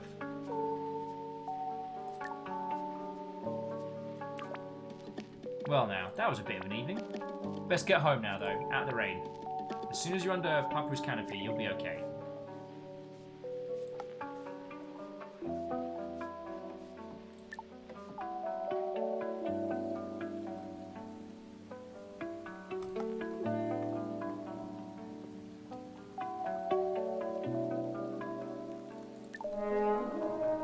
Holy crud! Would you look at that? It is a large swarm of Thor faces. By the fecking 9. I need defense. I need defense! Ladies, gentlemen, and individuals of all persuasions, we are under raid. Not by any mere group of numpties or sword-swinging Egypts, but by none other than the pirate crew themselves. For this we will require full-on raid defense. What ho and welcome. Thor! Buddy! How are you doing, yo? What ho and welcome, one and all! The enthusiasm of which I greet you does not match the game we are playing today, but feck it!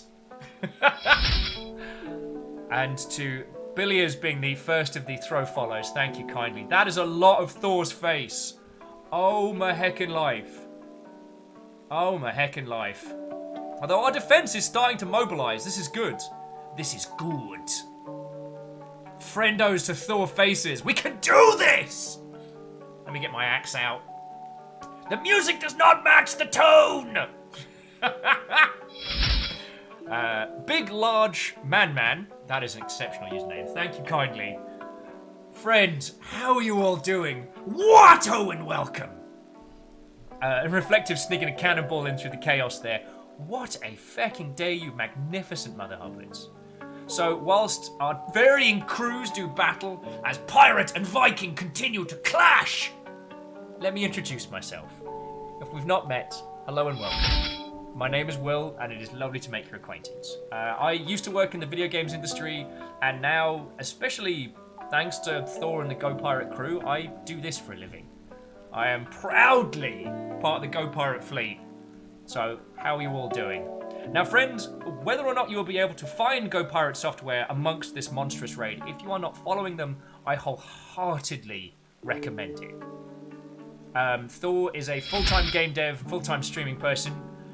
If you want to know about any spheres of game devery or creations, I wholeheartedly recommend it. Them. God, I'm sorry. Brain fried. Thor is pretty much one of the few people that I still get to talk to on the regular about game devery stuff, so I'm very thankful for him. There's a lot of different Thor faces. Oh, and to all of you lovely folks who are throwing a follow, thank you kindly. I will be thanking you all at the end. So Thor's saying that they're sick. Oh no! I was down ill yesterday. I'm trying to be better about taking breaks when I'm getting ill, and I tried it yesterday, and I still don't know how I feel about actually looking after myself as a human, but I'll get back to that. So Dragon Loot says, do you still do game dev? Not currently. Well, sort of. Ish. I do, like, free consultancy stuff for people, and I do I do stuff and things on the quiet. I mean, the way I pay the bills is literally this right here. I'm funded by the lovely Mother Hubbards, and I enjoy that. But I do still attend like GDC and PAX and a lot of other shows, and Dragon Loot, another cracking username. So, friends, all of you who are throwing follows, those are a massive help, so thank you. But yeah, whereas like Thor has definitely been a great game dev friend to talk to, because I also come from a AAA background, although I did a stint a couple indie places. Primarily, I was a community manager and then a bunch of other stuff. So I have a different... There's Reflectives sneaking it through there. So that's losing my train of thought already. Anyway, so to those of you that have come over from Go Pirate Software, what ho and welcome. How are you, you lovely Mother Hubbards? Thor, if I had the ability to cast anything other than necromancy spells, I would. So I will leave it to better healers than myself. But I do hope you feel better, friend. Suicidal Kitsune. Man, we've got a lot of Kitsunes. A bunch. So what to tell you? So we've been playing this game for, well, technically for about 4 hours. We've probably only been playing it for about 2. Let me grab you a link to this one, because this game is very interesting.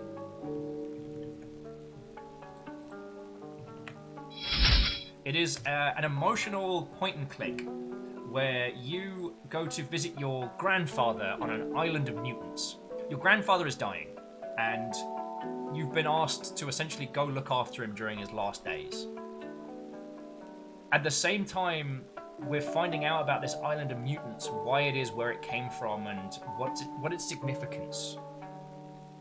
And it flits between some ridiculous, silly banter between characters with some very real undertones, and this very, very raw story about family.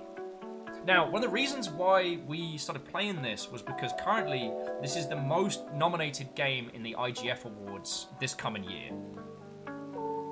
And I wanted to see why. And yes, it isn't shocking that an emotional story, point and click with gorgeous visuals is very popular among indie devs. I mean, right? Who'd make an emotional indie game? Am I right? But there's something about this that seems to strike a chord, and I don't know if we've got there yet. But suffice it to say, it's worth a look, dear friends. So Beanslinger only has bean slinging spells. Is that just throwing a handful of beans at people? Dragonloot as a necromancer is a very late healer. Doctor, you're too late. The patient already dies. Rolls up sleeves. Well, I didn't lose my medical license for nothing. I'm very, very dedicated. Although the one that slew me, you know how sometimes the tiniest of memes will throw you into a fit of giggles? The warrior walks into the bar and says, "Friends, adventurers, my brother is dead." So the ranger says, "You have my bow, we shall avenge him." And the berserker says, "You have my axe, we shall avenge him." And the necromancer says, "I have your brother, we shall avenge him." So Beadora says, "I played neither, but I grouped this game kind of with Night in the Woods and Oxenfree." Yeah. Definitely with Night in the Woods. So yeah, to those of you who have come over, it is lovely to make your acquaintance. We play a myriad of different stuff over here. So like today we're on this, tomorrow we're playing the Blackout Club, which is one of my favourite games of last year. And then Saturday we're hunting monsters and turning them into delicious food for Gran Gran and also fancy pants. So yeah, I hope you all are having a lovely day. Gramps is out cold. I must sleep for this to work. We will speak more in the morning. ... Zzz. Alright. Bedtime. And we oot. Dawn of the second day. But... Oh! Okay, every time Maury shows up, they do the snap cut thing that makes it very jarring. So, what was Thor up to today? Was it just game devery? Also, MDH Writer, if you're still kicking around, Go Pirate Software, Thor primarily uses Game Maker, and while Thor has a very, very strong coding background, they are absolutely the person to talk to about getting started in that space if you still choose to use that as your primary engine. So Keita says, just working on some Heartbound. Nice! I gotta say, I am currently waiting for done Heartbound because I don't think my little heart can take multiple doses. Heartbound doesn't pull punches. It is a beautiful and gorgeous title. Actually, where the feck am I plugging other people's games? Alright. So this one's more for my lot than for those that have raided in. Oh, not Hearttown. There we go. So friends, this is Heartbound. This is the game that Thor has been creating. It wholeheartedly deserves its overwhelmingly positive score. It's one of those things where I'm trying to tell you as much while telling you as little. It is a game that you deserve. Actually, yeah, I'm just going to steal the Steam description. Heartbound is a non-traditional role-playing game about a boy, his dog, secrets, and sanity. Wrong link. Oh, for feck's sake, Steam! Why are you like this? Alright. Once more with feeling. That's Mutazione as well! Copy! Thank you! When technology seeks to undermine. Also, if any of you are of the ARG persuasion, you need to look into this game. There is an ARG around Heartbound. If that is your jam, you need it. So I know those of you that have come over from the Blackout Club crew will be very much down for that sphere. It only took 3 attempts to link the correct game. Feckin' feck. Someone's like, Good morning, sunshines. Maury's paying us a visit. Aren't we lucky? I was just telling Noro here how much better he looks. I knew your visit would make a difference, dear. You're okay, Grandpa. I'm sure we got Grandpa like a fistful of mad drug leaves, which we gave him last night, because a weird, like, Tengu-looking mask crow thing told us that we needed to give him plants. You know, standard stuff. Great medical advice. Strange creatures you meet in temples. Grandpa, you're okay! Kyan has been very helpful. Did you sleep okay? Do you have everything you need? Be positive. Yeah, it's pretty. We already are firm friends, Maury. Don't worry.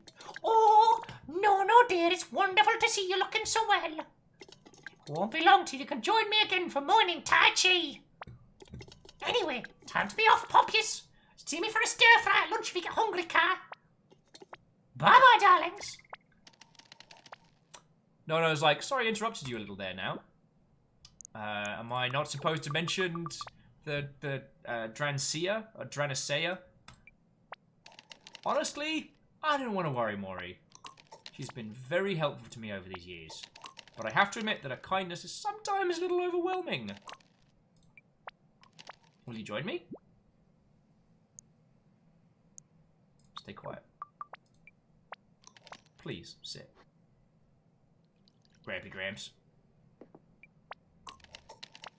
Try this tea that's totally not made of the drugs I had earlier. I can't thank you enough for helping me, Kai. The Dracia was exactly what I needed. Good. Sorry, jumping back in. Yeah, Tengus know something about meds. They do, Kisa. Though that particular one, don't know if I would have trusted him. Jaralan saying strange creatures handing you odd plants is no way to do a basic system of medicine. Oh god. Hang on, there's a follow-up to that burp. No, wait, no, that was a solo operation. Okay. Beador is saying, I think the thimble flower is a deadly, deadly decorative flower that's been used in health medicine for ages before we got pills. Good point. You know, milk of the poppy and all that. And Enderscram. Thank you kindly for the follow. Actually, I know a lot of you through follows, like Pepsi Dash, Barge, and I didn't say a proper thank you. I do like a big credits at the end, so I will say proper thank yous. Oh, and to Enderscam, thank you for the 50 bits, yo. I am entirely funded by the lovely people around, so any and all bits and the ilk are incredibly welcome. Not necessary, but very welcome. So how did a plant just fix you? Your tea's getting cold. Interrupting Grandpa says, what? Now I'm recovered. We must talk. Catch up. Okay, I'm going to ask about the Drancia again. Wait, so the Drancia, like, fix you or what? Drancia is a step towards my being able to function again. And while I may look like an old man to you, I do actually play a fairly important function around here.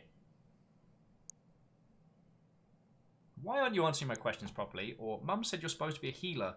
What do you think on this one? I think this is where we start getting into the meat of this. Yeah, Jaralan, we're the only people who are supposed to be deflecting questions. Thing is, I think we can ascertain the same thing that he doesn't want to say. The Drancia isn't a cure. The Drancia gives him function and mobility again, but it's not a cure. Yeah, I'm down for cutting to the chase. Shackle and Kisa. Alright. Why aren't you answering my questions properly? I'm sorry. I don't have time yet to dwell. We must spring into action. Beadora, does any adults answer questions properly? On this feckin' island? Apparently not. Apparently one of the mutations of the mutant island is not answering questions. And apparently also not being able to say the word mutant.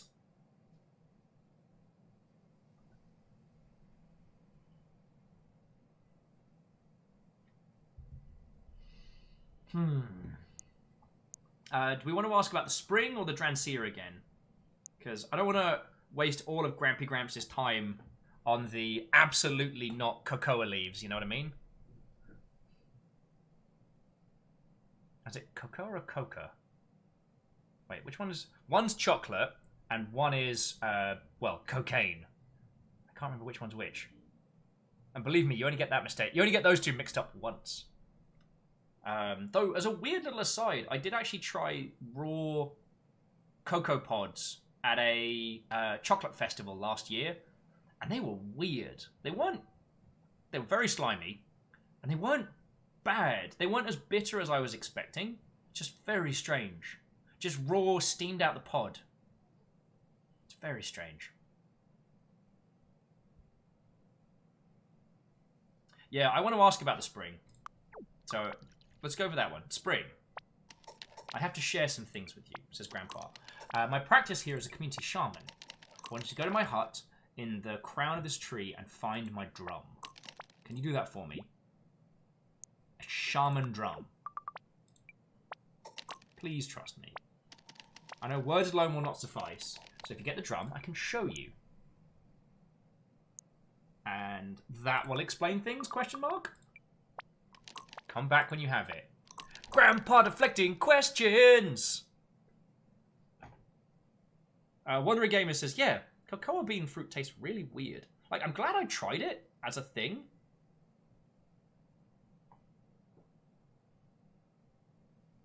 And Alex was like, as a father, so no, it's not against the law or anything.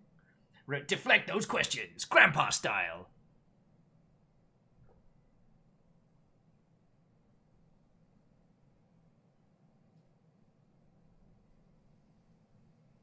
Okay, so Moose, the coca leaf was the one I was thinking about. Okay. The cocoa is the... Okay, cool. Get it all together now. How about I take care of that for you? Sure. And we're here in the morning. What you up to, Grandpa? No, I do quite like tepid tea.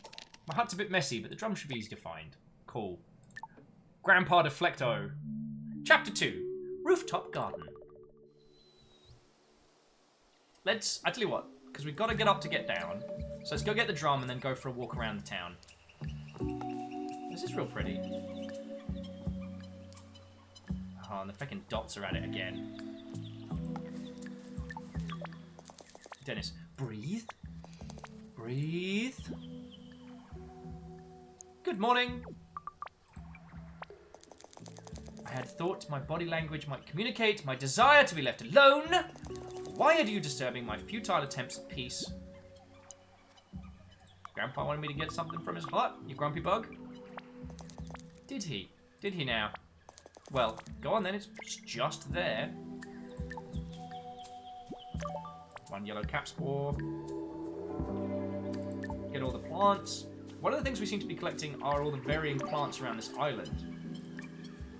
I'm not entirely sure why, and so far as we've only had to trade... Wow, we can go right up this. So far we've only had to trade a couple of things, but... Shaggy beard seed. Feel a little bit called out by that, I'm level with you.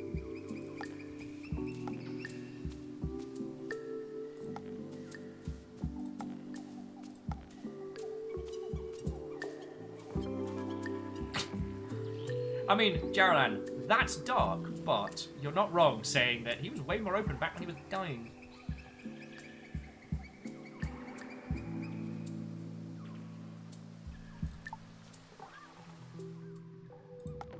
Alright, let's have a look in his messy hut. He's got a TV. Maybe there's no TV reception in the house. Yuck, that is a giant dead bug. Cool. Ah, the suicidal Kitsune there, with a Joe Cat lineup. Actually, I haven't spoken to Joe Cat in ages. I need to change that. I was blepping at Tuna last night. Well, okay, completely random aside, but especially with Tuna and with Joe Cat, who have very large followings based around games like Monster Hunter, I never want to ask them to co-stream those specifically because it feels like I'm trying to essentially farm them for viewers. And that's not how I roll. Also, oh, the dots have spears. Why are the Wums armed? Why are they armed? So the dots like, tick, tick. Neat. Okay, I'm going. Who gave them weapons?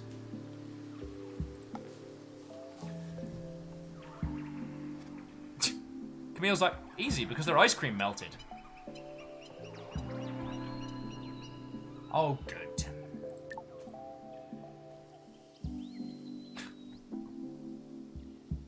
I hate that you're right, Sean. I'm going to read that out in a second, but I hate that you're right. Really, when you think about it, they're more legged than armed. Sean, why are you like this? I invite you to this stream on the day of my daughter's wedding.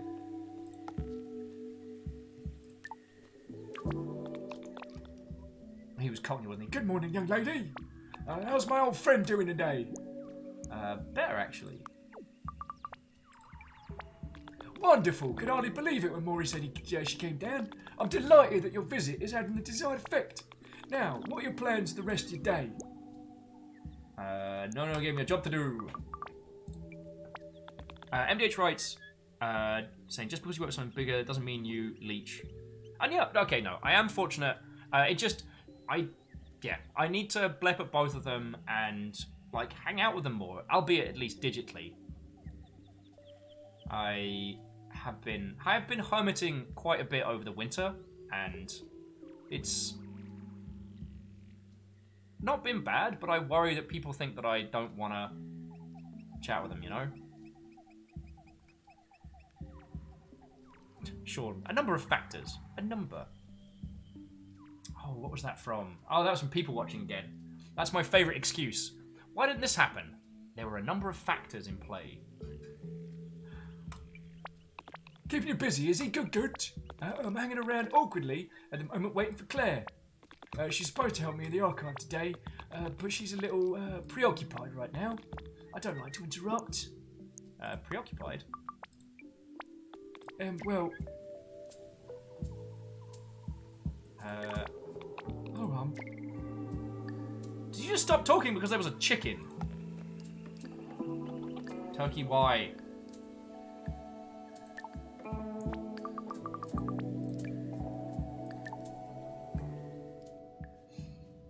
Alright, this is where all the cool kids are. Shoe-free zone, apparently. Alan says, feeling better? Sure. Honestly, I don't know how you stand being covered in stuff. It's all the same, really. Dirt, sweat, blood. It's sticky. Grim. Well, now you look lovely and fresh.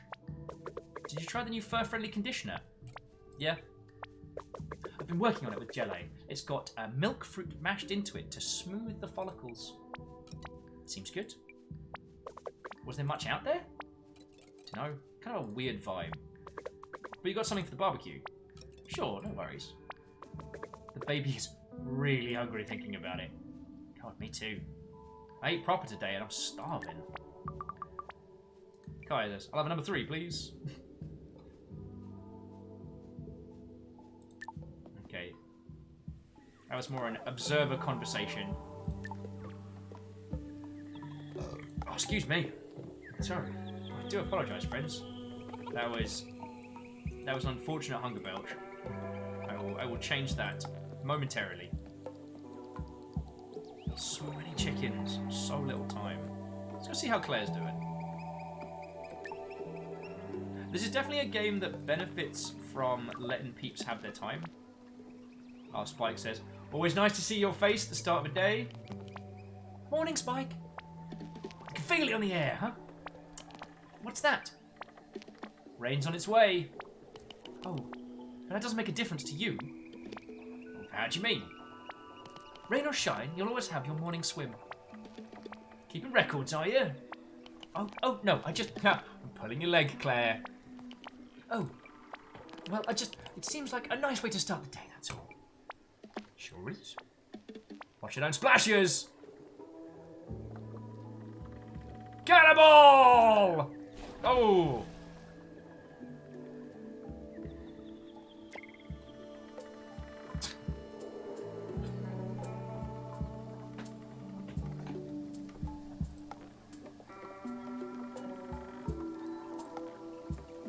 Wow, someone does not want to talk to me today.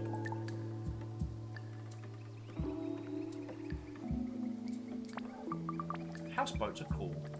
Thank you for those wonderful nuggets of wisdom.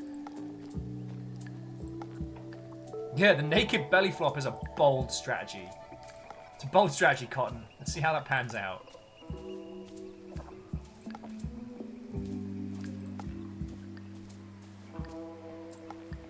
For a while, I never realised why belly flops were such a bad thing in swimming.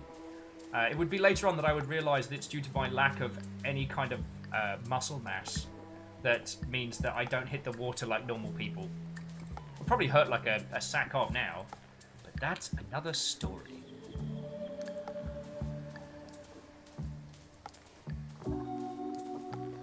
Alright, no one wants to talk to us here. There's Claire's book reading. So let's go give Grampy Gramps his drum and see where he's going with all this. I highly doubt we're going to finish this evening, so that does mean there's a lot. For those of you who've been watching for most of the day, there is going to be a lot to explore and to find, and I'll be interested to know your thoughts and feels. Grandpa asleep already? Alright, wake him gently. Wakey, wakey. Eggs and bakey. Sorry, I must have dropped off. You have the drum? Wonderful. Well then, here's our project for today. We are going to grow a garden! I'm aware that might not sound immediately thrilling, but believe me, this is no ordinary garden. A special shaman garden.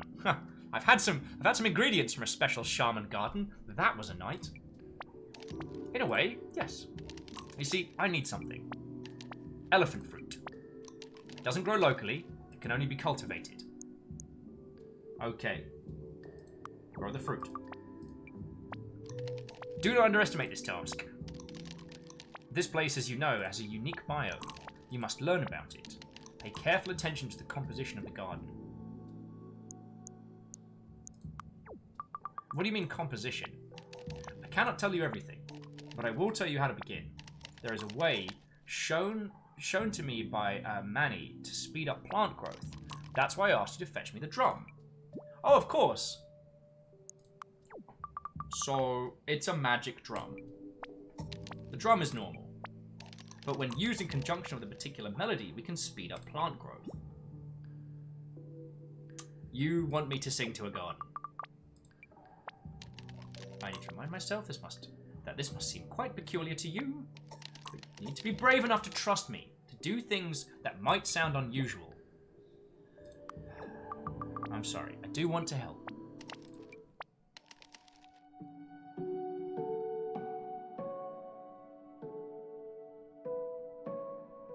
So Pacific Prelude is going to be the song that we're going to sing. So I'm just going to stay quiet. A garden song. That alone does not make plants grow. The drumming is what joins the circle between spirit, intent, and action. Oh, I nearly forgot. Here we go.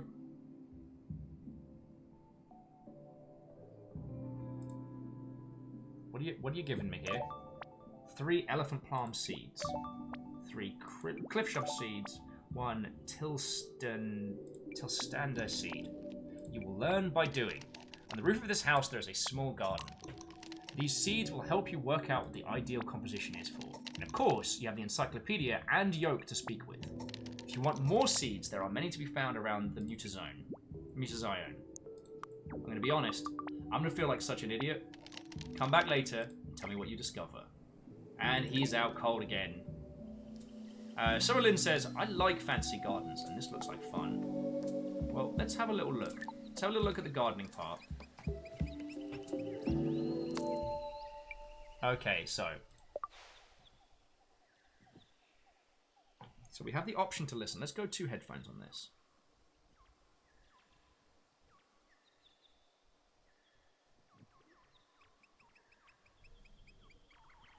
To Hikaru, firstly, what ho and welcome.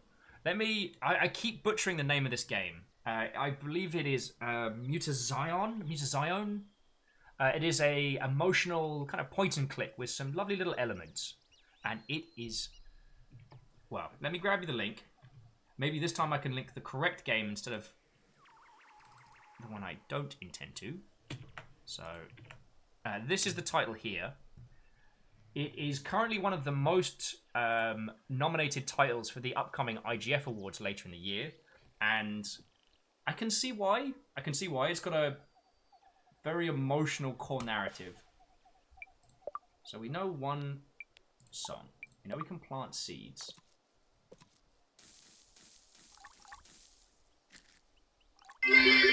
Oh! Spiller! Hey there. It's been ages and wanted to say what ho. So what ho. Also it's 2 AM so I should really head straight to bed. Much like getting a last drink at the bar before crashing, Spiller, thank you for stopping in. A feckin' tier 2 as well, you legend. So, thank you kindly. Go get some sleeps. I'll be back tomorrow. Blackout Club tomorrow. So, yeah. Well, to be continued, dear friend. To be continued. And to Hikaru, I should probably introduce myself a little as well. If I'm going to be at least vaguely close to a decent host. Hello, my name is Will. I used to work in the games industry, and now I do this. So if you want to chat video game stuff, how to make a game, how to sell a game, I got you.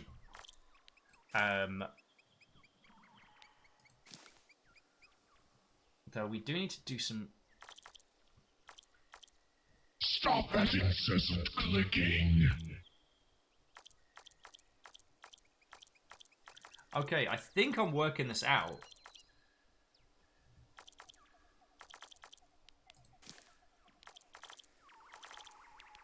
Also, Spiller, thank you kindly for gifting a sub to Hikaru Plays. That was very lovely of you. Hikaru, this lot have a little game where they like to hunt the unsubbed. I don't control it. I've attempted to stand against it to absolutely no avail. But that is the game that they play most frequently. Right. So I've got an idea. All right. So we're going to plant the elephant ram there, right? And what I'm going to do is look for, where was it? The cliff shrub.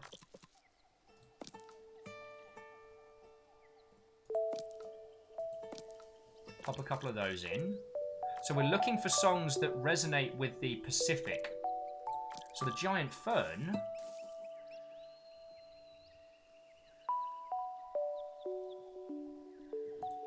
That fits in there. So if we look for other... These teeny tiny little piccolos. Put them there. The Chiloa. Put that there. A couple of them temple ferns. The Tilster is a table harp. The water nettle grows in the pond. And then yellow caps. Where do you grow yellow caps? Oh, and Hikaru Plays. Thank you kindly for throwing a follow as well. Oh, Hikaru. Yeah, Rainworld. Rainworld, my heart. I'm very proud of. After clearing it proper, I got all 3 slug cats tattooed on my arm. So we got the Survivor, the Monk, and the Hunter. Oh. And friends, I believe it's on sale, at very least on Steam at the moment. If you haven't played Rainworld, I will continuously recommend it until I am blue in the face. Because it is a lovely game.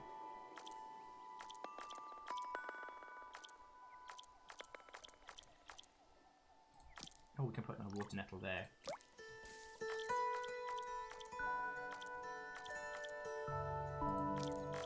Is there space for any more full gelosas? Or is it too...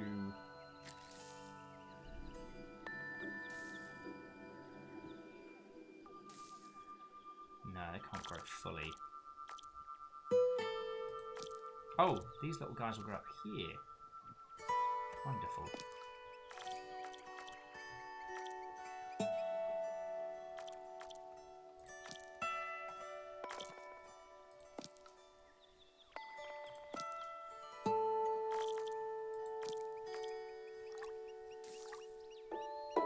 Can't sneak any more.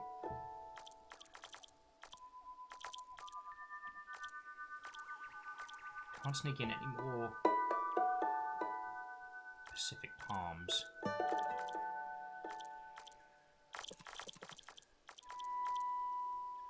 And the hobbleberry, while good, doesn't grow in the last bed that we have. So now we got here.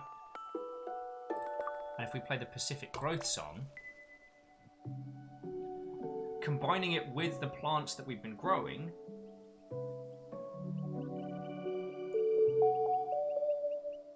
all the different plants come together to provide music. That is feckin' lovely. Spiller's like, I don't know what this is, but it feels like I'm tripping. God, yeah. Alright, dear friends. What a feckin' good day. So I nearly lost track of the time. Lamentably, I do need to bring this lovely show to a close. So I'm going to roll credits in a second and find someone to throw you all towards. But this is a great spot to just sit and listen. But again, friends, I will be back tomorrow with Lexi and Kyle for the Blackout Club. If you haven't seen that game, holy crud in a handbag. You're going to want to be there for that one. That's a real special one. But... oh yes, and Beadora, if you would care to join us on the Discord, I will absolutely love chatting with you all. But I need to get my ass in gear so I am not late for a thing. So look, all of you, thank you for a wonderful feckin' day. Sean and Lily, everybody, like, thank you. I'm glad we get to do this, and glad you all decide to keep my sorry ass around. But I have a lot of very specific individuals to thank. And sadly, as much as I would love to stay here until the break of dawn, making plants sing things, because, yo, this is also the song we have just made with these plants. I need to go put my game face on, dear friends. So firstly, thank you to Sean Peoples for donating a whole bunch of cash money. That's going to go on food and keeping me alive, so thank you. But as you well know, bits keep this operation afloat. So I need to say a monstrous thank you to Lily, who nearly did me in with generosity. I need to say thank you to Captain Stephanie Barnes, Shackle Draconis Tomery, Erin Feathers, Reflective Gamer, Ender Scram, Vanderbeast, Sean Peoples, Dashcall, Cryostix, Austin Spafford, Aperios Unlimited, and the Cabal of Anonymous Cheerers. Your moderators today was Caffeine, Rhymes Mustalicus, and Lizzie was definitely here. For new followers, we were garnished with a whole bunch of new friends. So to Hikaru Plays, to Enderscram, to Baji, King of Monsters nipping in there at the end, to Pepsi Dash, to Suicidal Kitsune, to Dragon Loot, to I Am Connor G, to Ganon Doodles, to DJ Total Blazing, splendid, and to Big Large Man, Beanslinger, and Bisels, thank you all kindly. It's lovely to have you with us, and I hope we see you more. But to those that subbed, resubbed, and were the recipients of House Carls Hunt, I must thank BT Favor 6, Tomeray, Spellfire 123, Penny Candy Cosplay, the Cuddlefish Fist Master, Blarney Stone Harmonious, Spiller, and Hikaru Plays. It's lovely to have you all with us, alright? Now, let us, in the same way that those of you that came over from Go Pirate, Jetman J, and Stooge, let me find you a lovely friend to spend time with. Let's have a look. So I definitely want to send you towards something chipper. You know?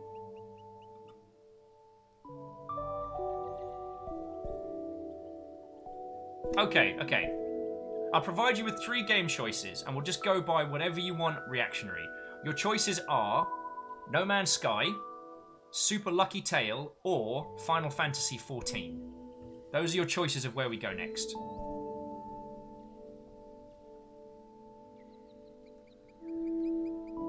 Yeah, and Spiller, I will eat a thing. Hikaru's asking for No Man's Sky. Oh, Penny Candy said, wait, someone gifted a sub while I was sewing? Whoever that was, thank you! I believe that was Sean Peoples again. King of Monsters would also like to do No Man's Sky. Summerlin says, well, I try not to let it show. Okay, so friends, we're going to go over to a lovely individual who rolls by the moniker of Whimsy Shrimp. We're going to head over there. They are playing some No Man's Sky, and at very, very least, we can make that person's afternoon. Friends, I will blep you on the Discord. I will see you tomorrow for some Blackout Club. But thank you for a fecking wonderful day. Lovely game, lovely company. Yeah. Thank you, alright? You all didn't know how much I needed today, so thank you. Oh, it's weird because we were talking about No Man's Sky earlier today, so it feels like a nice carry-on, you know what I'm saying? Anyway, friends, I could sit here and waffle Mancy until the break of dawn, and then be very late for the thing that I'm supposed to be on time for. So, once again, thank you all. I'll see you tomorrow. Have a good evening.